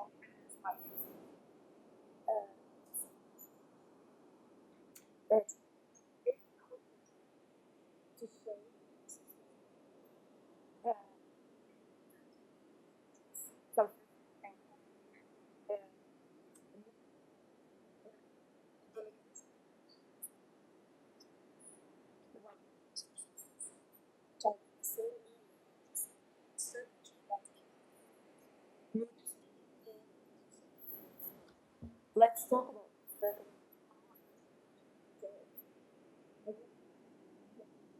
control to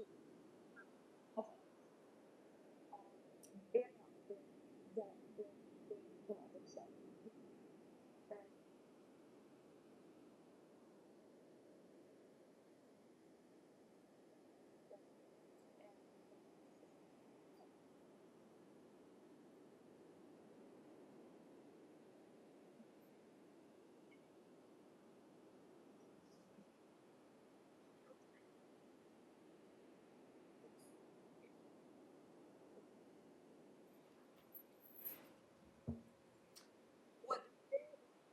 Specifics of TMS and of interest, there has been large analysis completed in 2024 that showed that TMS has a positive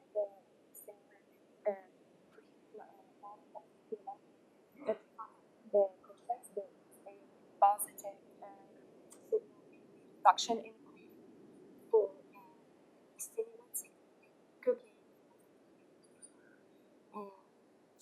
We have at the University of Utah a pilot study that to TMS and not also signal reduction in craving and improvement in depression scale, anxiety, sleep, and quality of life. How amphetamine affect pregnant women?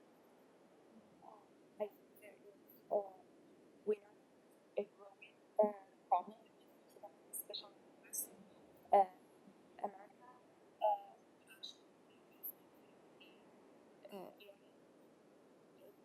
With we know a treatment for there are limited existing evidence-based treatments. Their safety and efficacy to pregnancy. For obesity, I think this is self-explanatory. How not just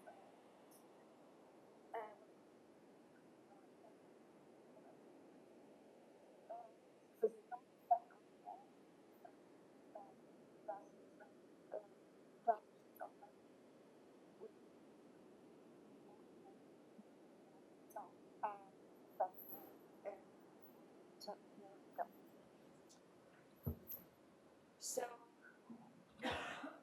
I conducted this at the University of Utah, which is only perinatal infection specialty clinic at state of Utah and care for pregnant women with substance disorder. And the study was, I just conducted this one to understand if the population that I'm talking is going to be interested in TMS or disorder. So basically, we asked them if they are, if TMS is available, would they be interested in trying TMS as treatment for depression or substance use, or if it's there is a clinical trial running for like investigating TMS for depression or substance use, if they would be interested in participating in the trial. Our response rate was 80%. We approached 150 patients and 120 actually completed the survey. This is how the survey looked like. We can send a picture, nutrition, control picture, and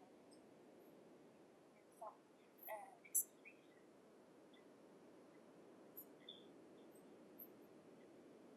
Age, stage of pregnancy,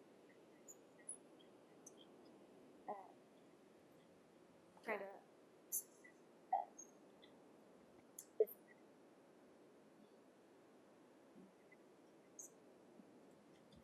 and this is actually going to respond to and then the retest actually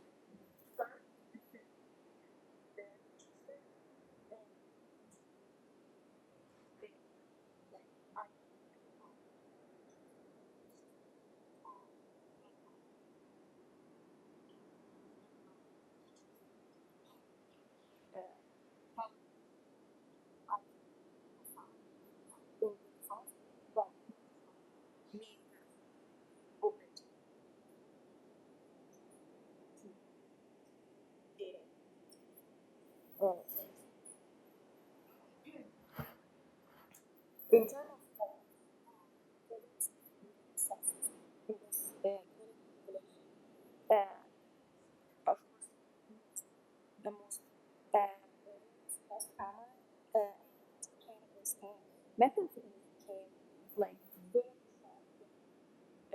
camps with force saying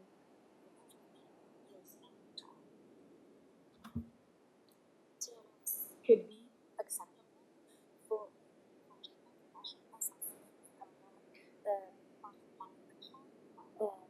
but part told us that they might be interested in participating in clinical trial that studied TNS for depression responses.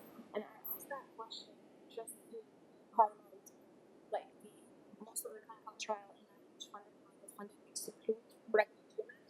So as pregnant women wants to be enrolled in trials. And I was not surprised when we saw that anxiety sample and the redness or I want to thank the team of attending mentors that have supported me through my journey.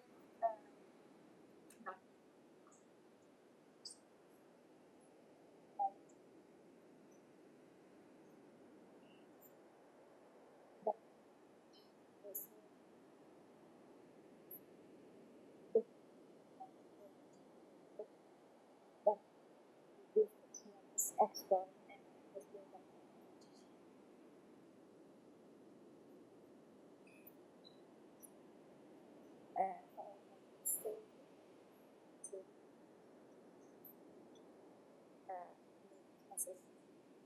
thank you.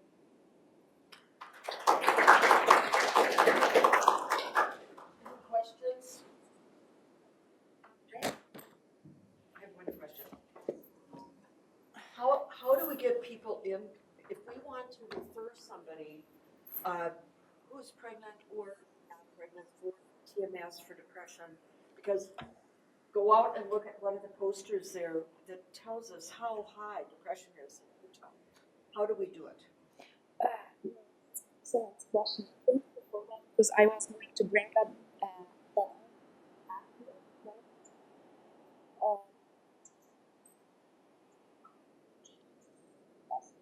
so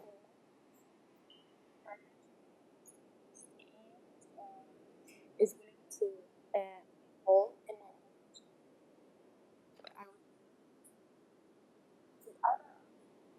send Bob's Dr.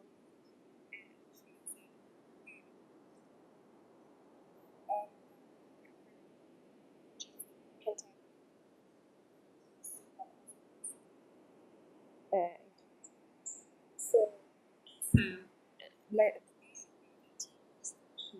if it's gonna be so that's one of the clinical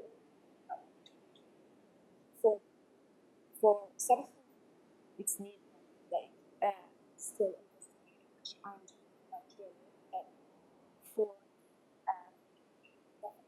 send them my way.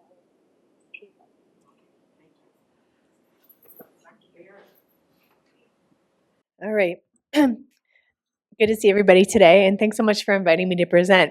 And so I'm going to be talking a bit about sleep problems in the menopausal transition, and really informed by my years of practicing behavioral sleep medicine and seeing all the changes in how women's health how women in the menopause transition have been treated over the years, over the last 20 years. And so going into this talk, it's important to recognize that sleep in the menopausal transition time is not just about the hormones. You can see that this is a review from Dr. Mackey, and you can see it's at the center of this Venn diagram. But one of the biggest factor in sleep really is the hot flash symptoms. But in addition, the sleep disturbances are both overlapping and separate. The women have sleep problems that are also due to many other factors. And then there are also mood changes that are some related to hormonal changes and some outside as well. And then all of these things are happening in the context of other medical conditions and psychosocial stressors, relationships, work, etc. One of my favorite positions that I had was working in a midlife women's clinic, one day a week doing sleep consults. And the most wonderful thing was it was like set up like a spa. It was like such a there was like waterfalls. Like I felt so good going in there.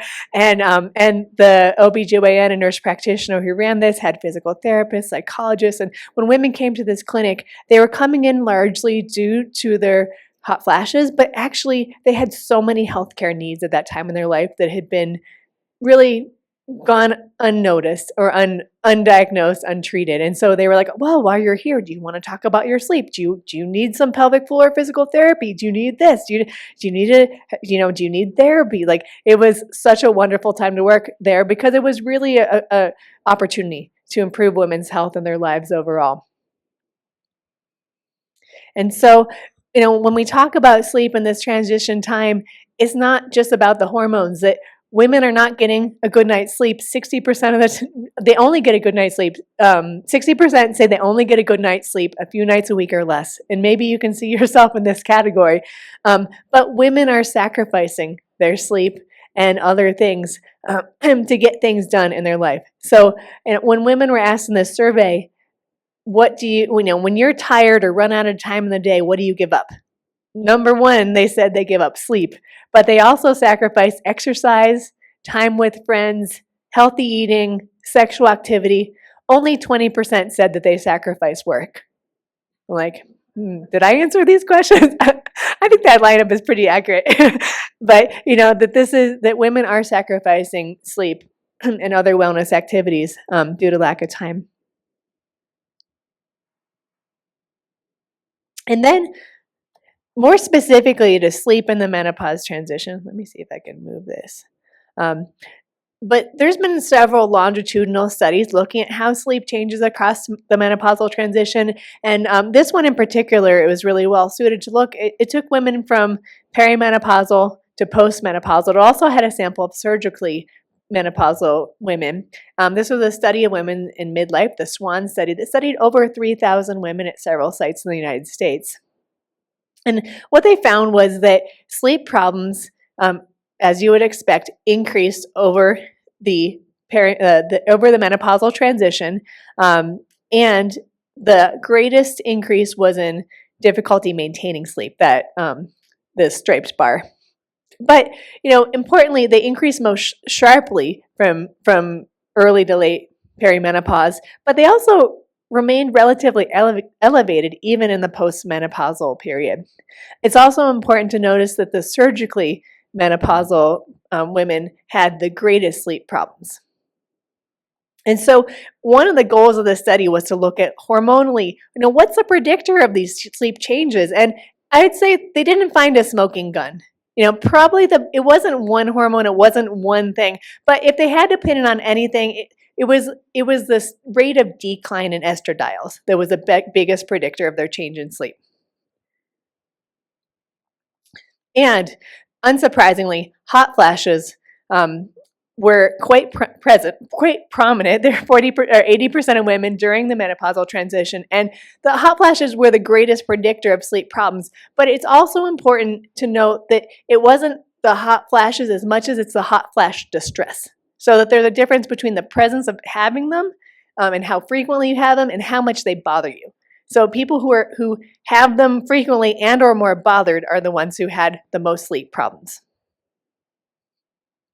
And there's a whole lot of really cool experimental lab studies about hot flashes and sleep where they look at what time, like with a thermal monitor, like what time the hot flash happens and when the awakening happens. And kind of cool thing happens the first half of the night, the hot flash precedes the awakening, and the second half of the night, the awakening precedes the hot flash. And so it's thought perhaps that there's sort of like a sensitization that happens to women, that it's just these frequent awakenings that kind of make them more arousable in the night. Awakeable is not a word.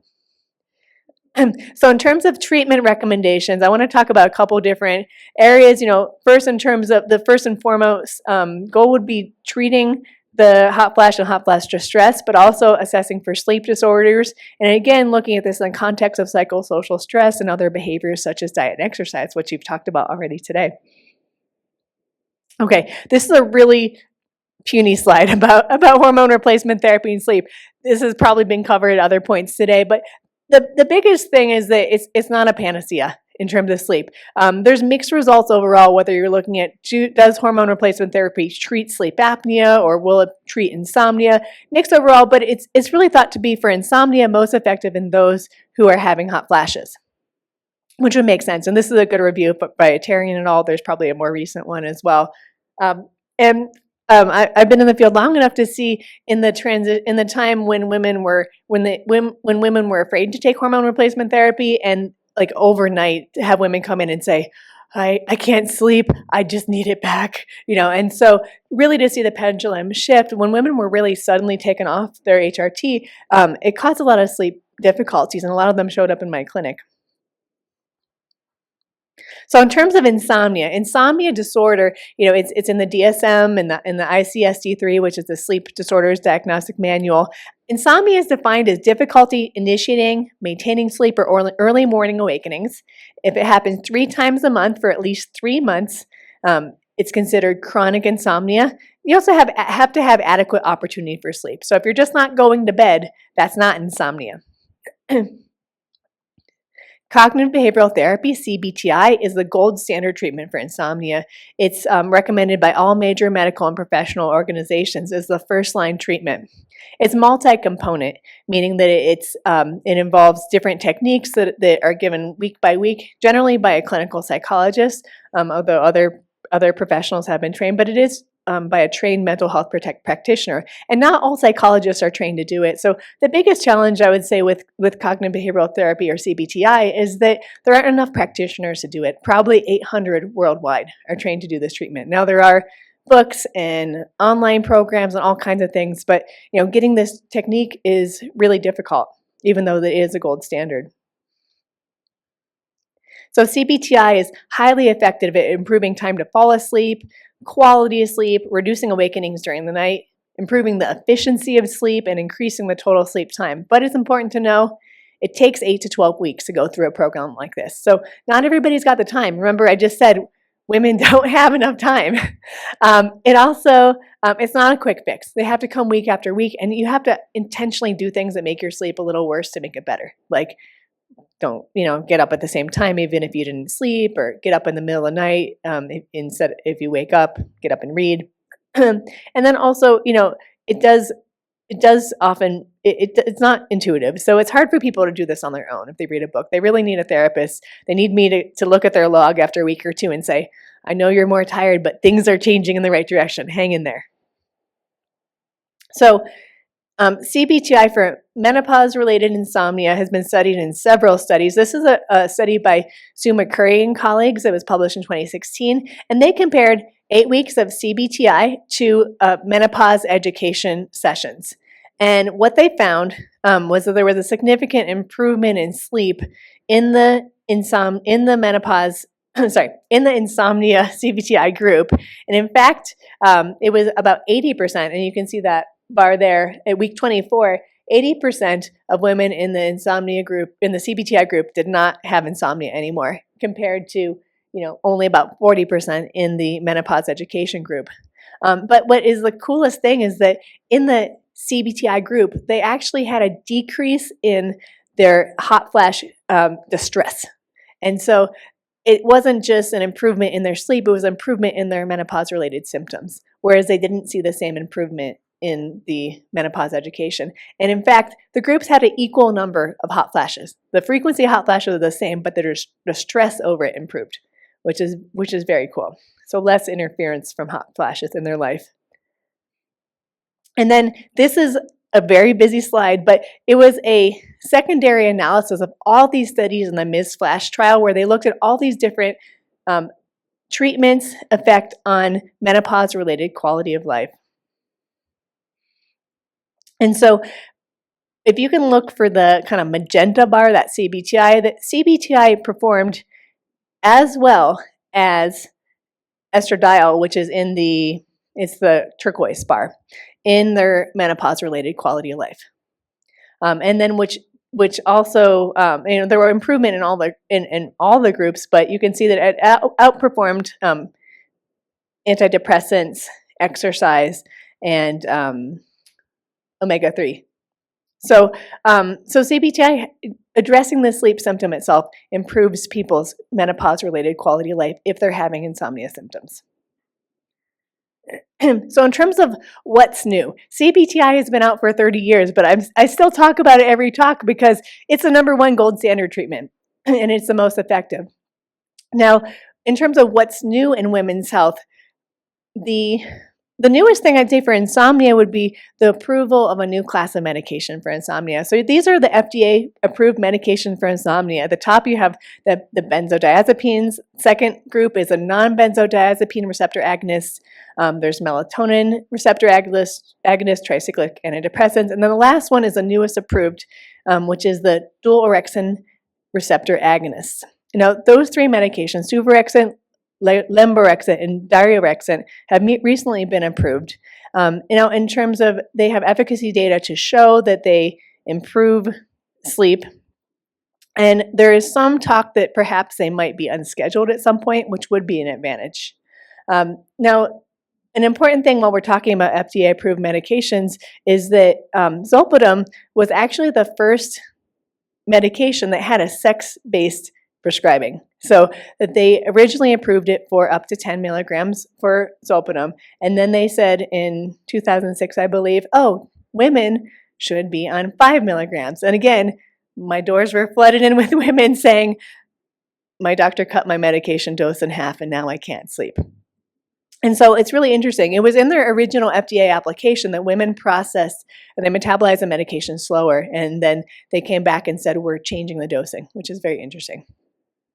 So, in terms of sex differences in the newer dual orexin receptor agonists, there are no known sex differences at this time of, their efficacy or their processing.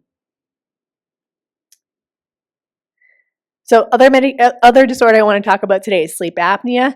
Sleep apnea increases steeply post-menopause. And there's several different contributors, including age, change in fat distribution. So as adipose becomes more central and less peripheral, that also increases your risk for sleep apnea, as well as hormonal changes. As most of you know, the main treatment for sleep apnea is continuous positive airway pressure. But I don't want women to be afraid to go to a clinic and get assessed because this isn't the only treatment. The treatment should be focused on the severity as well as the preference of the patient. And so, for example, mandibular advancement devices, they're dental appliances made by a dentist that can titrate them and study them both, study the person pre and post, can significantly improve sleep apnea, as well as weight loss can improve sleep apnea as well. And so women, unlike men, women oftentimes don't snore when they have sleep apnea.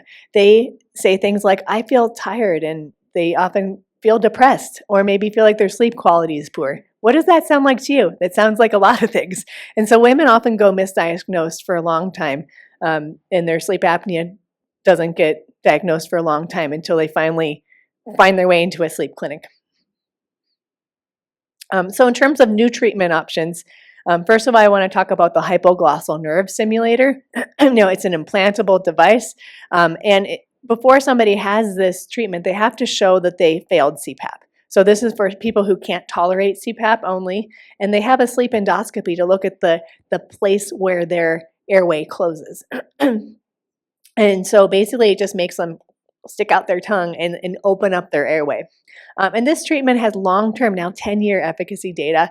I have a story of a patient I saw for insomnia for many years, and her insomnia improved, but she still didn't feel good. She got depression treatment. She exercised. She did everything. She was a 50-year-old thin woman, active, and she just said, I don't feel right. And finally, she had a sleep study. She tried CPAP. She couldn't tolerate it. She finally had a hypoglossal nerve stimulator, and she felt really good for the first time, which was a really amazing outcome.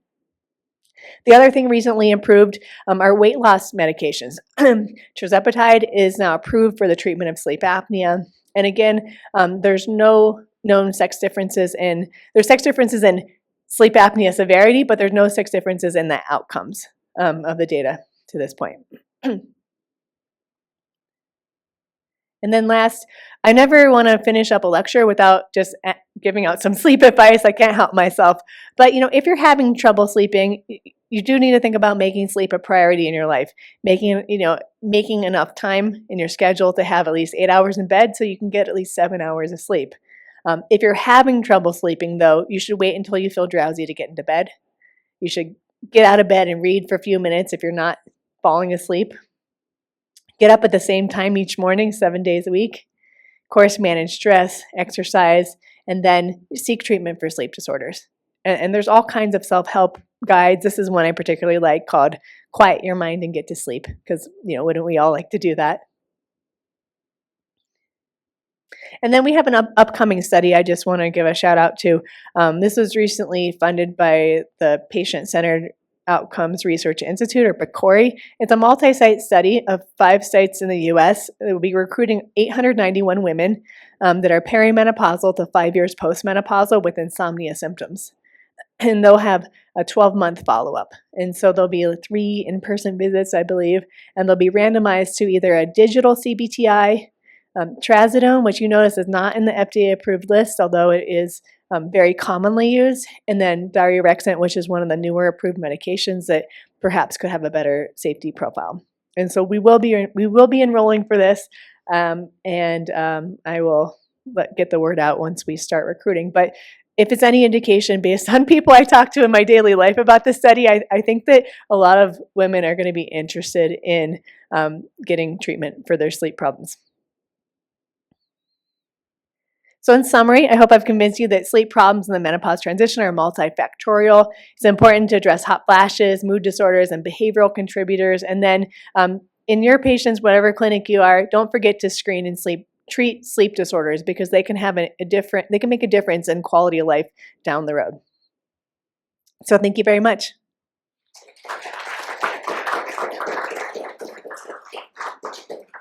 Any questions?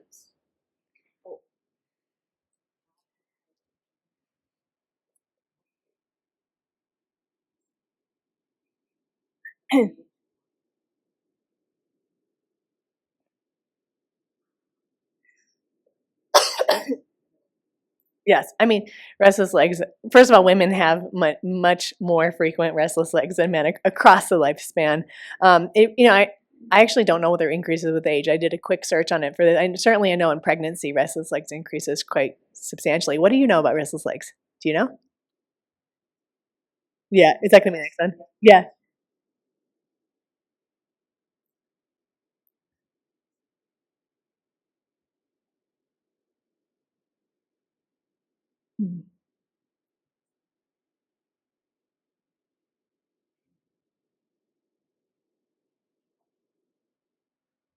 So being that I'm a clinical psychologist, I would say that I'm not involved in the medication or hormone replacement side of things, and I'd say when we were working on this PCORI proposal, one of the questions that we got often was like, should we consider HRT in our group? Should that be a group? And I would say the majority of patients that I see, it's not something that they're thinking about or have considered. Perhaps it's picking up, but in terms of societal interest or preference, I think things are changing. But for a long time, people were afraid to try HRT overall. And one of the reasons we decided also against it in our study was that primary care providers are not comfortable to use these. In our surveys, said that they were not comfortable. So my experience is pretty scant, I would say. Okay, great. Thank you.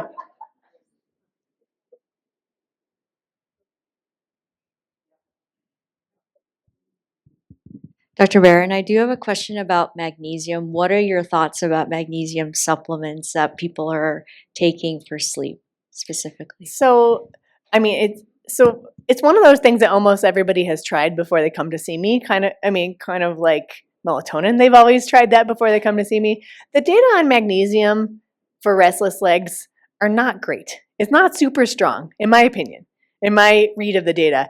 It doesn't, restless legs has the most placebo/folk treatments of any disorder.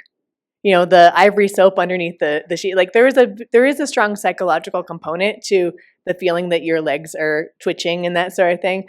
So the placebo, like the double-blinded placebo-controlled trials are not all positive. It's not a strong signal, in my opinion, but it's also something that's unlikely to harm them, unless they take too much and get diarrhea, and then it would be uncomfortable and unpleasant, but not harmful, so it's like one of those things that it's not something that I recommend. But, by the time they come to see me, it usually takes maybe 9 months to get into my clinic. So they've really tried everything on their own before they come to see me. Thank you.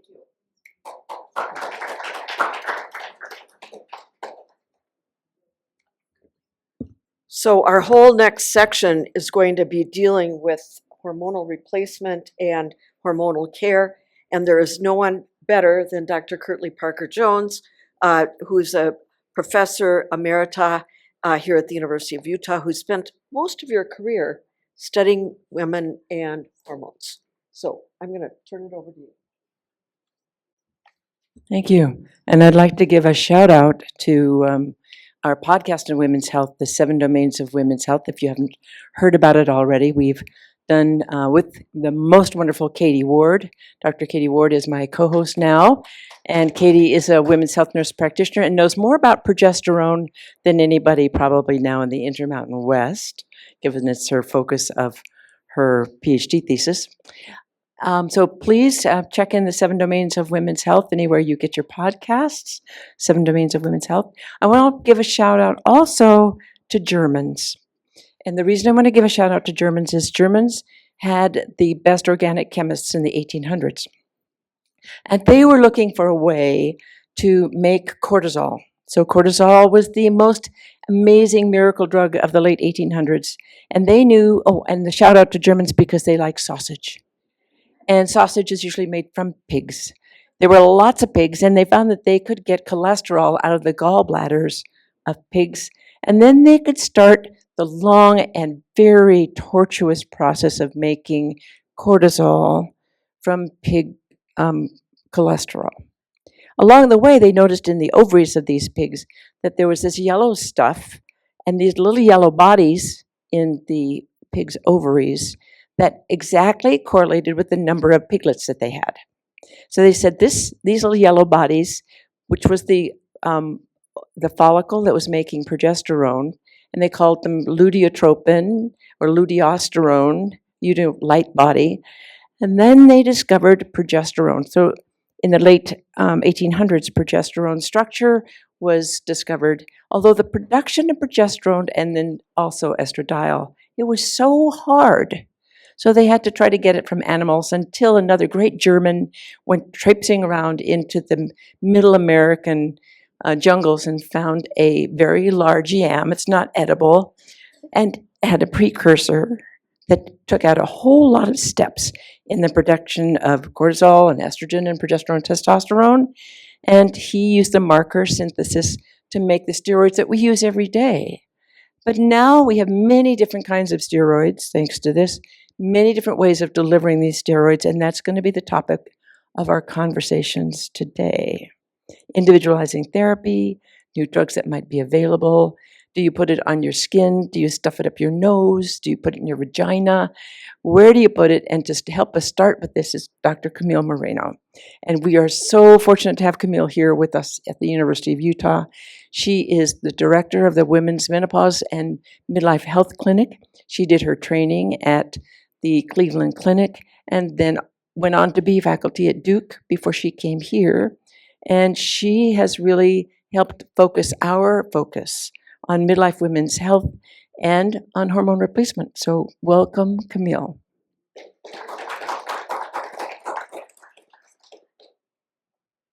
Thank you so much, Dr. Kirtley Parker-Jones, the trailblazer in our field, for that kind introduction.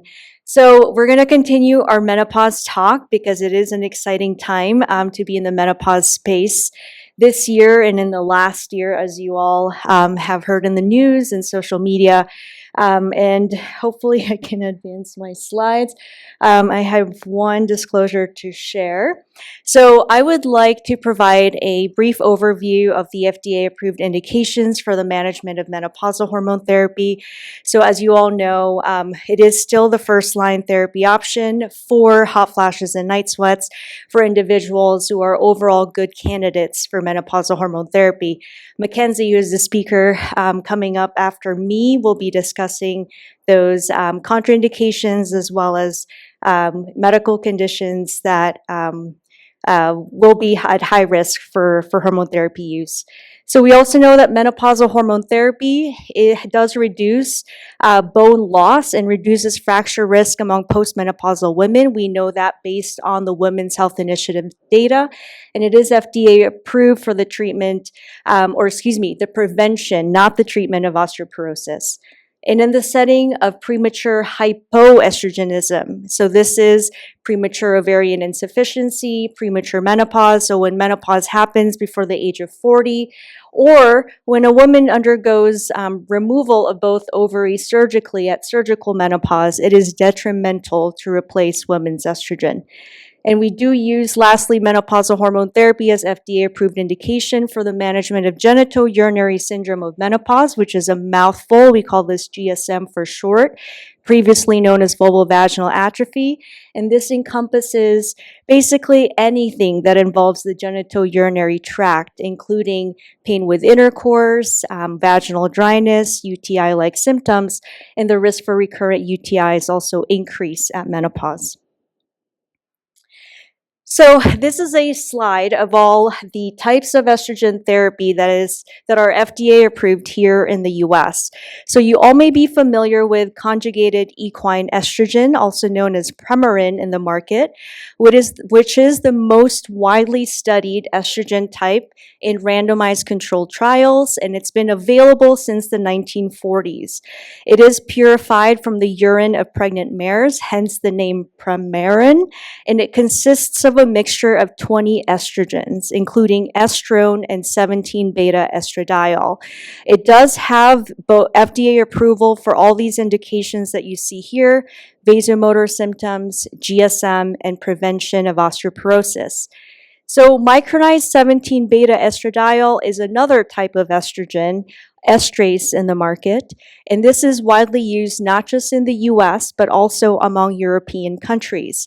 And it is the only bioidentical estrogen type that is FDA approved here in the US. And similarly to Premarin, it has FDA approved indications for vasomotor symptoms, prevention of osteoporosis, and GSM. Some of you may know about esterified estrogen, which is Menist in the market. This is an oral synthetic estrogen containing about 75 to 80% of sodium estrone sulfate, and it is approved for vasomotor symptoms, but not for prevention of osteoporosis and not for GSM. So more estrogens, right? So ethinyl estradiol is not menopausal estrogen therapy. It is actually the estrogen type that is in combination contraceptive pills, vaginal ring, or birth control patch. Estetrol, which is now the emerging newer estrogen type, is also called E4. And this is a natural occurring estrogen type produced by the human fetal liver during pregnancy. And it has been shown to inhibit ovulation and treat vasomotor symptoms in perimenopause. It is available in a combination oral contraceptive pill called Nextstellis. So estetrol plus drospirenone actually makes up Nextstellis. It is not FDA approved for vasomotor symptoms, GSM, or osteoporosis prevention, but we do use it off-label for perimenopausal management, especially for women in that stage of life needing contraception. So in the next two slides, we're going to differentiate oral estrogen types versus transdermal estrogen and vaginal estrogen.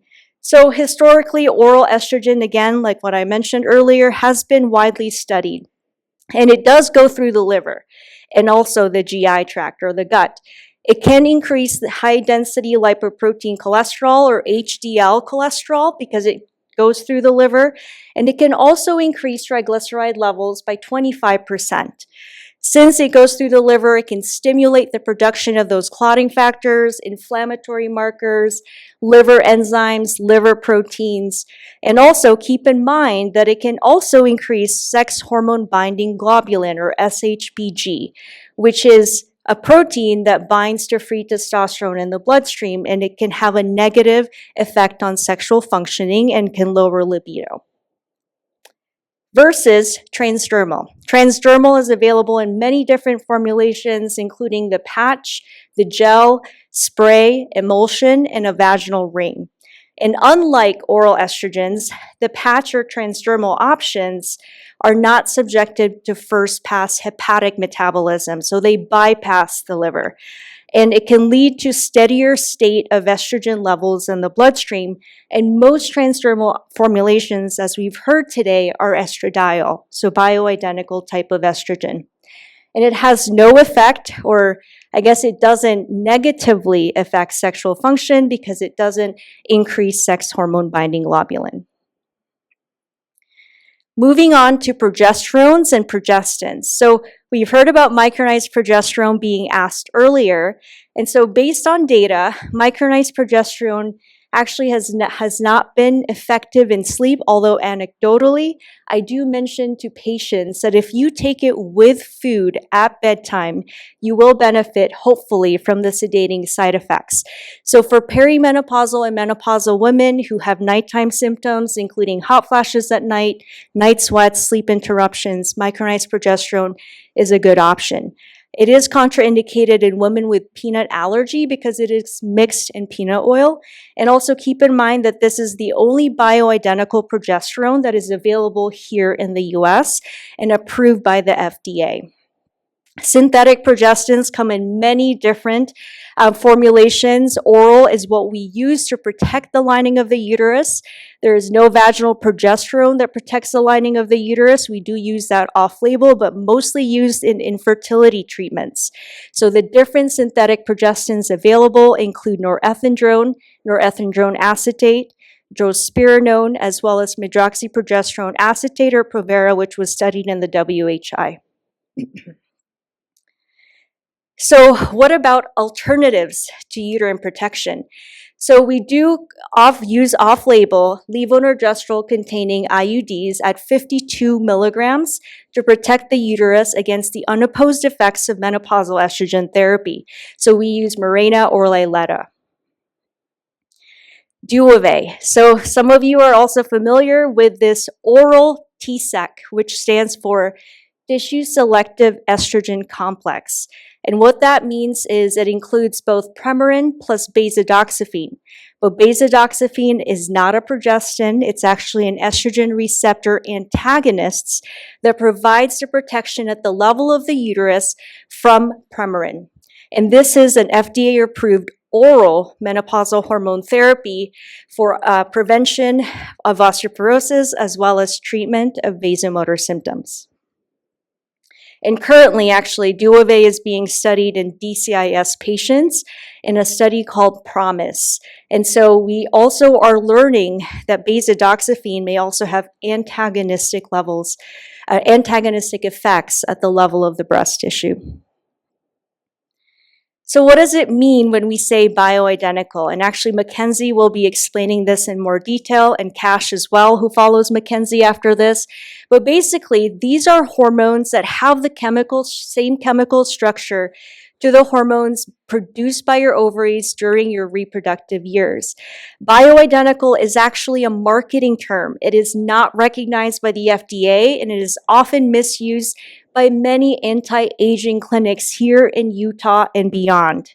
And so they are inaccurately marketed as natural or safe, but really the Menopause Society and ACOG have released position statements against the use of bioidentical compounded hormone pellet therapy.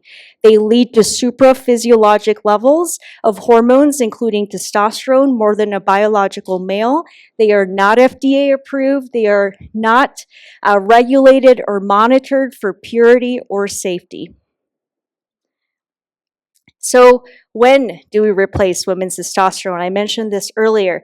I do tell my patients that there is a role in replacing women's testosterone, but there is no testosterone formulation that is FDA approved for women. And so we use this off-label for the indication of hypoactive sexual desire disorder or low libido for postmenopausal women. And so we judiciously use 1/10 of a dose of what we would give males. And we do serially check testosterone levels, typically 6 to 8 weeks after a testosterone cream or a gel is initiated, and check testosterone levels after that every 6 months. So what are the contraindications to hormone therapy use? I know Mackenzie also has a similar slide, which she will be talking about in more detail, but typically unexplained postmenopausal bleeding or abnormal perimenopausal bleeding that has not been evaluated, prior history of estrogen-sensitive cancer, whether it's ovarian cancer, endometrial cancer, breast cancer, having had a triple negative cancer. However, there is a caveat to this. We may consider hormone therapy in symptomatic individuals who have tried non-hormonal options, typically 5 years out from their diagnosis or have completed treatment. History of coronary artery disease, cardiovascular events such as stroke, heart attack, history of a venous thromboembolic event, or an inherited predisposition, severe active liver disease, and I mentioned earlier peanut allergy for micronized progesterone. So in conclusion, who is the best candidate for hormone therapy? So women who initiate hormone therapy within 10 years of menopause onset, preferably before the age of 60. Those who have indications to start them, including symptoms that affect women's quality of life, sleep, mood. If they have osteopenia and may want it for prevention of osteoporosis, but also have the menopausal symptoms, and overall have no excess cardiovascular disease or breast cancer risk, and who are overall healthy candidates within 10 years of menopause onset. And I believe we're going to take questions after. Thank you.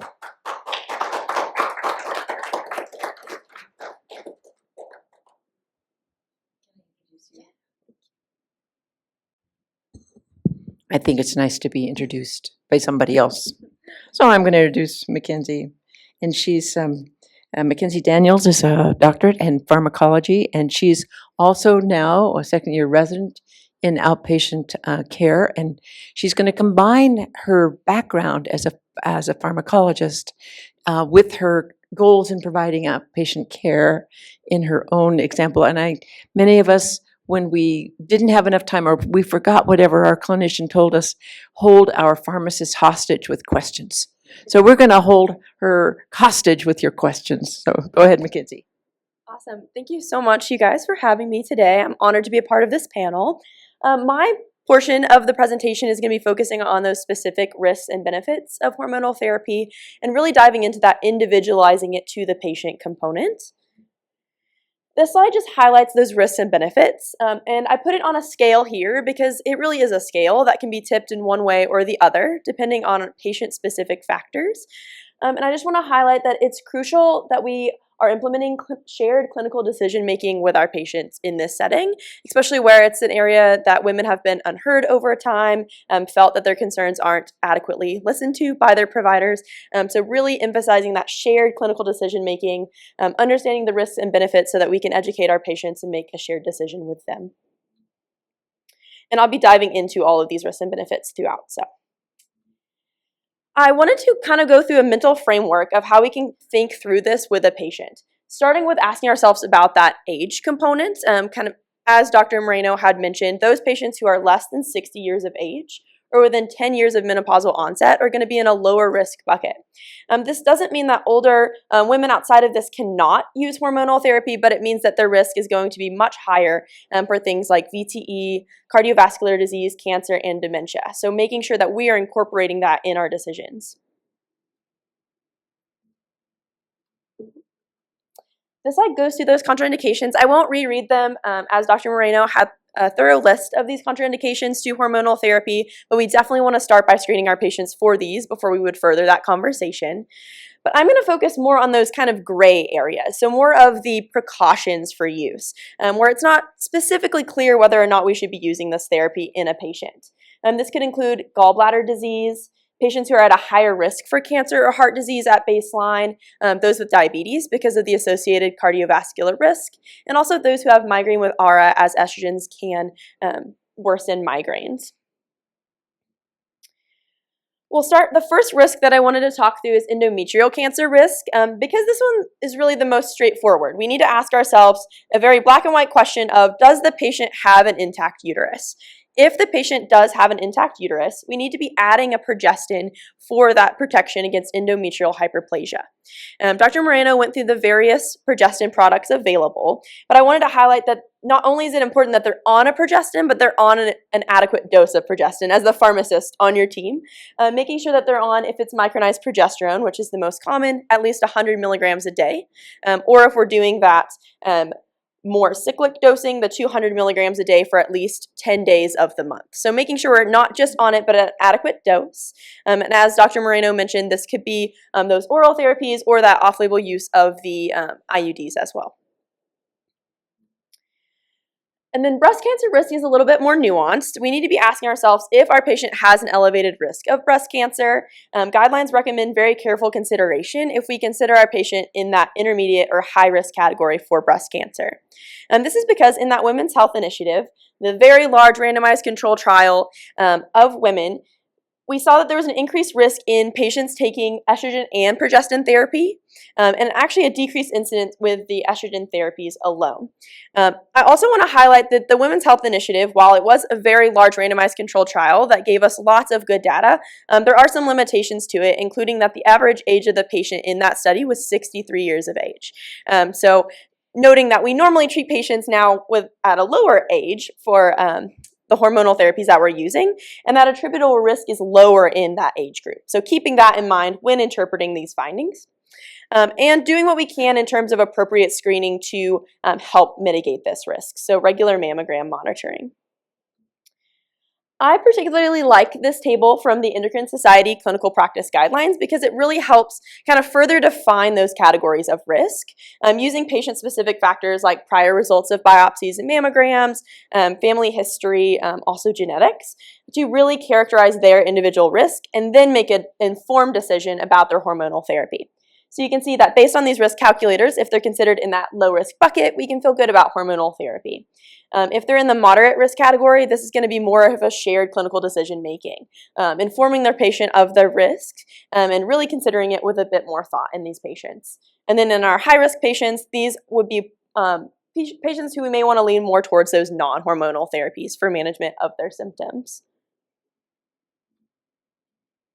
This slide highlights the cardiovascular disease risk and VTE risk in our patients. So in the Women's Health Initiative, they did demonstrate an increased risk of stroke and VTE with estrogen therapy with or without progestin therapy, and also an increased risk of heart attack with estrogen and progestin therapy. I do want to highlight again that this is in an older category than those patients that we're normally treating for menopausal symptoms at this time. So within 10 years of menopause, it's a little bit less clear where that risk is at for these women. So there's a little bit of mixed data. I put two systematic reviews. So there's a Cochrane review and a 2020 systematic review summarized there. But just noting that it's a little bit less clear because these patients are at a lower risk overall for cardiovascular disease and VTE. Also want to highlight that, as Dr. Moreno mentioned, the transdermal products do carry lower risk in a lot of aspects, and clotting is one of those because of the bypassing of that liver metabolism. There is observational data to suggest that there's a lower risk if we use transdermal products. There's also lower risk if we use lower doses of estrogen, so minimizing that estrogen exposure. Again, a similar table here to outline specifically those recommendations based on our patient's individualized risk. This uses the ACC-AHA cardiovascular 10-year risk.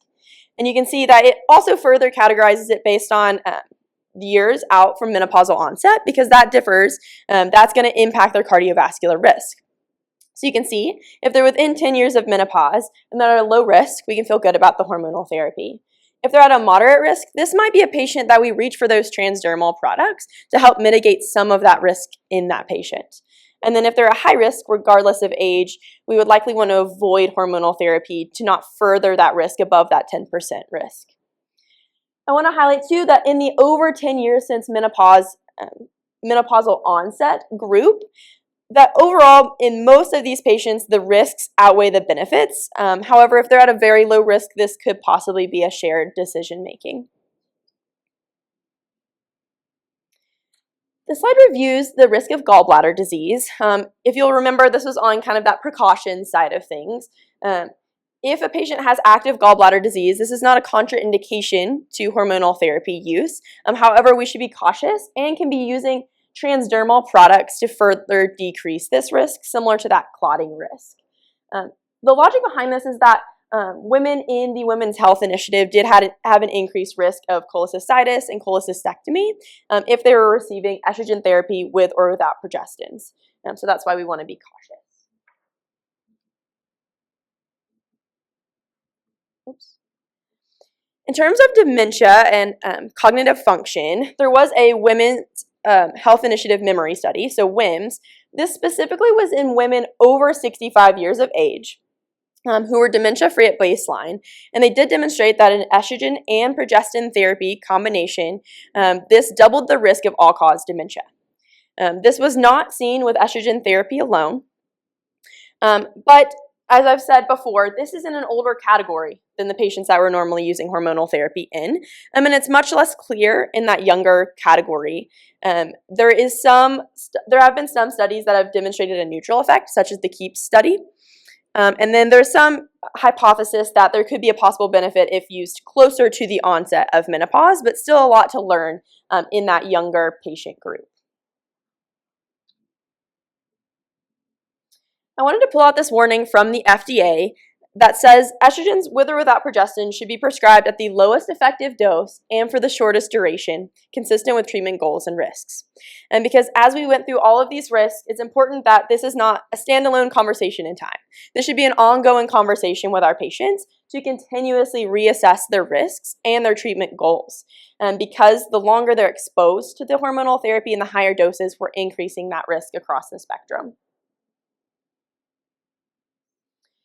In terms of benefits of hormonal therapy, I first want to start this slide by saying that the U.S. Preventative Services Task Force recommends against the use of hormonal therapy for the primary prevention of chronic conditions. So these benefits are really added bonuses that we're getting when we're treating women for their symptoms of menopause with hormonal therapy, but not standalone indications to start hormonal therapy. This includes benefits on bone health, reduction in the risk of new onset type 2 diabetes, and other components of metabolic disease have been studied as well.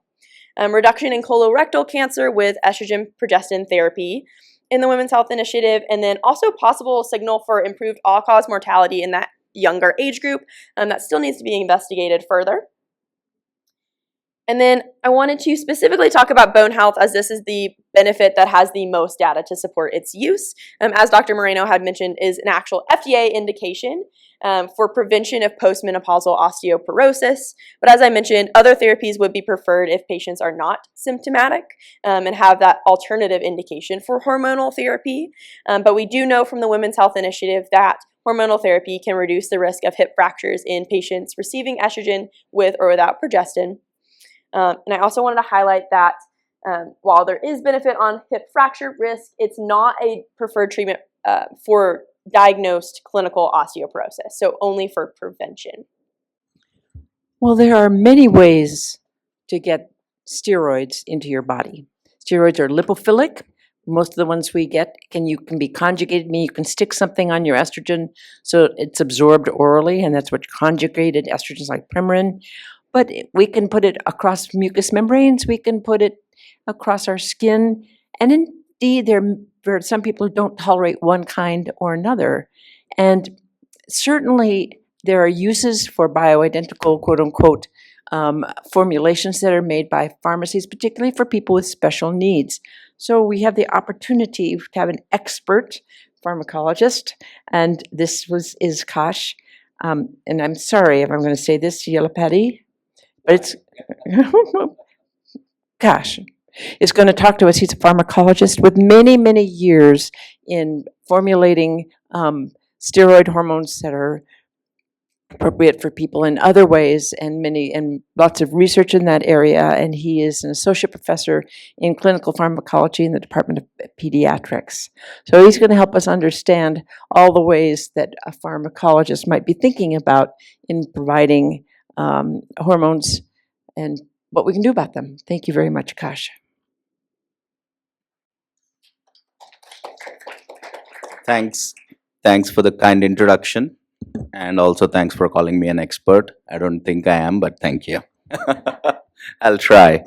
So today I'll be talking about, my presentation will be more general. This is kind of like a phenomenon that's really taking the field of women's health by storm. My topic is about, to be more precise, compounded bioidentical hormone therapy. Many of you are familiar that there are regular pharmacies. You go to CVS, Walgreens, all your hospital, University of Utah hospital pharmacy. However, there are many compounded pharmacies where, the goal is if the drug is on shortage, and with minimum ingredients, and if it is easy to make, these compounded pharmacies can make them.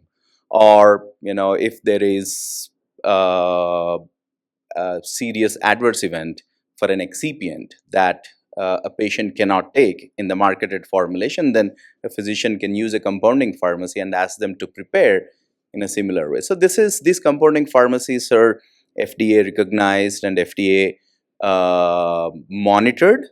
And there are two different types. One is called a 503A, which is basically they cannot manufacture or they cannot produce en masse.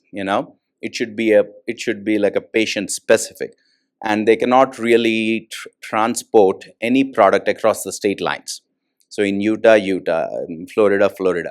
However, there is another type of pharmacy called 503B. These are outsourcing pharmacies.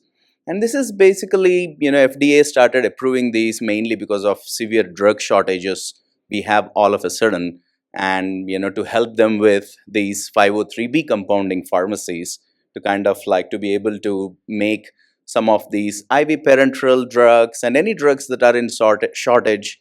And then, with FDA's monitoring, that's the whole purpose. However, these compounding pharmacy field is, quote unquote, taking advantage of women's health and really doing something that is not appropriate. It will come under the misinformation kind of area. And my goal today is to kind of explain what's going on behind the scenes and what is FDA doing and what ACOG guidelines are, what's the clinical consensus in general, and kind of, what if you as a healthcare professional, if you come across someone who is currently taking those, as a healthcare professional, what best advice you can give to them. So that's kind of like my goal. And sorry, I forgot to mention, I would like to thank organizers for inviting me to this talk. I was probably referred by Dr. Nicole Mihalopoulos. She is my colleague, and she and I always have, that's our only topic that we talk about. After we talk about our kids, we talk about all these pellets and what's going on. So thanks for inviting me. I'm really excited to share my thoughts on this. And how do we advance slides is just this. Okay, perfect. So, if you travel around the United States, it's very hard not to drive at least 20 miles on a highway without these billboards, especially this one. You will see like everywhere these billboards, and this particular compounded bioidentical hormone industry is really like increasing, and they are just growing everywhere. And the consensus is very, it's kind of the misinformation and the promotion these compounding pharmacies are doing is very unethical from a medical perspective. However, unfortunately, the main problem I have with them is initially they started that these are good alternatives for hormone replacement therapy because some of them will have, like, progesterone has peanut oil. So if you have peanut allergy, we will make it without peanut oil. It started like that. But then slowly the influencers, movie actresses, they all came in and then they started saying, because these compounded hormones are from plant sources, they are safer. So that went for a while, and then next stage of craziness right now, what's going on is the aspect is the sentiment now is these are better than FDA approved medications, because FDA approved medications, you open the package insert, box warning this, box warning that. Whoa, it's very scary. But nobody's going to put a box. Do you see any box warnings here? It's like nice and smiling women, So because of all this, it's becoming, and that's very dangerous, and it has to be considered seriously, and something has to be done. However, it's a very this became a very issue. This became a very contentious issue, and the strong lobby of the compounding pharmacies is coming into picture and things like that. So anyway, with this slide, I just want to say that they're everywhere. There are many clinics popping everywhere. So general considerations, compounded bioidentical hormone therapy treatments. Basically, there you are structurally, when you take chemical, it's exactly the same as synthetic or semi-synthetic hormones that are FDA approved. The only difference is the active ingredient, for example, progesterone or DHEA. That's a very popular compounded one, dihydroepiandrosterone. Structurally, these are exactly same. However, they are extracted from plant sources like soy, cactus, because these are kind of secondary metabolites in plants, right? So they go through an extraction process rather than a synthetic process or semi-synthetic process that is usually involved in FDA approved active ingredients. So those are, and then the compounding pharmacies obtain those active ingredients from these natural sources, and because they are natural, FDA has no control over them. Orrin Hatch Act or Hatch-Waxman Act, our beloved Senator Orrin Hatch. So this act kind of like said, if it is natural sources, no FDA oversight. That's the reason why you see all the essential oils and all these things down in Salt Lake, in Utah, if you drive down south. So they kind of like oversee, but chemically they're exactly the same, even though they are not synthesized. So in the United States, approximately 2.5 million women use compounded bioidentical hormones. And then annual global market revenue is around $2 to $9 billion. So very high global market for these. Sorry, not global, in the in terms of like United States, and these active ingredients coming from other countries into the United States. So these are manufactured by traditional and outsourcing compounding pharmacies. Those are the ones I was talking about in the beginning, the 503A and 503B. So your 503A is a traditional one where you're compounding it to individual patient, and 503B is when you can prepare them in batches and cross them across the state lines. So unfortunately, there is no clinical evidence. However, these compounding pharmacies are promoting it that they are safe and efficacious when compared to FDA approved hormone replacement treatments, and this is very alarming. The basic tenet of Food and Drug Administration is to make sure a drug product is safe and efficacious. And those are completely overlooked here. So what did FDA do then? So FDA in 2018, it asked NASEM, which is National Academies of Science, Engineering and Medicine, to mainly look into this. I will talk more about the findings of NASEM in 2018, and around 2021, they provided their report. Very scathing report, by the way. And then American College of Obstetricians and Gynecologists, which you are very familiar, and they published a clinical consensus, probably I think 2023, on compounded bioidentical hormone treatment. In that, they looked at the NASEM report as well as with they did their own literature study from 2000 to around I think 2021 until 2021. They looked at all primary, secondary literatures, very extensive literature search.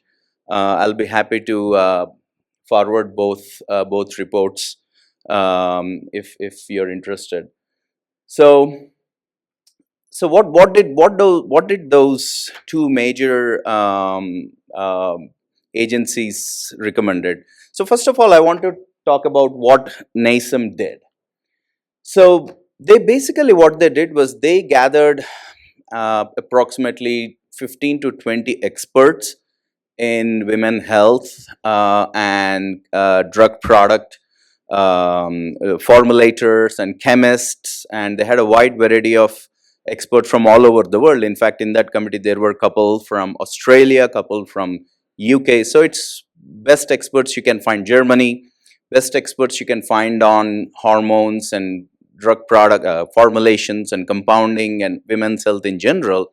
And they looked at anything that is possible in terms of getting any evidence. So they included obviously clinical trials that were published. They obtained data from the FDA, FAERS, what kind of adverse events were reported, and then they met with lot of patients who are currently taking these compounded bioidentical hormones and who were very happy with them. And they did and then they did a lot of surveys and a lot of town hall kind of meetings with these patients who are taking. And they went through, they met like 4 times every year and went through all the data. And so basically what they recommended was, because of interest of time, I don't want to go into much details, but again, I'll be happy to share the whole report. It's very interesting to read the methodology of how they went, because it's a huge responsibility on their shoulders, right? Like this, something that you cannot even consider. I once tried to order testosterone for one of my research projects, and the synthetic one, and it's a controlled substance, and I had to go through like so much paperwork. But you can just go to some compounding pharmacy and you can get testosterone like how many milligrams you want, because it is natural. So anyway, the recommendations, the first one, they said we have to restrict the use of compounded bioidentical hormone treatments. The only time they recommend these hormone treatments have to be compounded is when the patient really needs them. Like, some FDA approved, some component, or even the hormone itself, synthetic hormone itself, or any inactive ingredient is, patient is not compatible, then, if you run out of all options, then probably you can ask them to get a compounded preparation. Again, the peanut oil is an example, and that is something you can go to a compounding pharmacy and get. And then assessment of difficulty to compound, product variability. So they need to. So this is a little of compounding jargon. You probably might be familiar. So FDA doesn't allow compounding pharmacies to compound whatever they want, because a pharmaceutical company spends lot of money in research and development, and and then a compounding pharmacy is just making it in their compound. That's not. It has patent infringement issues, right? So FDA controls what can be compounded. Like, is there a shortage? Nobody in the United States is manufacturing, then they will allow. Or if there is real need to compound, because they do that because the product variability when you compound from different compounding pharmacies is very high, because they don't follow the same stringent manufacturing guidelines that FDA put forth that pharmaceutical companies follow. It's a whole it's called good manufacturing practices, and they follow the Six Sigma guidelines for quality assurance, and to make sure if 1 million tablets are prepared in a day or so, all of them will have very similar product structures. So those things are not possible in a compounding pharmacy. So they were recommending, unless that particular hormone is placed in difficult to compound, if they are placed in difficult to compound, if they notice that there is huge variability from pharmacy to pharmacy, then they will place it in a difficult to compound, and they should not compound that. And improve education for prescribers and pharmacists who are promoting compounding bioidentical hormone treatments. Even now, these compounded bioidentical hormone treatments are not promoted by people who are not healthcare professionals. These are promoted by MDs and pharmacists. So the compounding pharmacies are owned by pharmacists. The MDs are prescribing them.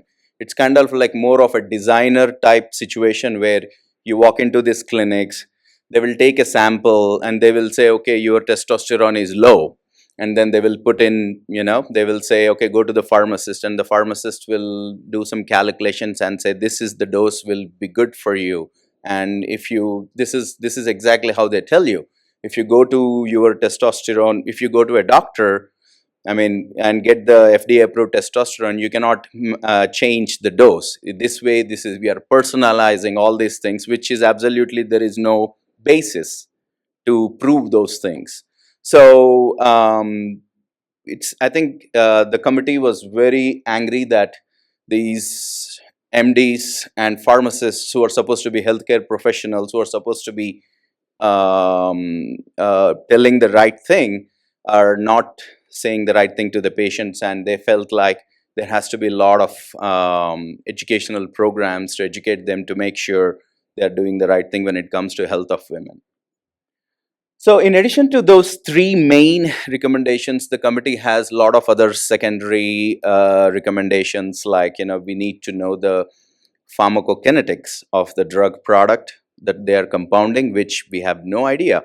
They make anything under the earth, like they make lozenges, they make vaginal troches, they make nasal sprays, they make creams, they make pellets that you can put under the skin. Like, they just put something, and how much of the drug is releasing, how much is getting across through the biological membranes, especially when you're talking about more sensitive membranes like vaginal mucosa. It's a very complex interface that human has with systemic circulation, and these things matter. And how you prepare the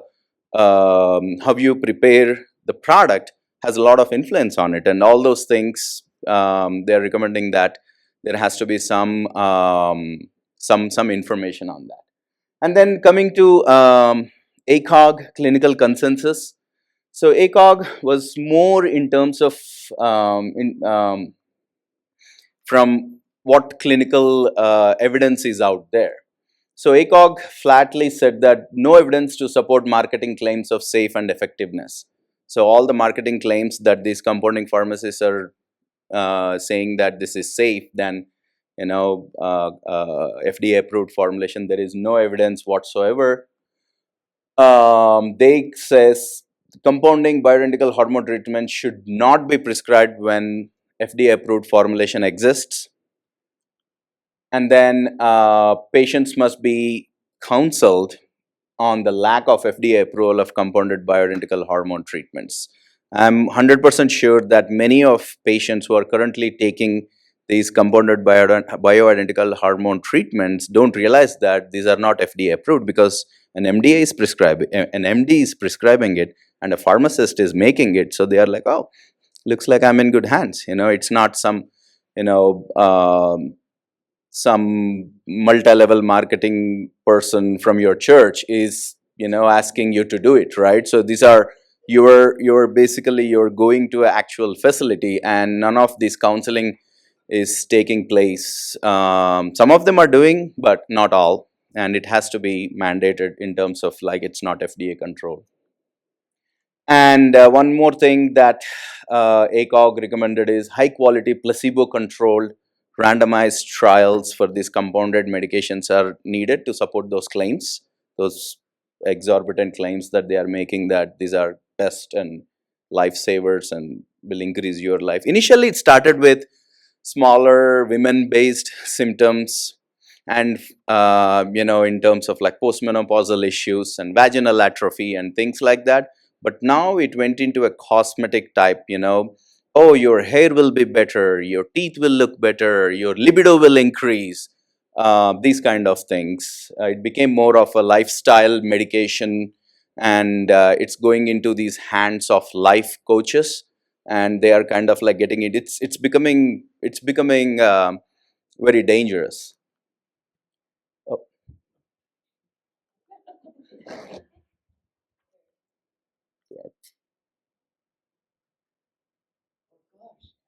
Okay, all right.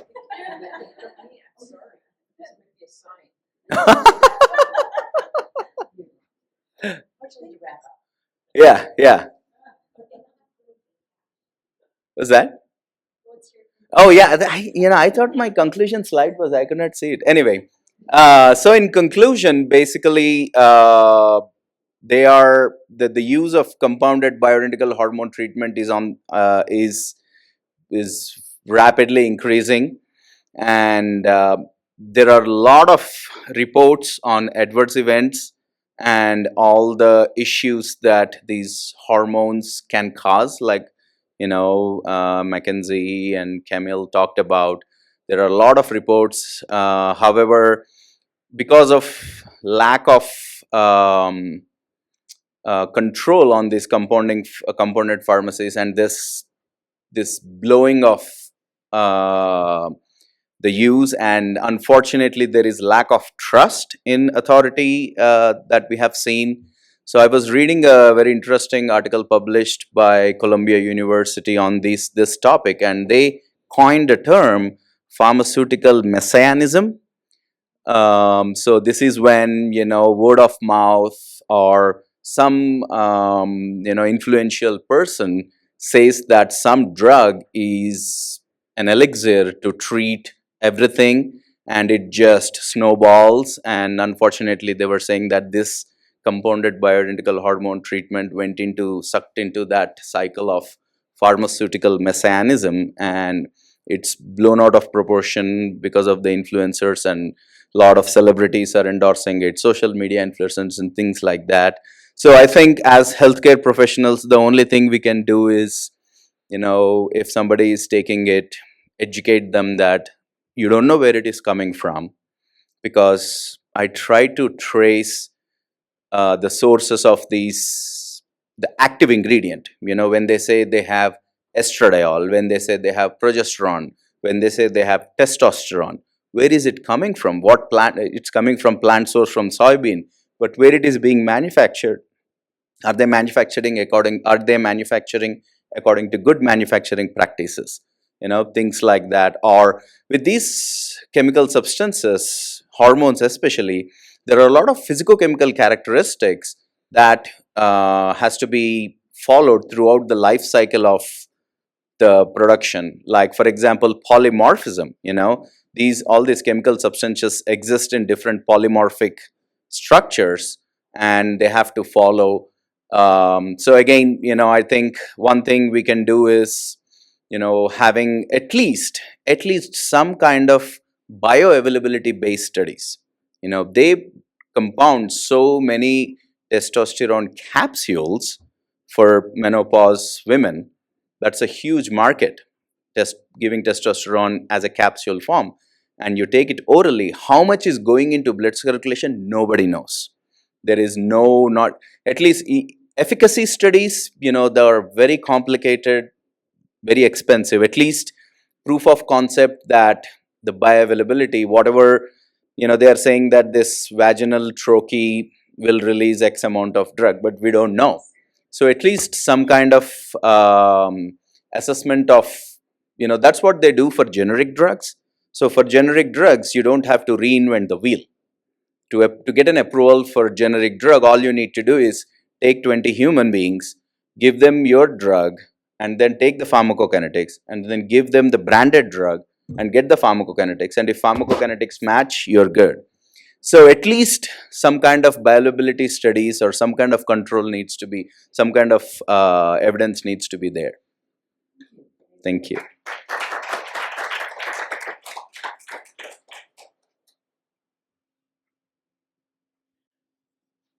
Well, I've personally seen some of the highest levels of testosterone I've ever seen in any woman who was giving testosterone pellets. And her testosterone she was clearly virilized. She was a deepening of her voice, and she was muscular, and she didn't really like that side effect. So thank you very much. We have one question from our online listener about, and I'm going to address it to Camille. So Camille, if you could come up here for just a sec. We only have time for a few questions, but one is, there's been always a concern, both with birth control pills and with hormone replacement hormone therapy, about mood changes with some of the progestin things that we give, particularly, I think, medroxyprogesterone acetate, but maybe progesterone too. Can you briefly talk about how you talk to your patients about mood changes that might be related to some of the products that you're prescribing? Yeah, that's a very good question, because not a lot of progestins, synthetic progestins in particular, and progesterones are alike when it comes to mood. And so I am aware that when I counsel patients, asking them, in specifically if there was a specific birth control formulation you've taken in the past that's worked well for you, if so, what was it? And there are certain progestins, specifically drospirenone containing birth control pills, that have been studied in PMS, so premenstrual symptoms, and also PMDD, premenstrual dysphoric disorder, that have more neutral effects on the mood, or may also be effective in specific menstrual related disorders and mood in general. So I am mindful of that, but simply just asking the question, if you've taken it before, what has worked well for you in the past? And progesterone, the micronized progesterone, also has more calming effects. So that's why taking it at night can provide some, sedation, some sleepiness. And we also find that with anxious thoughts that keep women up at night, progesterone tends to work better compared to other synthetic progestins. Okay, how about a question from the audience? All the way, yeah?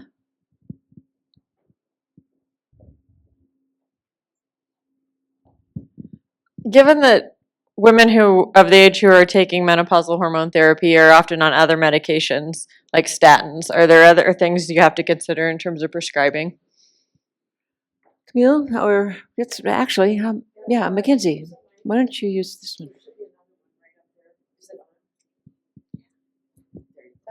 I think it's on.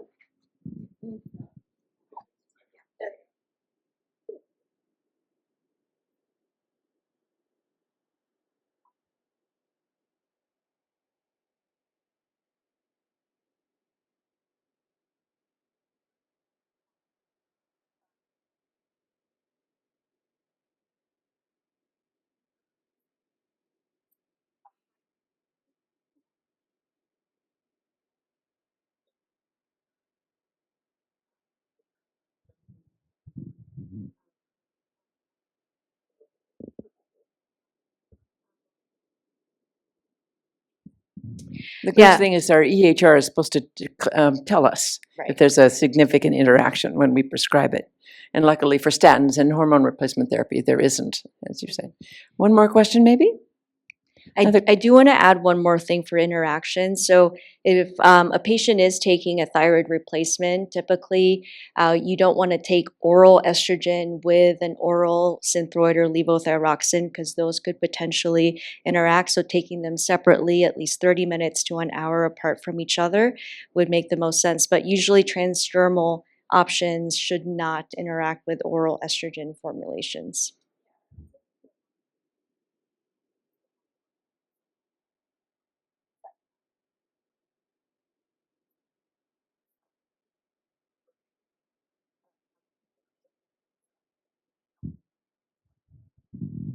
Another question?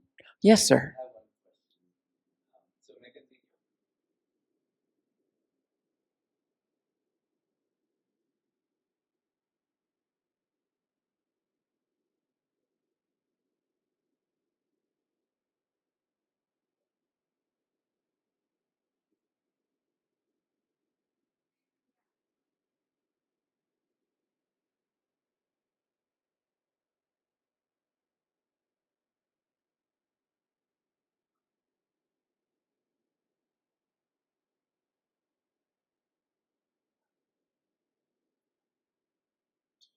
It's an advantage to women to be able to clot a little bit better in the face of estrogen. It's God's gift to pregnant women. So estrogen's increasing our clotting factors.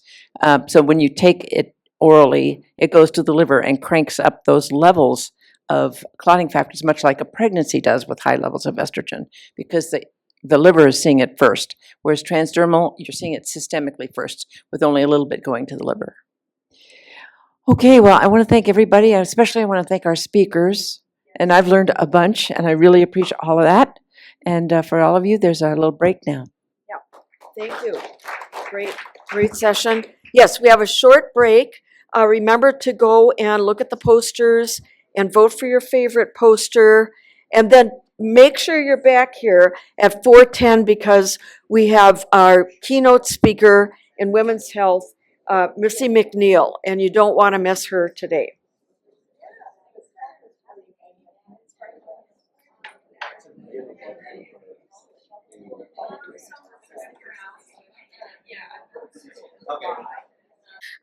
And I am so delighted to get to introduce Missy McNeil. She is both a dear friend and a mentor, and as I was a fledgling new attending running the women's health track at Brown, Missy was an unbelievable mentor.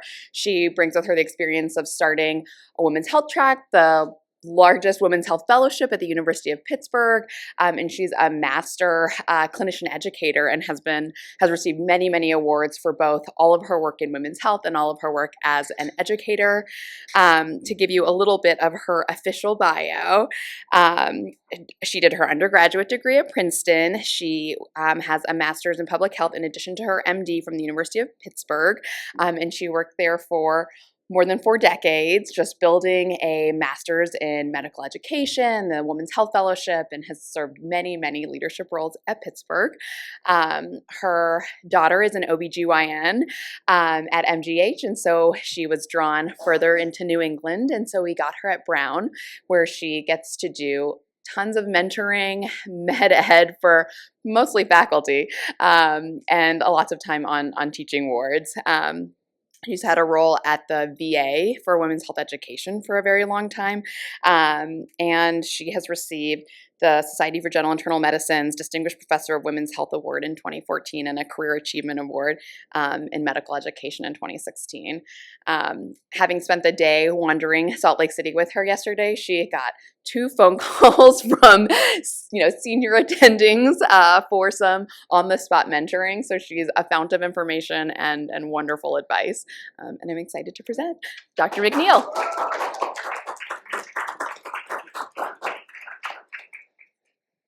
Thank you for that lovely introduction. Mostly just goes to show I'm old and have been around for a long time.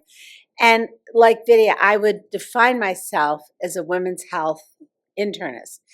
And I think, as we sort of work our way through just thinking about menopause and should we or shouldn't we do hormones and I mean, you know, women's health will live forever because we can't quite seem to get our act together about answering those questions.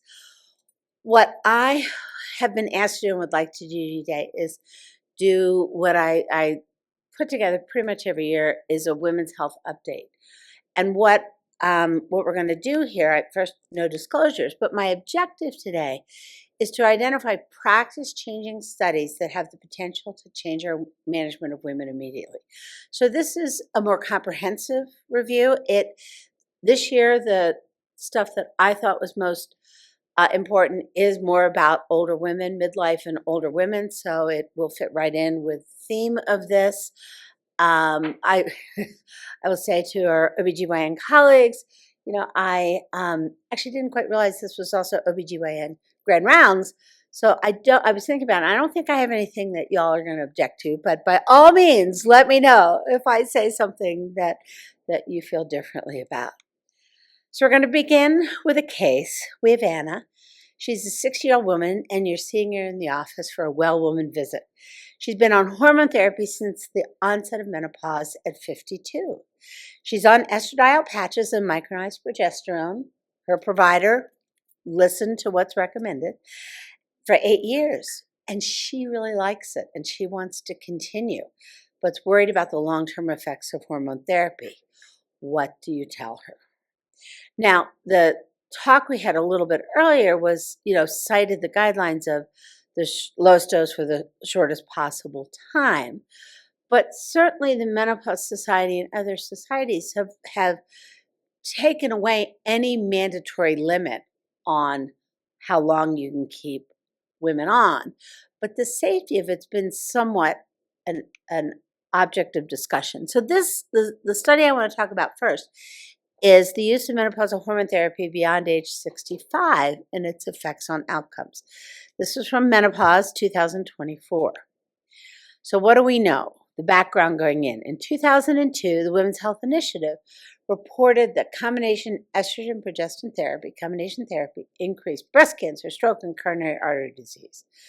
The recommendations were the ones we looked at earlier, to start early in menopause and to stop after 5 years. But we know that 15% of women are still having moderate to severe hot flashes at age 65. So feels a little bit like a bait and switch. Here, I'm going to give you this medicine. It's going to make you feel really great, but now you have to stop it and you have to have your hot flashes again. The Women's Health Initiative studied only one type of estrogen and one type of progestin. And as we talked about, there are lots of different preparations available now that have very different effects. Unexpectedly, the long-term follow-up of estrogen alone showed a significant 22% reduction in breast cancer.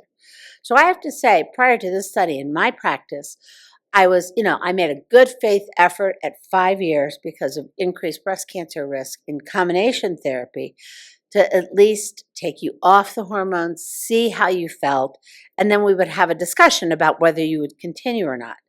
If you're on estrogen alone, I sort of said, do you want to go off estrogen? And they said, no. I said, okay, I'll check in again in 5 years, right? You know, because they're very different animals.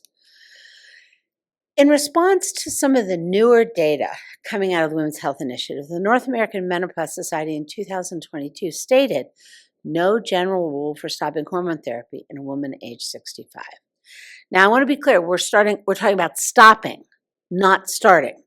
We don't start hormones in women greater than 10 years out from menopause. They stated that continuing hormone therapy in healthy women over 65, still with troublesome symptoms, was reasonable. But data has been lacking regarding the long-term effects. So the objective of this trial was to assess the use of menopause hormone therapy beyond age 65 years of age and its health implications by types of estrogen-progestin, routes of administration, and doses. It was actually, I think, a really thoughtful study. This was prescription drug and encounter records of 10 million senior Medicare women. So they were looking at women 65 and older from 2007 to 2020. They reviewed these records from the time women enrolled in Medicare, which is usually 65. The goal was to examine the effects of different preparations of menopausal therapy on all-cause mortality, 5 cancers, breast, lung, endometrial, colorectal, and ovarian, 6 different cardiovascular diseases, CAD, CHF, thromboembolic disease, stroke, AFib, and MI, and then the ever troublesome dementia. Outcomes were then compared with never use or discontinuation of hormone therapy. So they looked at women at 65 who were on hormone therapy and compared them to women 65 and older who were not on hormone therapy at 65. And that group included those who had either been on hormone therapy for shorter terms or who had never seen it. Hormone therapy was then classified by type and route of administration. 3 types of estrogens were included: the conjugated equine estrogens, ethinyl estradiol, and estradiol. 2 types of progestogen were assessed: the natural progesterone and the synthetic progestins.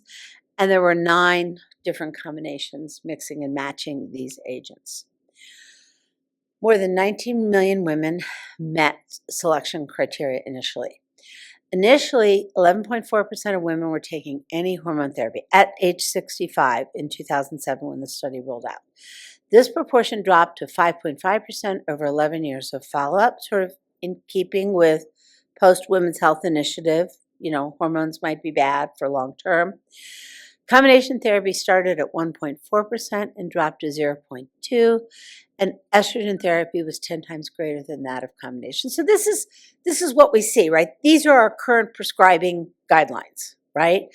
Estrogen therapy is safer than combination therapy. Estradiol tended to replace conjugated equine estrogen. So again, nice to see the prescribing records were keeping up with the guidelines we were recommended. And twice as many women were on vaginal and 1/3 as many on transdermal as on oral. So again, moving toward non-oral preparations of estradiol. So let's look first at the monotherapy, estrogen monotherapy. I find these impressive. Compared with never use or discontinuation of menopausal hormone therapy after 65 years of age, estrogen monotherapy was associated with significant risk reductions in overall mortality of 19%.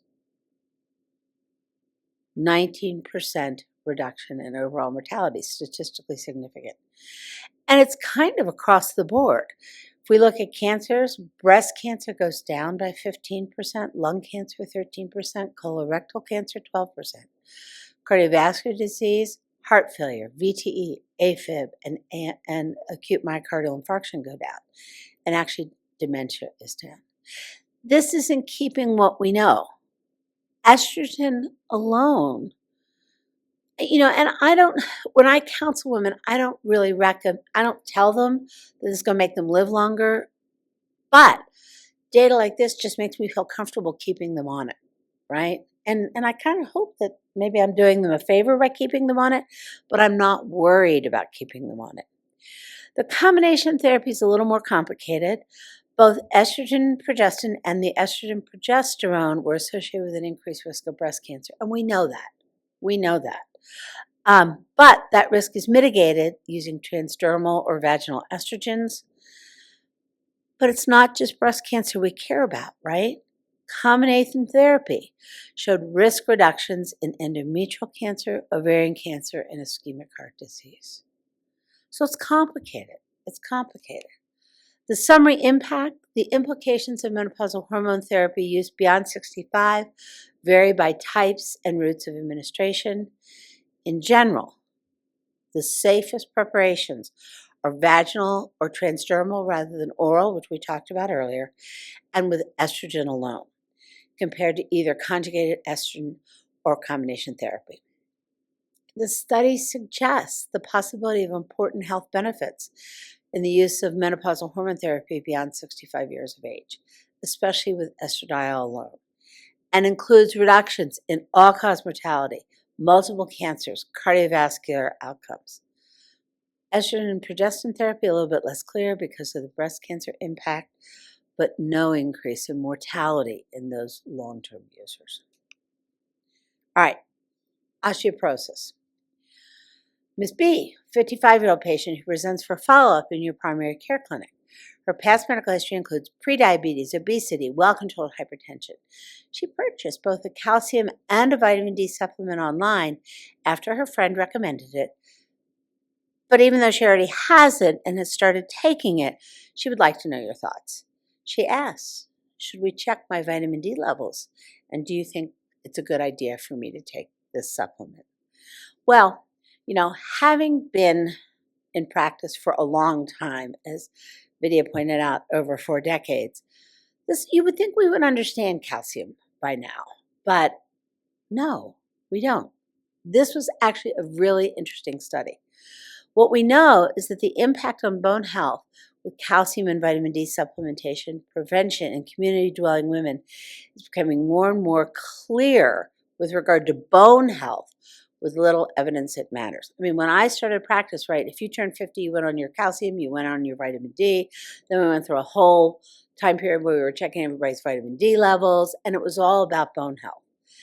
Pretty much everybody's now in agreement that for community-dwelling, healthy midlife women, supplementing with calcium and vitamin D probably doesn't make a difference in your bone health. But the question remains about the other benefits of calcium and vitamin D, specifically vitamin D, on the burden of chronic disease, including impact on cancer and cardiovascular mortality. So the objective of this study was to evaluate the long-term health outcomes among postmenopausal women in the Women's Health Initiative trial. It was a post-hoc analysis of the long-term post-intervention follow-up in the Women's Health Initiative of the calcium vitamin D trial. This was a multi-center trial, 40 sites across the U.S., 36,000 women. The intervention, they got 1,000, standard stuff that we would have 10 years ago, we were all doing. 1,000 milligrams of calcium carbonate plus 400 international units of vitamin D versus placebo, followed for 22 years, long-term follow-up. Outcomes, incidence of colorectal, invasive breast, total cancer, total cardiovascular disease, and hip fracture, right? And calcium, there's vitamin D and then there's calcium. Calcium, everybody got calcium, and then calcium gave you heart disease, so we all stopped calcium. And then calcium didn't give you heart disease, so then did we put you back on calcium? And women sort of took it, and for a while I was taking everybody off calcium, and now I'm just like, okay, I don't care. It just like every 2 years it was different. So, the results of this trial. Overall cancer mortality was reduced by 7% in those who got calcium and vitamin D in the Women's Health Initiative. Statistically significant, hazard ratio 0.93. But cardiovascular mortality increased by 6%, hazard ratio 1.06. Both of these are barely statistically significant, but they make it. No impact on breast, colorectal cancer, total mortality, or hip fracture. So the take-home, calcium and vitamin D supplementation appeared to reduce cancer mortality and increase cardiovascular disease after more than 20 years of follow-up. No impact on all-cause mortality. It's very hard in this study in particular to discern differences in calcium and D together versus vitamin D alone. So the impact, calcium and vitamin D for prevention of bone health in community dwelling, not effective. The benefits of this supplementation for disease prevention remain inconclusive, and they seem to balance out cardiovascular disease versus cancer. And so really right now there's no indication to recommend it as part of a preventive health regimen, which is in keeping with the new guidelines from the Endocrine Society. Again, vitamin D concentrations have been associated with numerous disorders, but causality has not been clearly established. And as we just looked at, it's not at all clear that supplementation with calcium and vitamin D makes any difference. These associations for both bone health, cancer, cardiovascular mortality led to widespread lab testing for the supplementation with vitamin D. The risk-benefit of supplementation is not clear. It was amusing to me. I was having this conversation with my OBGYN daughter at dinner one night, and her husband, my son-in-law, who's an English professor, we were at the dinner table. Fascinating dinner table conversation, right? We were having this conversation at the dinner table, and he goes, "Oh, I just had my primary care doctor visit. You know, my vitamin D level is 19." And I'm like, okay, well, we'll go from there. So the objective of the Endocrine Society was to develop clinical guidelines for testing and supplementation of vitamin D to lower the risk of disease in individuals without established indications, like true osteoporosis. It was a multidisciplinary panel of experts. They identified 14 of the most relevant questions. And interestingly, in addition, they included perspectives from a patient representative and, which I really liked, considered patient values, cost, resources required. Because we're going to think about a little bit when we talk about mammogram screening, that is not always the case from the USPSTF. The impact on health equity as well of the proposed recommendations. So they made 2 recommendations, one about testing, one about supplementation. The current Endocrine Society guidelines suggest against routine 25-hydroxy vitamin D screening in the absence of well-established indications. This includes don't screen in adults, in children with obesity, in adults and children with dark complexion, and during pregnancy. Now, if you have malabsorptive syndromes or something like that, maybe, but overall, for population-based screening, not indicated. No clinical trial evidence is available that would support establishing a distinct threshold tied to outcome-specific benefit. We've, for years, been chasing 30 as our target vitamin D level for vitamin 25-hydroxy. The Endocrine Society, who has been pushing for even higher levels, no longer endorses a target level of 30, as suggested in the previous guideline, and no longer endorses specific vitamin D levels being obtained to define vitamin D sufficiency, insufficiency, and deficiency. So vitamin D is out. Now, supplementation. They do recommend that certain populations benefit from empiric supplementation. So if I fall into the right population, I just get vitamin D. And that includes children because of the risk of rickets. We look down here at ages 1 to 18. That includes in the ages 19 to really 74, nothing.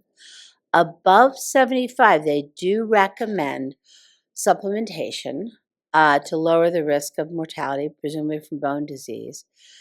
Pregnancy, our prenatal vitamins include vitamin D, so they get those anyway. The one that I was not aware of and hadn't been doing in my practice is prediabetes. And it's interesting that empiric vitamin D supplementation has the potential to lower the risk of progression. So if we think back to the case that I presented, my patient had prediabetes. So in her case, I might recommend, after I read this article, empiric vitamin D supplementation, but I wouldn't test, right? But that's about the only indication in midlife women. So vitamin D testing is almost never needed. Thresholds are no longer used to determine the need for supplementation, and we use empiric supplementation only in predefined populations. All right, case 3. Angeli. She's healthy. She's 70.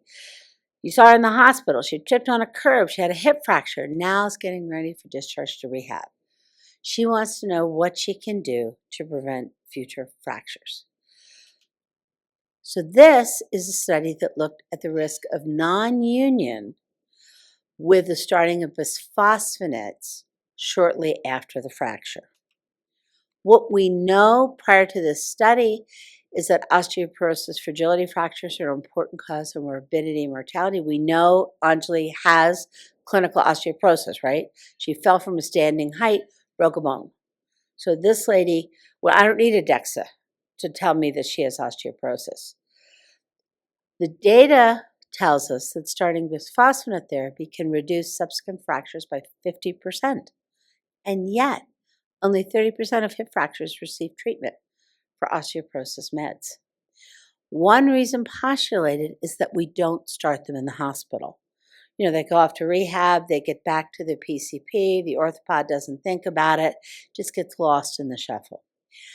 There has been a sort of consensus without much data or concern that giving bisphosphonates at the time of an acute fracture with healing may lead to increased non-union.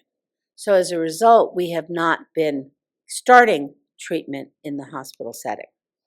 So the objective of this study was to investigate whether bisphosphonates or SERMs were associated with non-union fracture. It was a retrospective analysis of Medicare claims, 2016 to 19, and they went in to look for patients with a surgically treated long bone fracture. The claims were linked through 1 year following the fracture to look for non-union. So if I was over 65 and I had a surgically treated long bone fracture, I got into the study, and a year later they looked to see how many of those women, mostly women, how many of those patients had a non-union. Non-union was associated with, and they looked to see whether it was associated with initiation of medication, controlling for age, sex, race, and fracture type. The results? Summary, no impact of treatment on non-union. They had 111,000 fractures that they studied. Of these, almost 10%, 9.4% were associated with a diagnosis of non-union.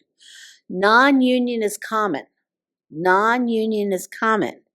But during a multivariable analysis comparing bisphosphonates, non-union versus healing, overall, bisphosphonates, the odds ratio was 1.06, started within 90 days, 0.94.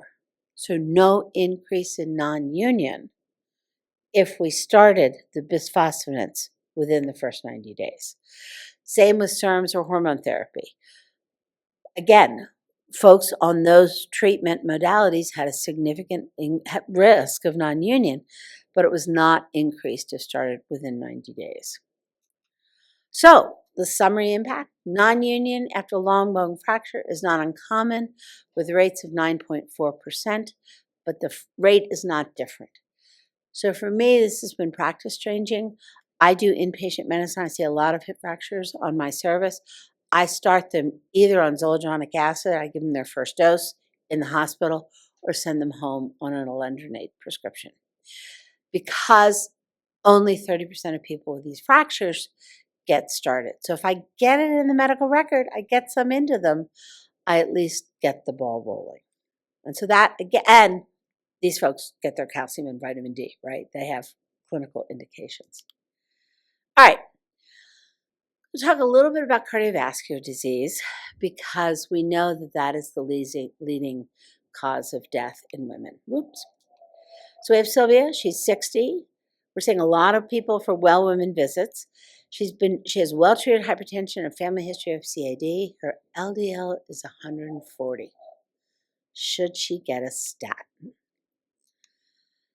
This news comes from the development and validation of a new predictive equation for cardiovascular disease, the PREVENT equation.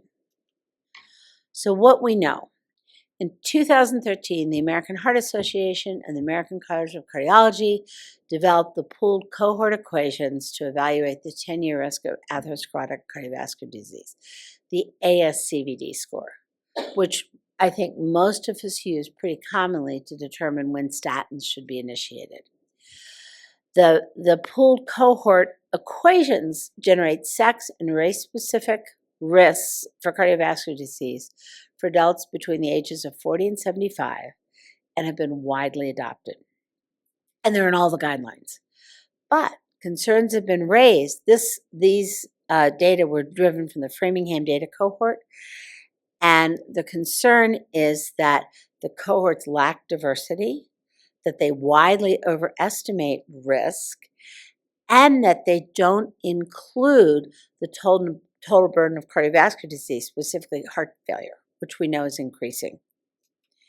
So the objective here was to develop a more accurate and precise model for predicting risk for incident cardiovascular disease and all its many subtypes in a large, diverse contemporary sample. So the AHA convened a science advisory group to address this issue, the growing burden of both atherosclerotic cardiovascular disease and heart failure, and our increasing awareness of the impact of cardio-kidney metabolic conditions on the metabolic syndrome, increasing renal insufficiency.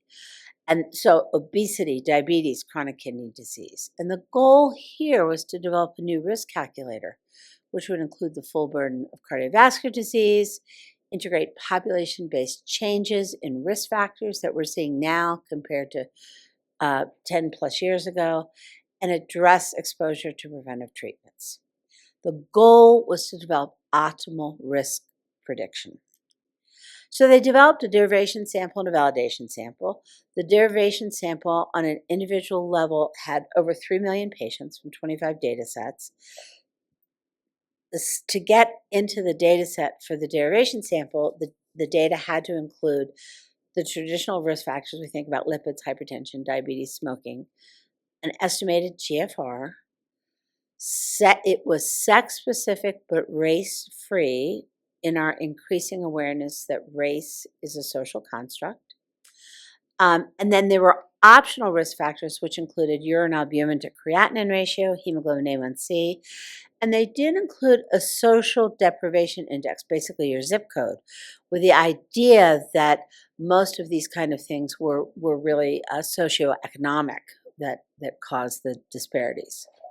They then derived their model, and then they went and applied it to a validation sample, another 3 million people from 21 data sets. So this is a huge effort from the AHA and the ACC. The results, the mean age of the population was 53, but they went as low as 30. 56% were female, so women were well represented. Mean follow-up of 4.8 years, over 200,000 incident cardiovascular events. They predicted both 10 and 30-year risk factors. And so what they did is they took the validation sample and calculated the risk factors for both the ASCVD and the PREVENT. And the risk prediction of the PREVENT model were better aligned. The PREVENT model was better able to predict who was going to get cardiovascular disease. Now, the question you would ask then is, did the ASCVD over or underestimate risk? That's the question. And in fact, it overestimates risk. The benefits of the PREVENT calculator included improved calibration. The inclusion of the eGFR enhances the accuracy of prediction. Race was removed, and you got both 10 and 30-year estimates. The calculator was more precise, and the recommendation is very strong that we start using this. But what does this mean for our patients?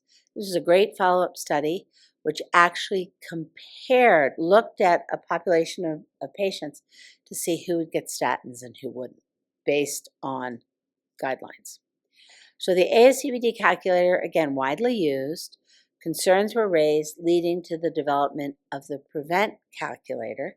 And the goal here was to figure out how this would change our prediction. So the objective was to compare the national estimates of 10-year ASCVD risk using the pooled equations and the PREVENT equations. Oops.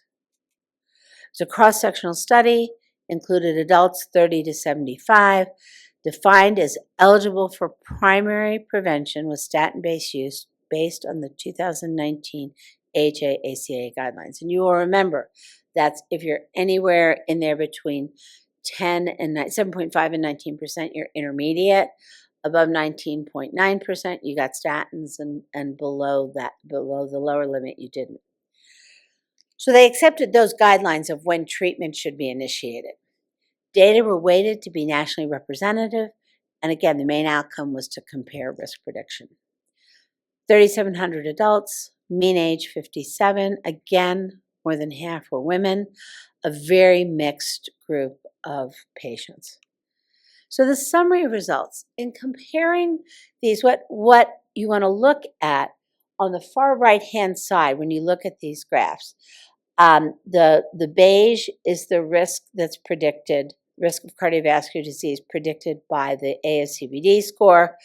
And the first graph in the upper left is overall by age and sex. So you see overall, then and the dark blue is prevent, and then the light blue is prevent adding in the A1C and some of the other sort of optional factors. So what you see is, first of all, the first graph A is age and sex. The second graph is by all age groups completely. The third graph is by race. And what you see for all comers, the prevent better predicts outcomes and better predicts it by having fewer people that would be eligible for statins. In comparing the mean estimated population, the risk overall was 8.0% for the ASCVD score and only 4.3% for the prevent. And this, again, as I said, was true across all variables. The largest differences were for Black individuals. The ASCVD risk was 10.9% and the prevent risk was 5.1%. So this suggests if we switch to the prevent calculator, we will reduce the number of people who need statins. Is that a good thing or a bad thing? The data here would suggest it's a good thing, that we are over-treating people because the prevent more accurately predicts outcomes. So, as a result of using the prevent equations, 40% of adults would be reclassified into a lower risk category. Among intermediate risk patients, 25% would be reclassified as low risk and 46% would go to borderline risk. Among high risk patients, 94% would be reclassified as intermediate risk. That's a lot of reclassification.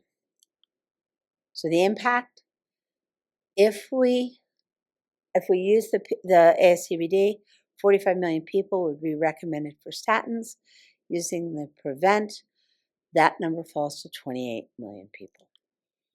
So the prevent calculator reduces the number of people for whom statins would be indicated and is a better predictive model.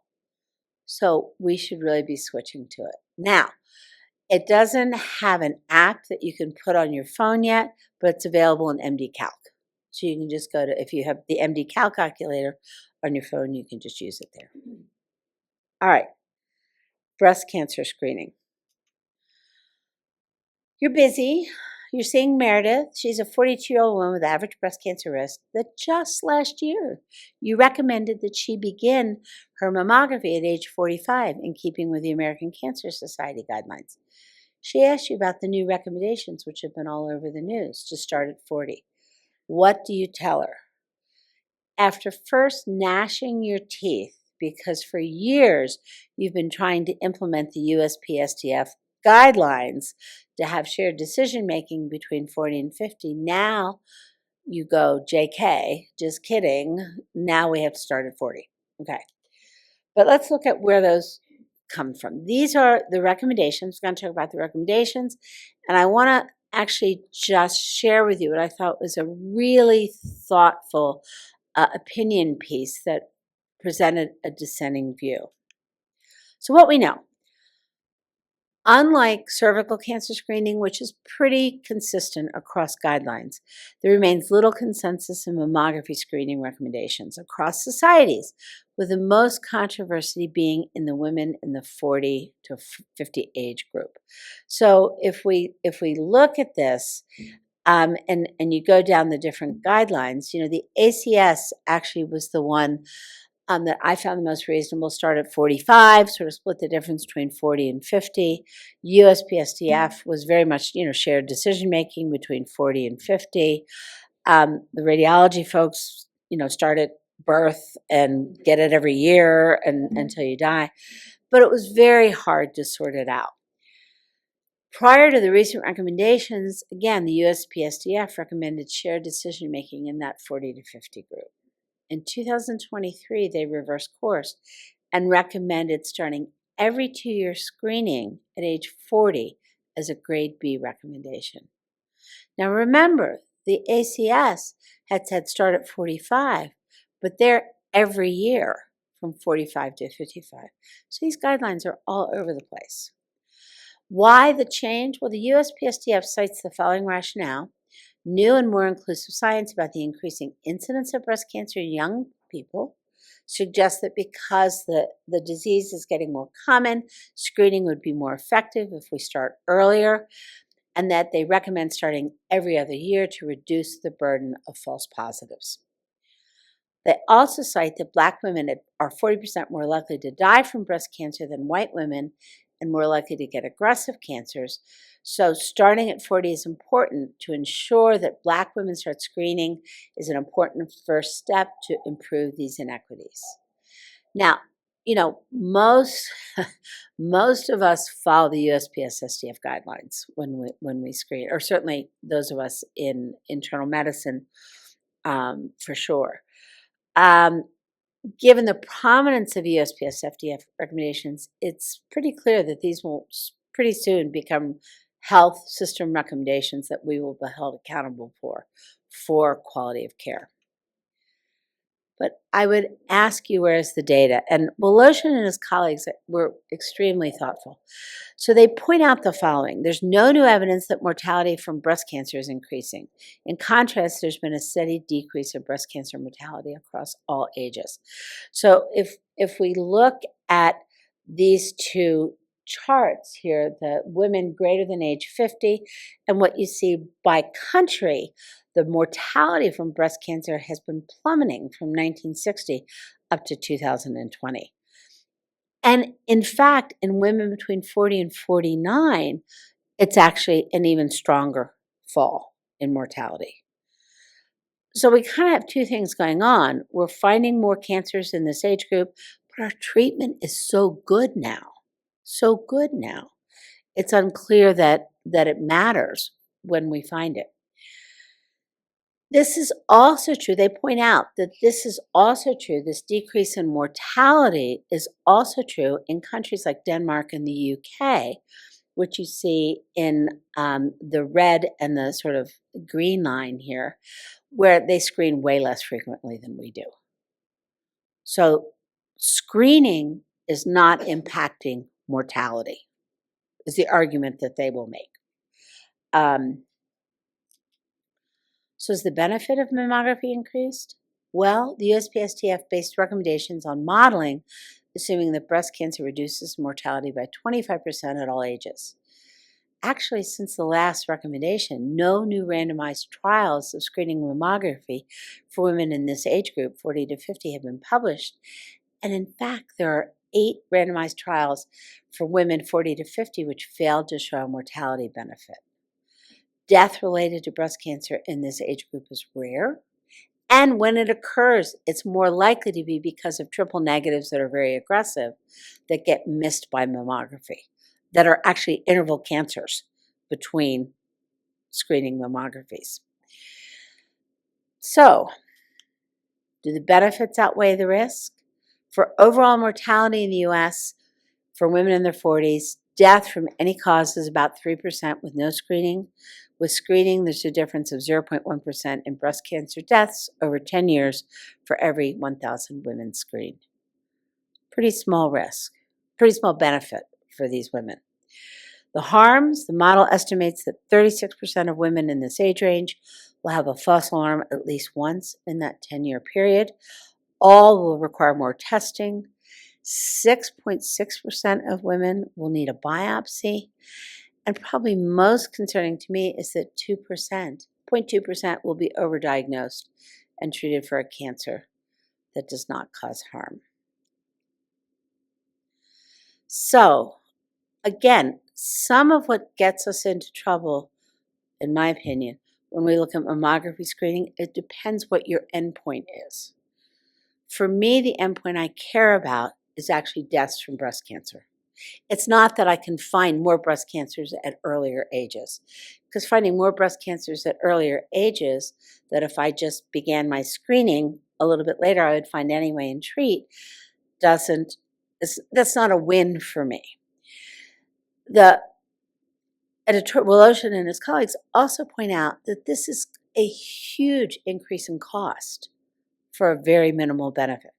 The USPSTF has traditionally not included cost in their recommendations. Disparities. The disparity in breast cancer mortality is real and troubling. Comparing white women to black women, 13 versus 23 deaths per 100,000 women are observed. But, would earlier screening address this? Screening rates are already similar for both races in their 40s, about 60% in both groups. Our black women are not being underscreened. Screening doesn't address the differences in cancer biology, more triple negatives in black women. What is more likely to influence poor outcomes is the inability to follow up, screen, and care due to financial inequities. Because we know from the Affordable Care Act, you can get your screening, but you can't necessarily get your follow-up. So at least my take on it is the new recommendations are not terribly well supported by new science, and the risk ratio of benefits to harms is at best minimal in women in their 40s, and that these recommendations are unlikely to impact disparity. However, given the uncertainties for women in their 40s should remain a shared decision-making model. And we can argue, actually, if you're going to start in your 40s, whether doing it every year or every other year, where that makes sense. Now, I will say that from my perspective, I've kind of given the battle up, because once somebody gets a mammogram, I used to be very aggressive about the every 2 years, but they all get a letter from my mammographers telling them at 1 year they're due for their follow-up mammogram. And so, one of my dear friends, who's one of my patients, she's average risk, we did the whole thing, we did the counseling, we agreed to every 2 years. She called me up and she said, "I'm so sorry." I said, "What are you sorry about?" She said, "I got a scary letter from radiology. I went and got my 1 year mammogram." I'm like, okay, that's okay too. So it's a very complicated issue with so many different recommendations out there. So having said that, I actually do begin the conversation a little more aggressively with women in their 40s than I did. I think we're going to be held accountable because starting at 40 is now a USPSTF guideline. It is not a shared recommendation. So I'm going to switch to breast cancer screening on the other end of the continuum, which is breast cancer overdiagnosis after screening. This is looking at mammography in older women. This is an article came from the Annals. Although older women are commonly screened for breast cancer, the efficacy of screening remains unknown. And in fact, in the new USPSTF guidelines, it remained inconclusive for women over age 74. No randomized trials have evaluated the benefits or risks of screening mammography in women over 75. Guidelines vary. USPSTF recommends screening 70 to 74, insufficient after 75. The ACS recommends continuing screening if life expectancy is greater than 10 years. The harms of screening, overscreening, include false positives and overdiagnosis. Overdiagnosis meaning being treated for a cancer that would never cause you any problems. And increasingly, this is being recognized as an important harm.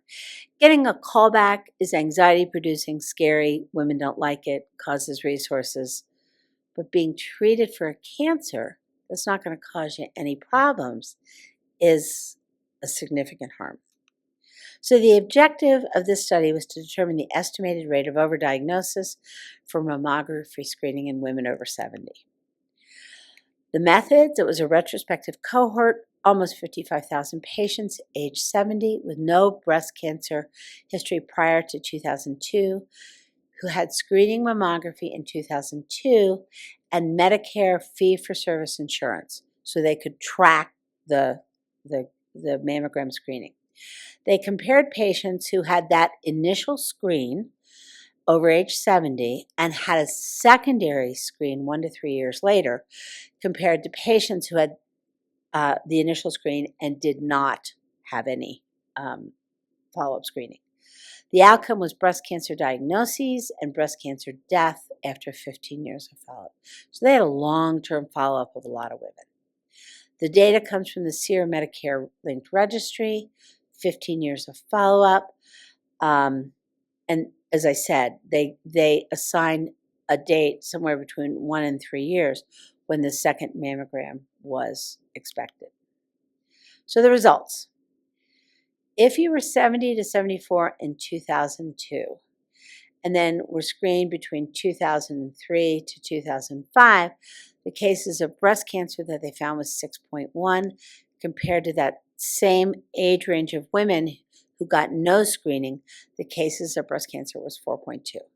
So in fact, there was some difference in numbers of breast cancers diagnosed. The confidence intervals really, are not all that different. But in this age, 70 to 74, an estimated 31% of those breast cancers were deemed to be overdiagnosed. Small DCIS that weren't going to cause any trouble, that led women to have surgeries, radiation, potentially chemo, and hormone therapy. If you're 75 to 84, right, the 70 to 74 is still in the USPSTF screening guidelines.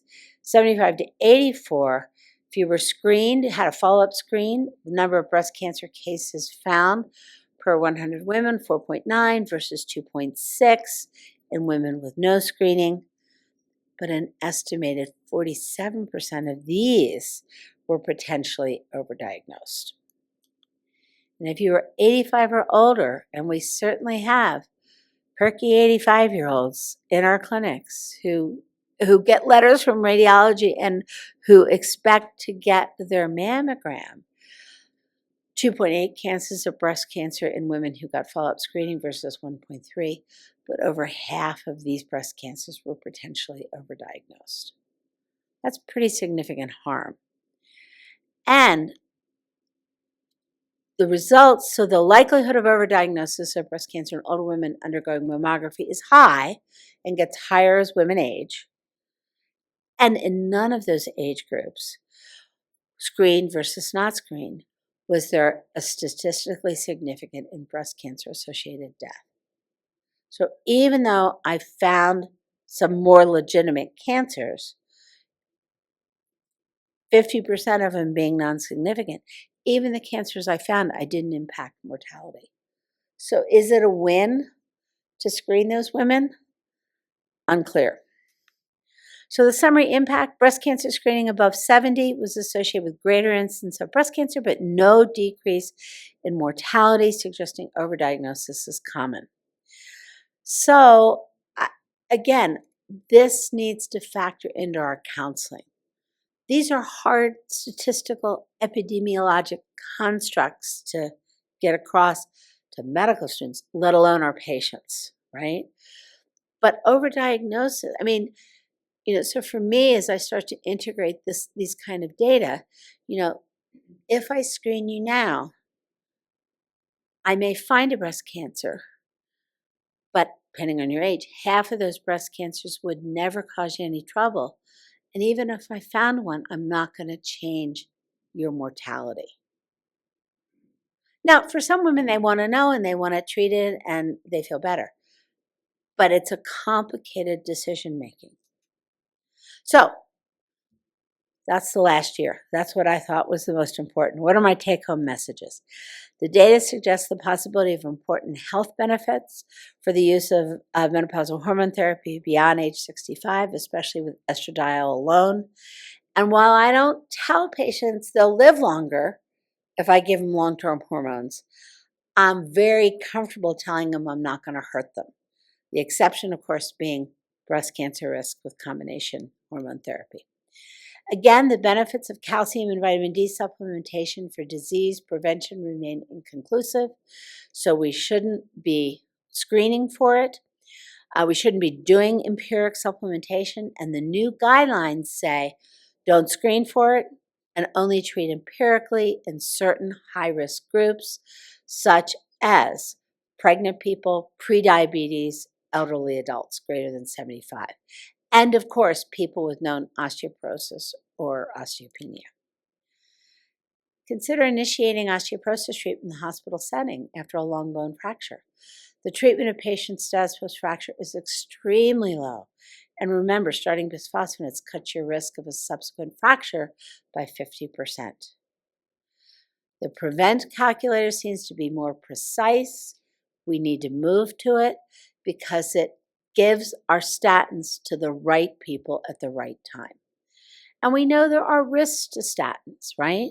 You know, they're pretty well tolerated, but it increases your diabetes risk, the musculoskeletal complaints of statins, and just the cost of them. Given the uncertainty, screening for women in their 40s should remain a shared decision-making between patient and provider, weighing values and expectations, although I suspect this will be difficult to implement. And then finally, remember for the older women, overdiagnosis of breast cancer is common and should factor into our counseling. And with that, I'll stop and save a couple minutes for questions.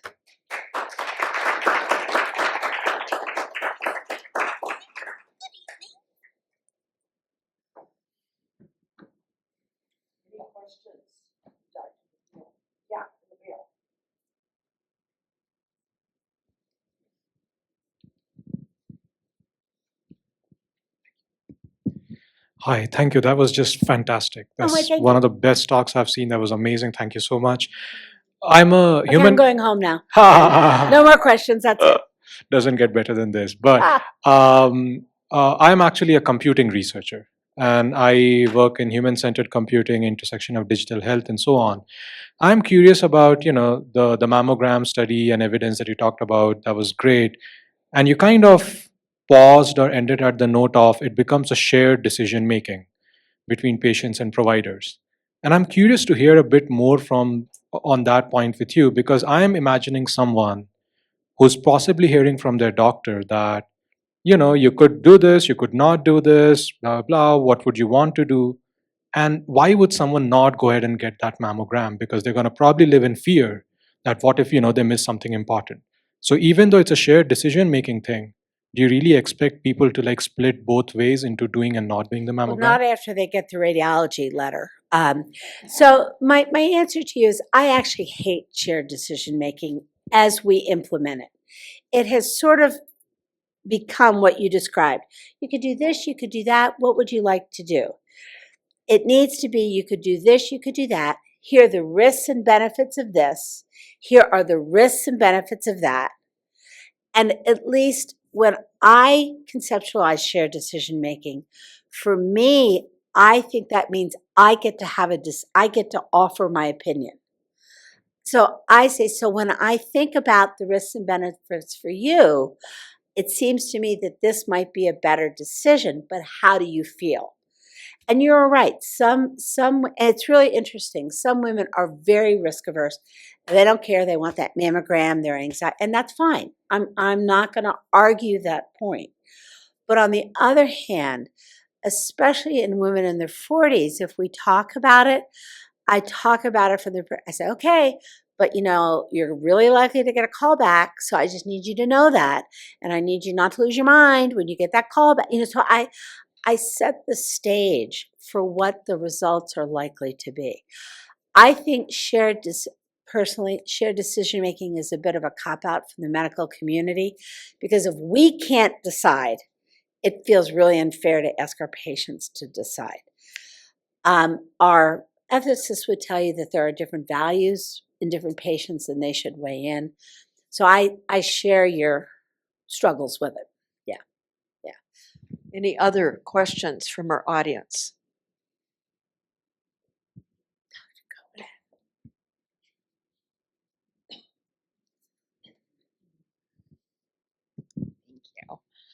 This is based on my anecdotal feeling that we used to do hysterectomies a lot more routinely. And so when we talk about long-term estrogen-only therapy, are we talking about a dwindling number of people who are going to be 65 who can be getting estrogen-only therapy? And I think that's, most of our patients are going to be getting estrogen-progesterone therapy as people age in those. But I would also say that I think we can get there. Is Camille still in the audience? Where's Camille? As I launch off into statements, I also think the other way to go after this is to reduce the progestin exposure by using an IUD to give you uterine protection with minimal systemic absorption. Now that's a little tricky, right? Because some women don't want an IUD, and lots of insurances won't pay for it in postmenopausal women. So, but that if I were to have in fact, most of my gynae friends that I know, they're on transdermal and an IUD, right? That's and now with the Mirenas, what we're up to, certainly 7-8 years of protection. So, yes, I think that population will dwindle. So. Thank you so much. Kathleen, you're so welcome. Dr. McNeil. Dr. Bob Silver, Chair of Obegenesis here. He usually gives some closing remarks, and you can use the mic, or you could go here. Our people up line will see you here.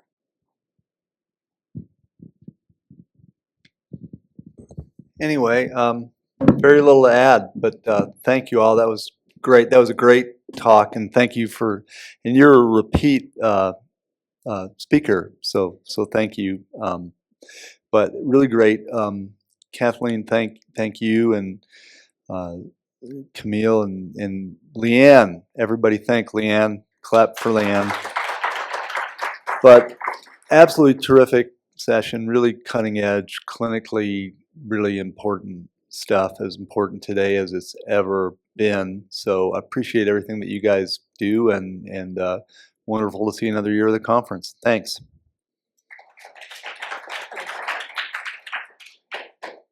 And I want to add thanks to Ethan Peterson for being our great AV person, who also recorded this entire session from this morning through this afternoon. This will be available for you to review when we publish it in the Utah Women's Health Review, our journal. Every symposium is published on our journal, so you can go back to a session that you wanted to hear again. I also really want to thank Moran Eye Center for allowing us to be in this space.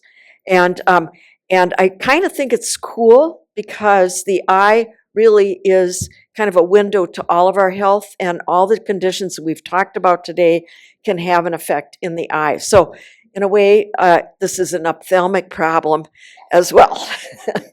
But thank you all for coming, and thank you for all the speakers. Our keynotes, Dr. McNeil, that was just like a tour de force, and of course, Dr. Brooks this morning. And Alfred, if you're still on, thank you so much for coming to me this fall and saying that you'd like to do a joint symposium, because I think we have to do this every year, do the basic science in the morning and clinical science in the afternoon. Thank you all for being here. Thank you so much.